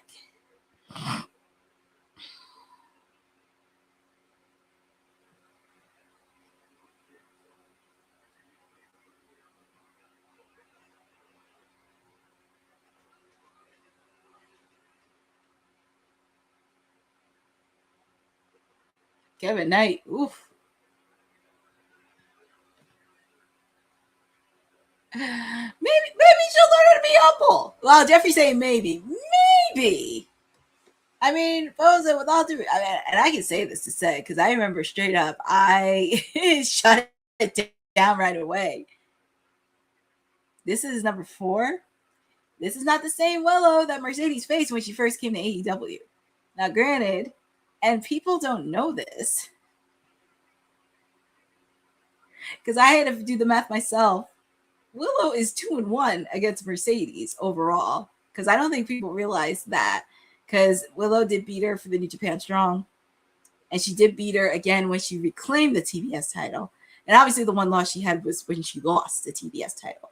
So she's 2-1 basically, because people don't know of her record. And with the fact too, because people think Toni Storm is Mercedes' biggest threat. Willow has always been the bigger threat than Toni, because there are some things Mercedes probably doesn't like about Willow. And probably there is some qualities that Willow has that Mercedes is envious. Because there's a lot deeper story and deeper things that are happening. So get ready, folks. get your popcorn ready and everything else because, yeah, it's going to be something.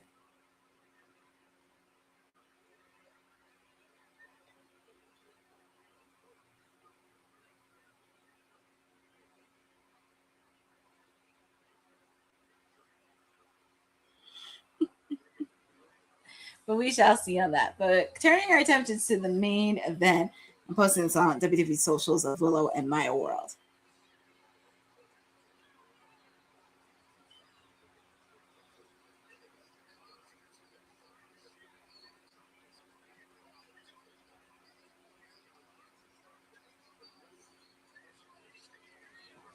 It's so crazy. Maya World is the new TBS champion.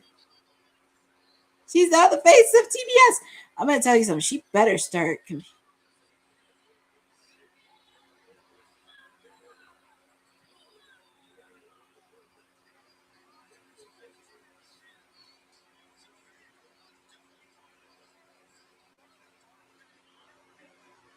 Okay. I had to make sure I do those congratulatory photos.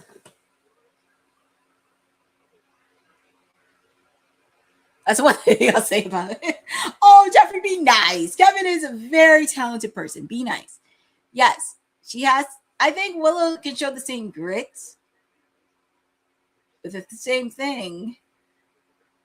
She can show the same grit. It's just going to be interesting how this is going to play out. Because there's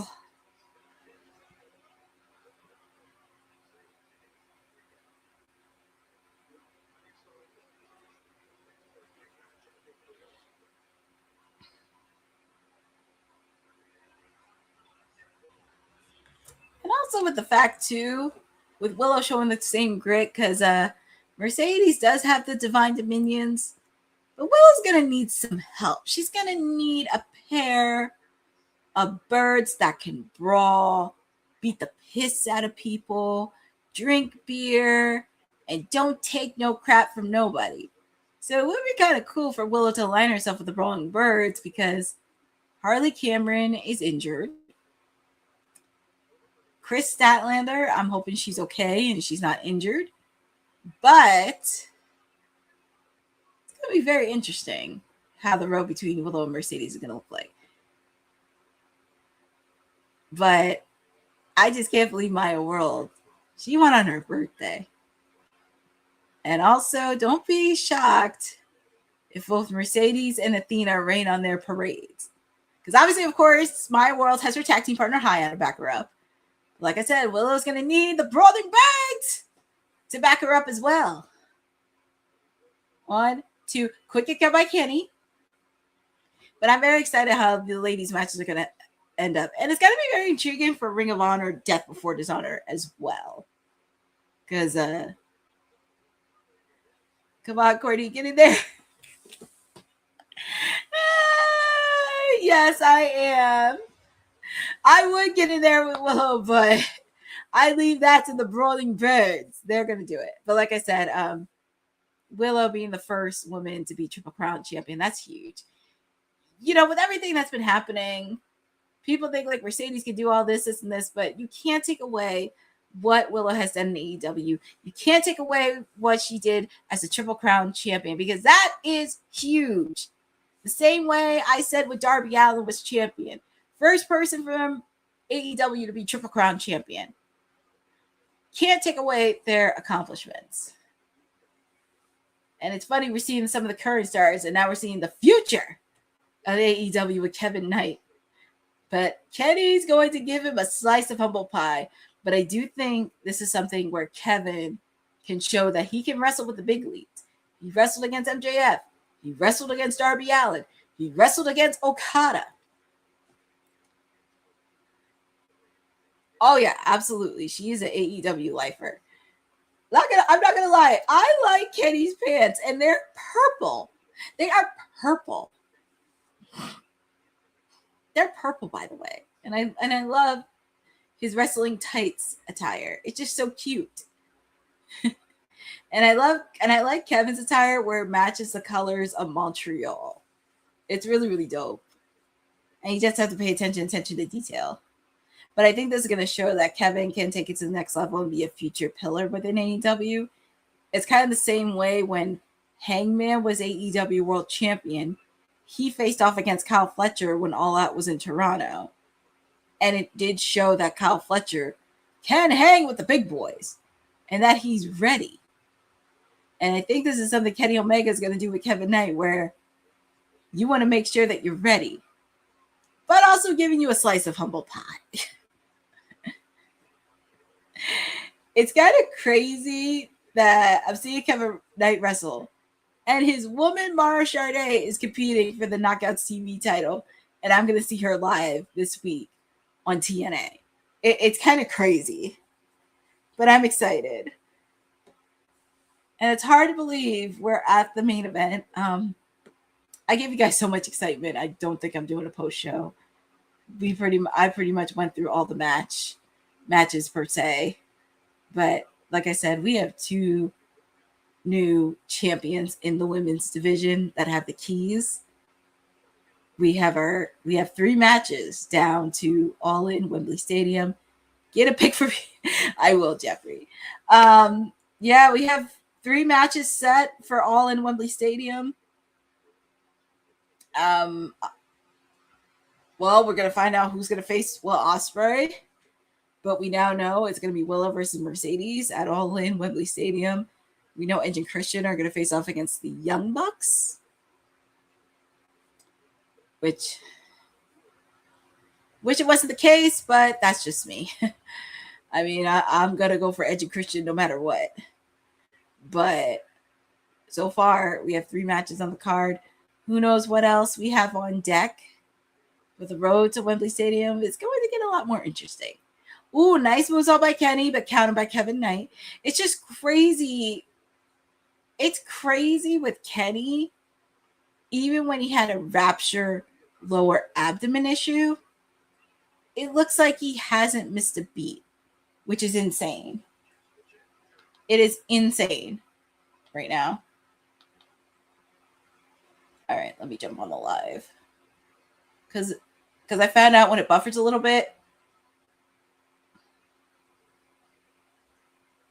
When I found out it buffers a little bit, I have to change it to live. So I'm on the live part right now. That's the sucky part about it. When because I'm not complaining, I have it on HBO Max, but it can be so frustrating. Especially when it buffers. Knows how to book. Well, that is true. They know how to book pay-per-views. Not gonna knock them there.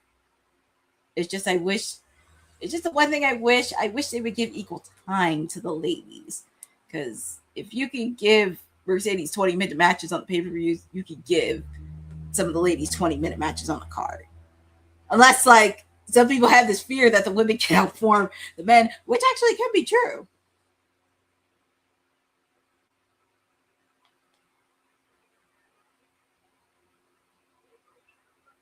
I feel like this is a good opportunity for Kevin to show himself.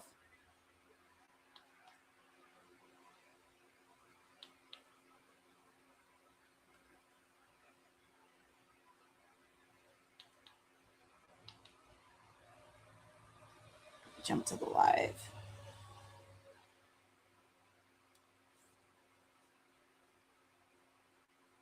That's what I've been planning to do. I just jumped onto the live one with HBO Max because, of course, I have a little bit of buffering issues, but that works on anything.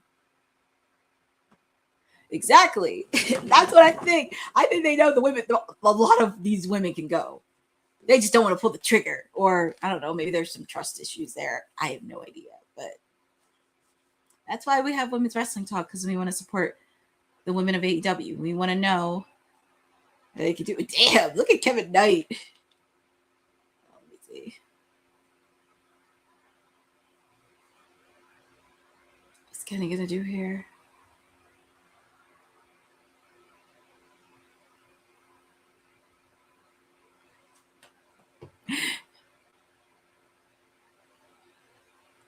Well, shout out to Old Unlimited Production 1. It was a really good pay-per-view so far.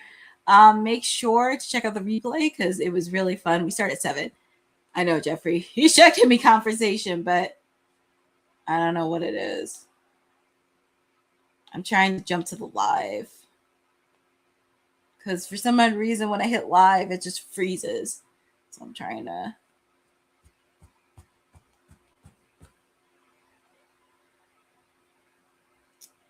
Let me see if I can get back in it again. I'm going to see if I can go back on live.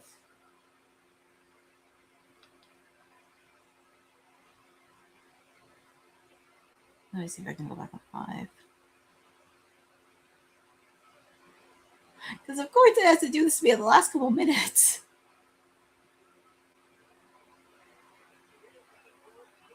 Here we go.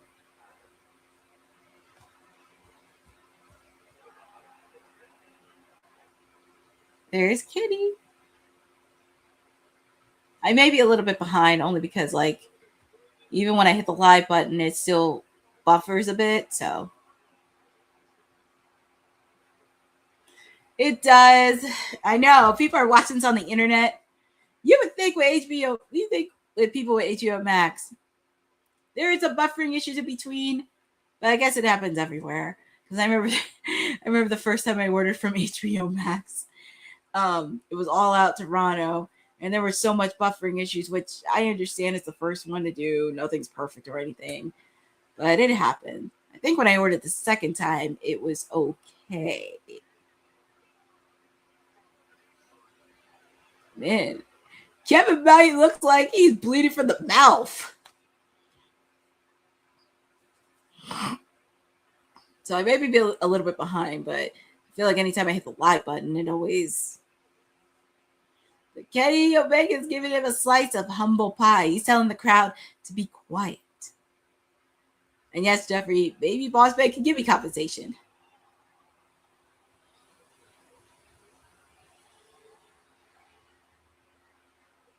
I wouldn't say there's so much unlimited productions. It's just usually it happens a little bit here and there.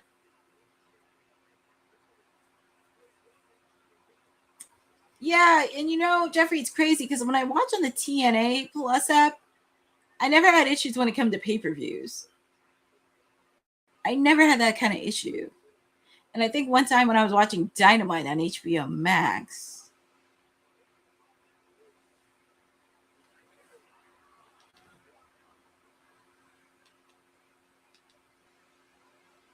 let me see if I can jump live. Go.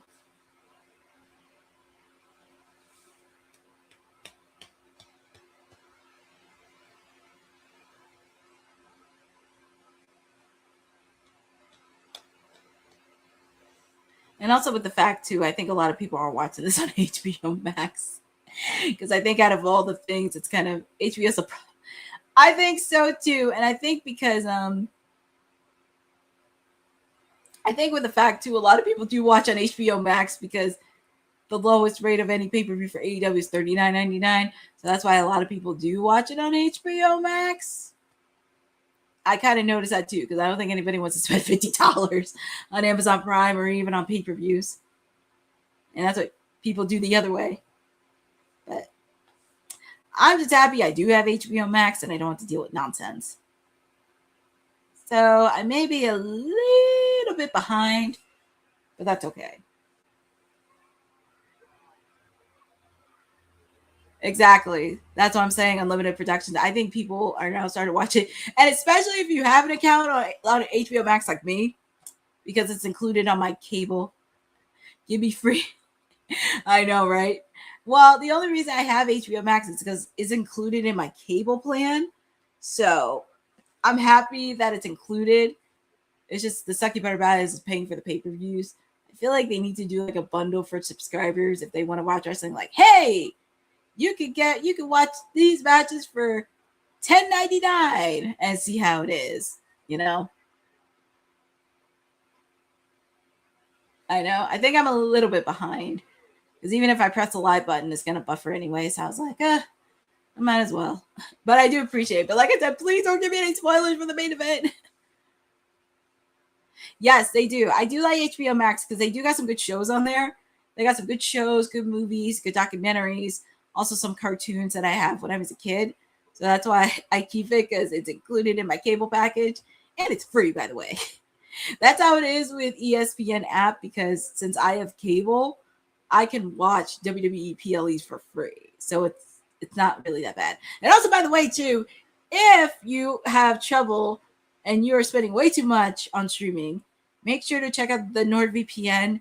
We have it on WWT here, so you can watch it with no ease. You can watch Raw, you can watch SmackDown, you can watch Dynamite. You can watch Raw, you can watch SmackDown, Dynamite, Collision, TNA, all the PLEs of WWE. Get the NordVPN. It's a really cool tool to have. Yes, Unlimited Protections. I had to do research on it, because when I first heard about ESPN and when I found out if you had a cable provider, you could watch the ESPN for free. That's why with the WWE PLEs, I could watch them for free with my cable. So I'm not complaining. It's just like, I'll watch them. Yeah, I think I'm a little bit behind, only because even when I press the live button, it's still going to buffer. So I'm on the part where Kenny Omega is about to be on the top rope. Like I said, I do love his purple wrestling tights. They are so cool. Because I have seen him wear a lot of purple lately. And I'm not mad of a man that wears a lot of purple.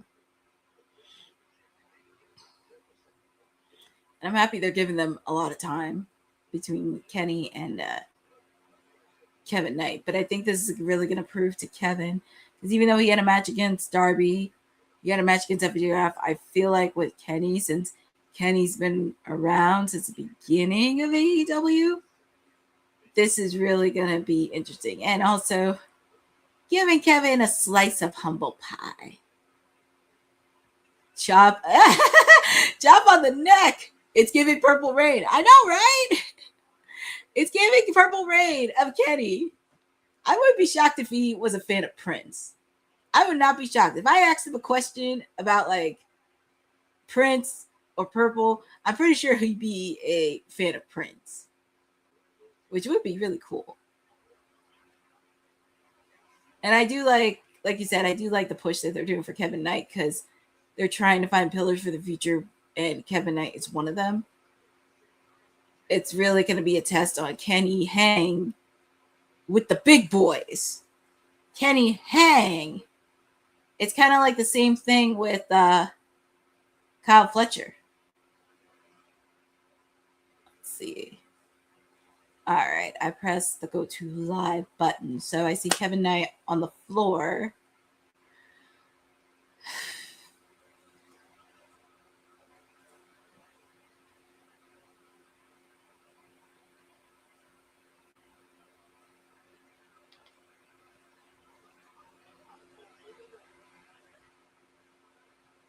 I have to show the replay of that, because okay. Oh, I did see the move. Oh my god, that's insanity.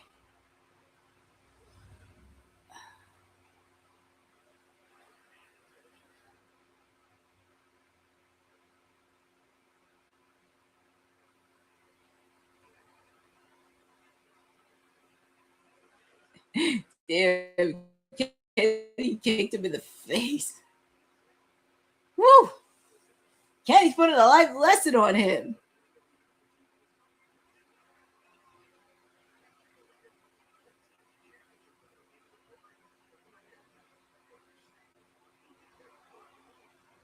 Yes, I did see the top move. That was insanity.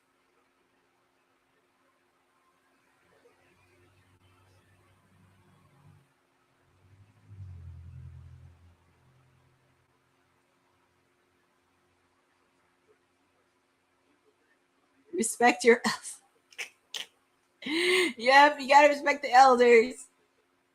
But also, it's like I said, it's a good opportunity for Kevin to learn from the big boys. Can he be a player, main event player, mainstay for AEW? And I think he can. And crap, this is the same move he did to Darby Allin on Wednesday on Dynamite. And you know Darby Allin is pissed. Coast to coast. He hit the exact move on Darby Allin. That'd be funny if Darby Allin just came out of nowhere. Because Darby still has a beef with Kevin. That'd be hilarious.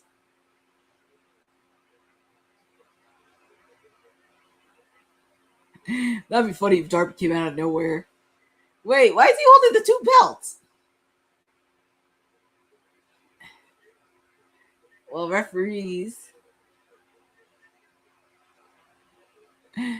Oh, poor referee Bryce. What did he do? He threw the belt, the AEW title belt.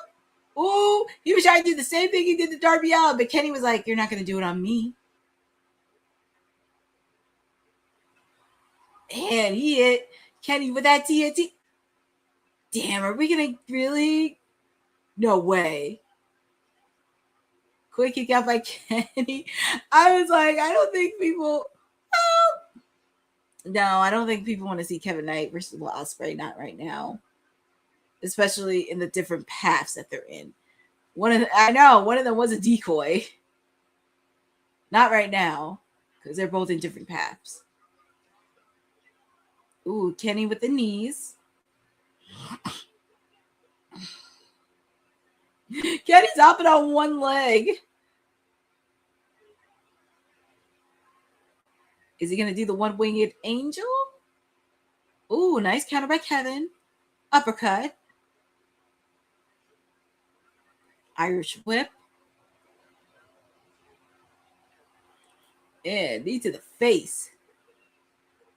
Yeah, I was like, Kenny's not going to lose that way. Especially with the fact you're in his home country. And he's Canadian, too. He's beloved in Canada. 3, and your winner, and still AEW World Champion, Kenny Omega. There was no way Kenny was not going to lose in his home country. There was no way he was going to lose. But congratulations to Kenny retaining the AEW World title. Now, we have 3 matches official for All In Wembley Stadium.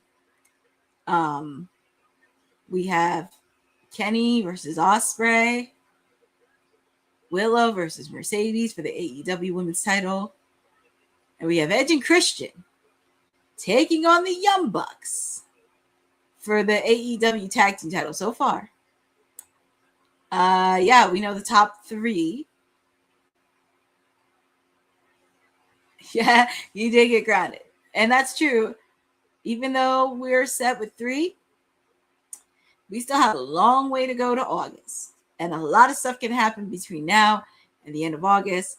Obviously, of course, we have Ring of Honor Death Before Dishonor. So it's going to be very interesting on how this is going to play out. Well, oh, man. I kind of knew this was going to happen with the Death Fighters because they came out earlier. They attacked Edge and Christian. Well, actually, Jeffrey, to be fair, the only night that they had was when Kyle Fletcher retained the belt. But we knew Kyle. And it's bad enough with the Death Riders because we saw them attack Edge and Christian. We saw them attack Jay White and the Bang Bang Gang. And we see Jon Moxley and Marina Shafir. Well, here come the Young Bucks trying to help their friends. They're trying to help. And I have my theory because I said Hangman could be the one to take over the AEW Continental Championship. But damn, they're taking away. They threw away the Young Bucks. Yeah, they just threw them away like garbage. They just threw the Young Bucks like garbage. They really want to attack Kenny right before. They really want to attack. Oh, Lordy. And this is the same move that they did to Will Ospreay. I meant not Will Ospreay. Bryan Danielson, by the way. That's the same move they did to Danielson. Well, I know Hangman, he can't challenge for the AEW World Title no more. But he can challenge for the Continental Championship. Well, there's Will Ospreay. And I know he's friends with Kenny Omega. I'm like, that. Look, I had to deal with Danielson. I just can't deal with Kenny. And I think because Kenny's more respected, man, I wish Hangman. Man, I feel so bad with Hangman. I know, because him and Kenny are friends. Yeah, I was like, they did the same thing to Bryan Danielson. You know, it's funny. It's funny because I don't know. I think they are going to do it. And you know what's funny? I did say, and Will Ospreay made sure with Kenny, man, he hit that steel chair. He doesn't want anybody hurting Kenny. He made sure they were not going to hurt Kenny. It's bad enough they did it to Danielson and Darby. It's a shame. Well, it kind of sucks because, like I said, the only person I could see beating Jon for the Continental Championship is Hangman. But I know Hangman has a side quest he has to do. Is he going to do it? Is he going to hurt Kenny?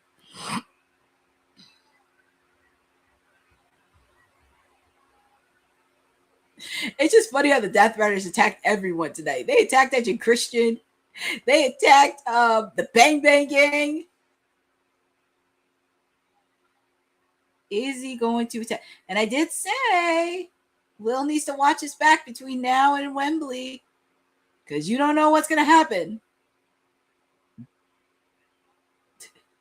Heck, Will Ospreay protected Kenny Omega more than the Young Bucks. What does that tell you? Even though they're called the Elite, what does that tell you? Oh my goodness. Does he have that plastic bag? He's going to do the same thing to Danielson. And I think he did almost the same thing to Darby.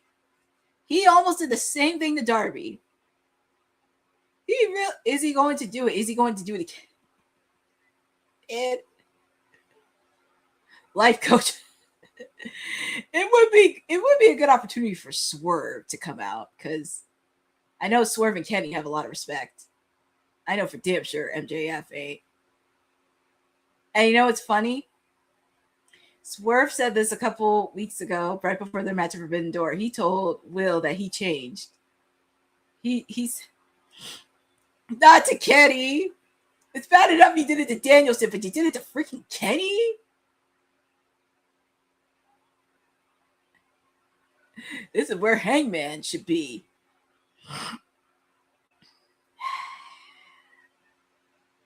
Well, Ospreay, he's ripping the bag because I'm like, he can't do it to Kenny. Because that's the same way they did it to Danielson. Well, damn. It was only a matter of time. Damn, it was only a matter of time. See? Ospreay threw away Marina, threw away everyone from the Death Riders. Ooh, gave the hidden blade. Shit.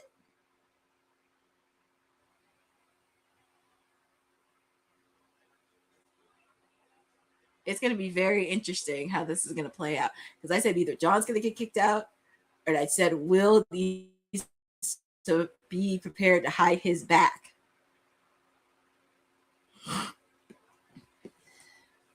It's going to be very interesting how the road to Wembley is going to look like. Because he cleaned out. Damn. And he threw Marina out the ring. He's lucky. I'm going to tell you something, Will. He's lucky that Alex Windsor wasn't there. Because I don't want Alex Windsor to be involved. I want her and Jimmy Hayter to focus on the Brawling Birds. But I'm going to tell you something. If the Death Riders put a threat to my girl, Alex Windsor, all bets are off. All bets are completely off. That's like an end game right there.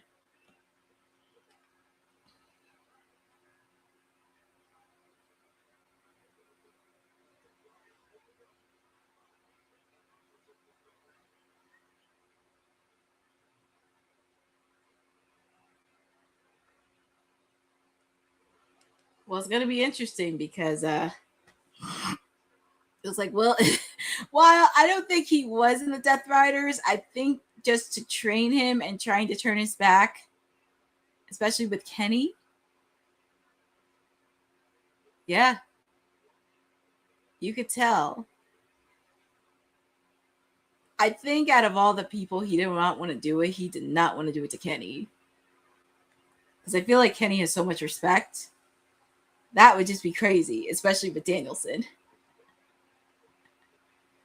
I'm very curious how Swerve story is going to look like.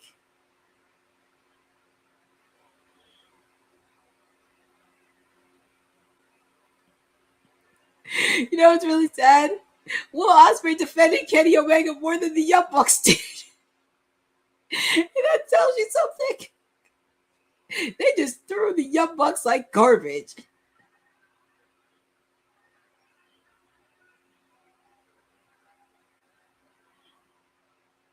Well, they shook hands. But now we have 3 matches official for Wembley Stadium. And it's funny, I kept saying, well, Ospreay is going to be AEW World Champion. But I said, even if he wins, he has to watch his back. I did put a bold prediction by the end of the year. Jon Moxley was going to be kicked out by the Death Riders.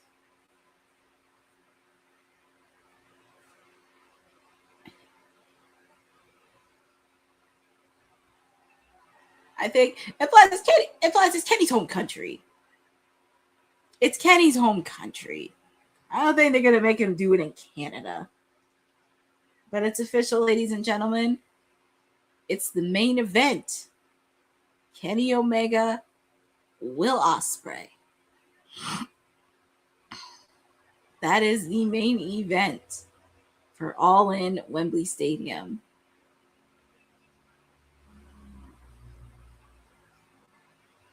Good guys, girl. Well, kind of. Similar to Punk and Cody Bo. Oh. I guess Kenny hasn't forgotten. One-winged angel. Well, I guess Kenny had to get the last word in. Kenny had to get the last word in.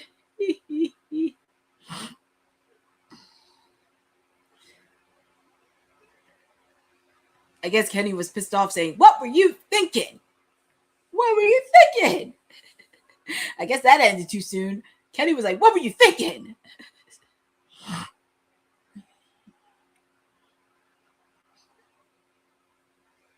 Well, here come the Young Bucks. What are the Young Bucks doing?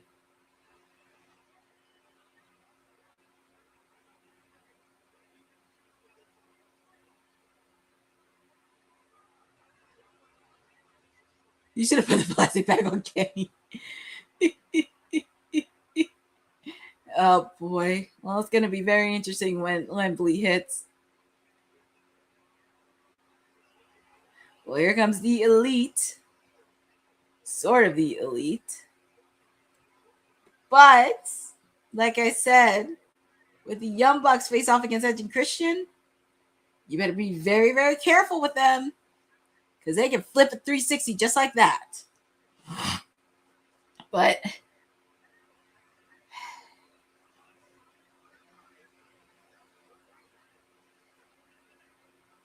is Kenny really going to speak? I guess they're going to post it on socials anyway. But that pretty much wraps up AEW Redemption. That pretty much wraps it up. Well, what's Kenny doing? I think Kenny wants the mic, but I think they're going to move it over to socials because I think Kenny wants the microphone. Does he want a microphone? Oh, no, he's talking to Dr. Sampson, so.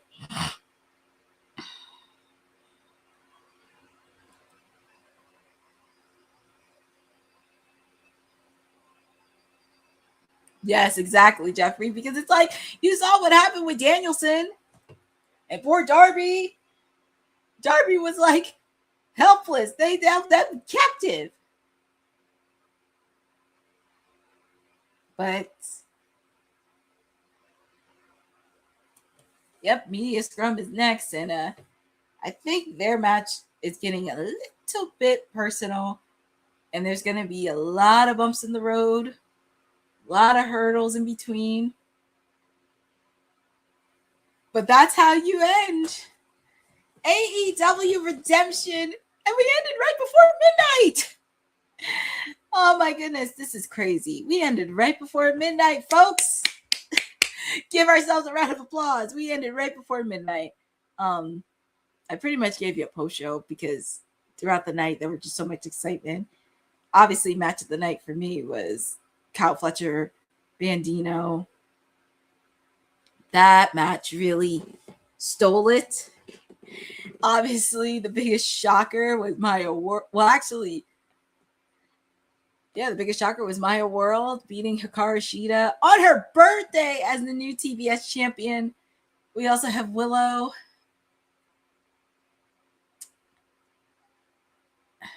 Yeah, 9 times out of 10. Make it 7 p.m. I know, right? 7 o'clock we started. Now we end right before midnight. But yes, both. Well, actually, Willow, we kind of knew it was going to happen. But it was so awesome. And Willow did it. She's the first woman from AEW in the women's division to be Triple Crown champion. That is huge. You cannot take that away from her. And I don't care what anybody says on our panel. You could walk about Mercedes. You can put her on a pedestal all you want, but you can't take anything away from what Willow has done, and especially the women in that division before she got there, because they accomplished a lot. And I will put you in check, because that's the one thing I won't do. Yes, I hope they do, because like I said, I will defend the AEW women's division because they have accomplished so much even before Mercedes got there. So I will defend the rest of the division and make sure that they did it. But yeah, we did have new champions. We also have Andrade. Andrade is a new AEW national champion. So congratulations to him. Edge and Christian retained. Yeah, that's the question, is where, well, it's going to be very interesting where the Sisters of Sin go here, because we saw Sky Blue come out, not Julia Hart. Obviously, of course, Harley Cameron's out with an injury. I hope Chris Statlander's okay and doing her own thing, but like I said, Willow's going to need some help. She's going to need some birds that can brawl and not take crap from anybody. And yes, Julia Hart is in the 5-star Grand Prix for Stardom. I forgot about that. But it was an overall solid pay-per-view. Inaugural year for Redemption.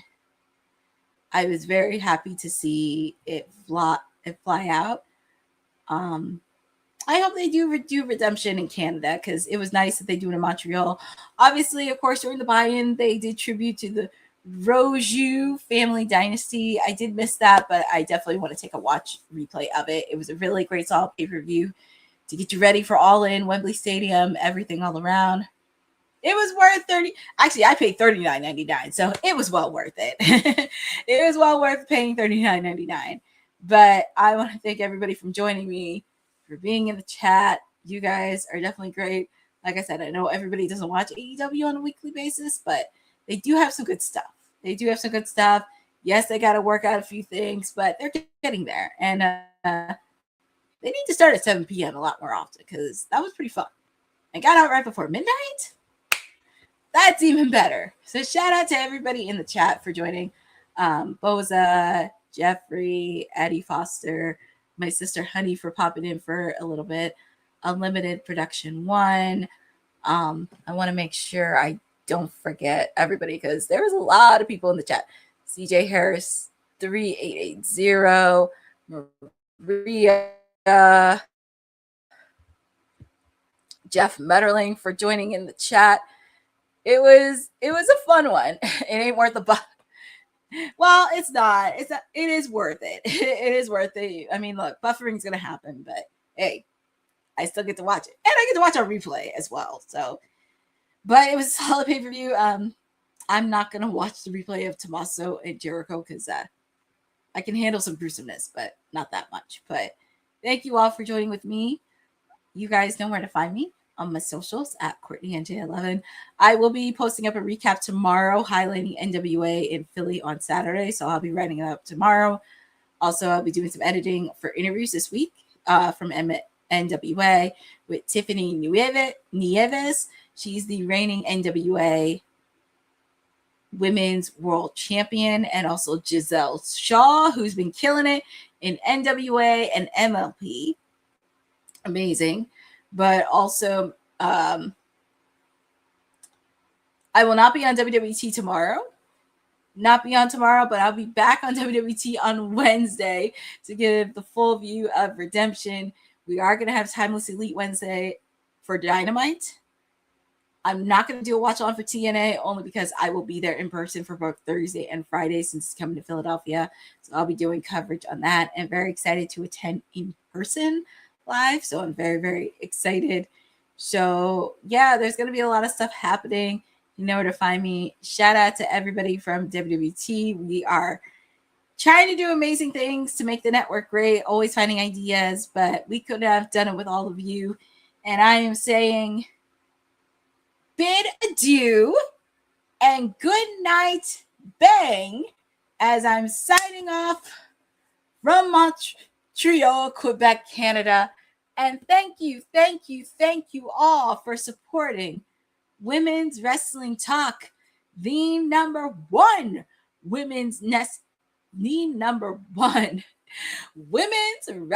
network on the planet. I bid you adieu. Good night, and good night, bang. Thanks for joining WWT. Don't forget to like us on all social media platforms at WW Talk Pod. Like and subscribe on all video and audio platforms, like yesterday, my G.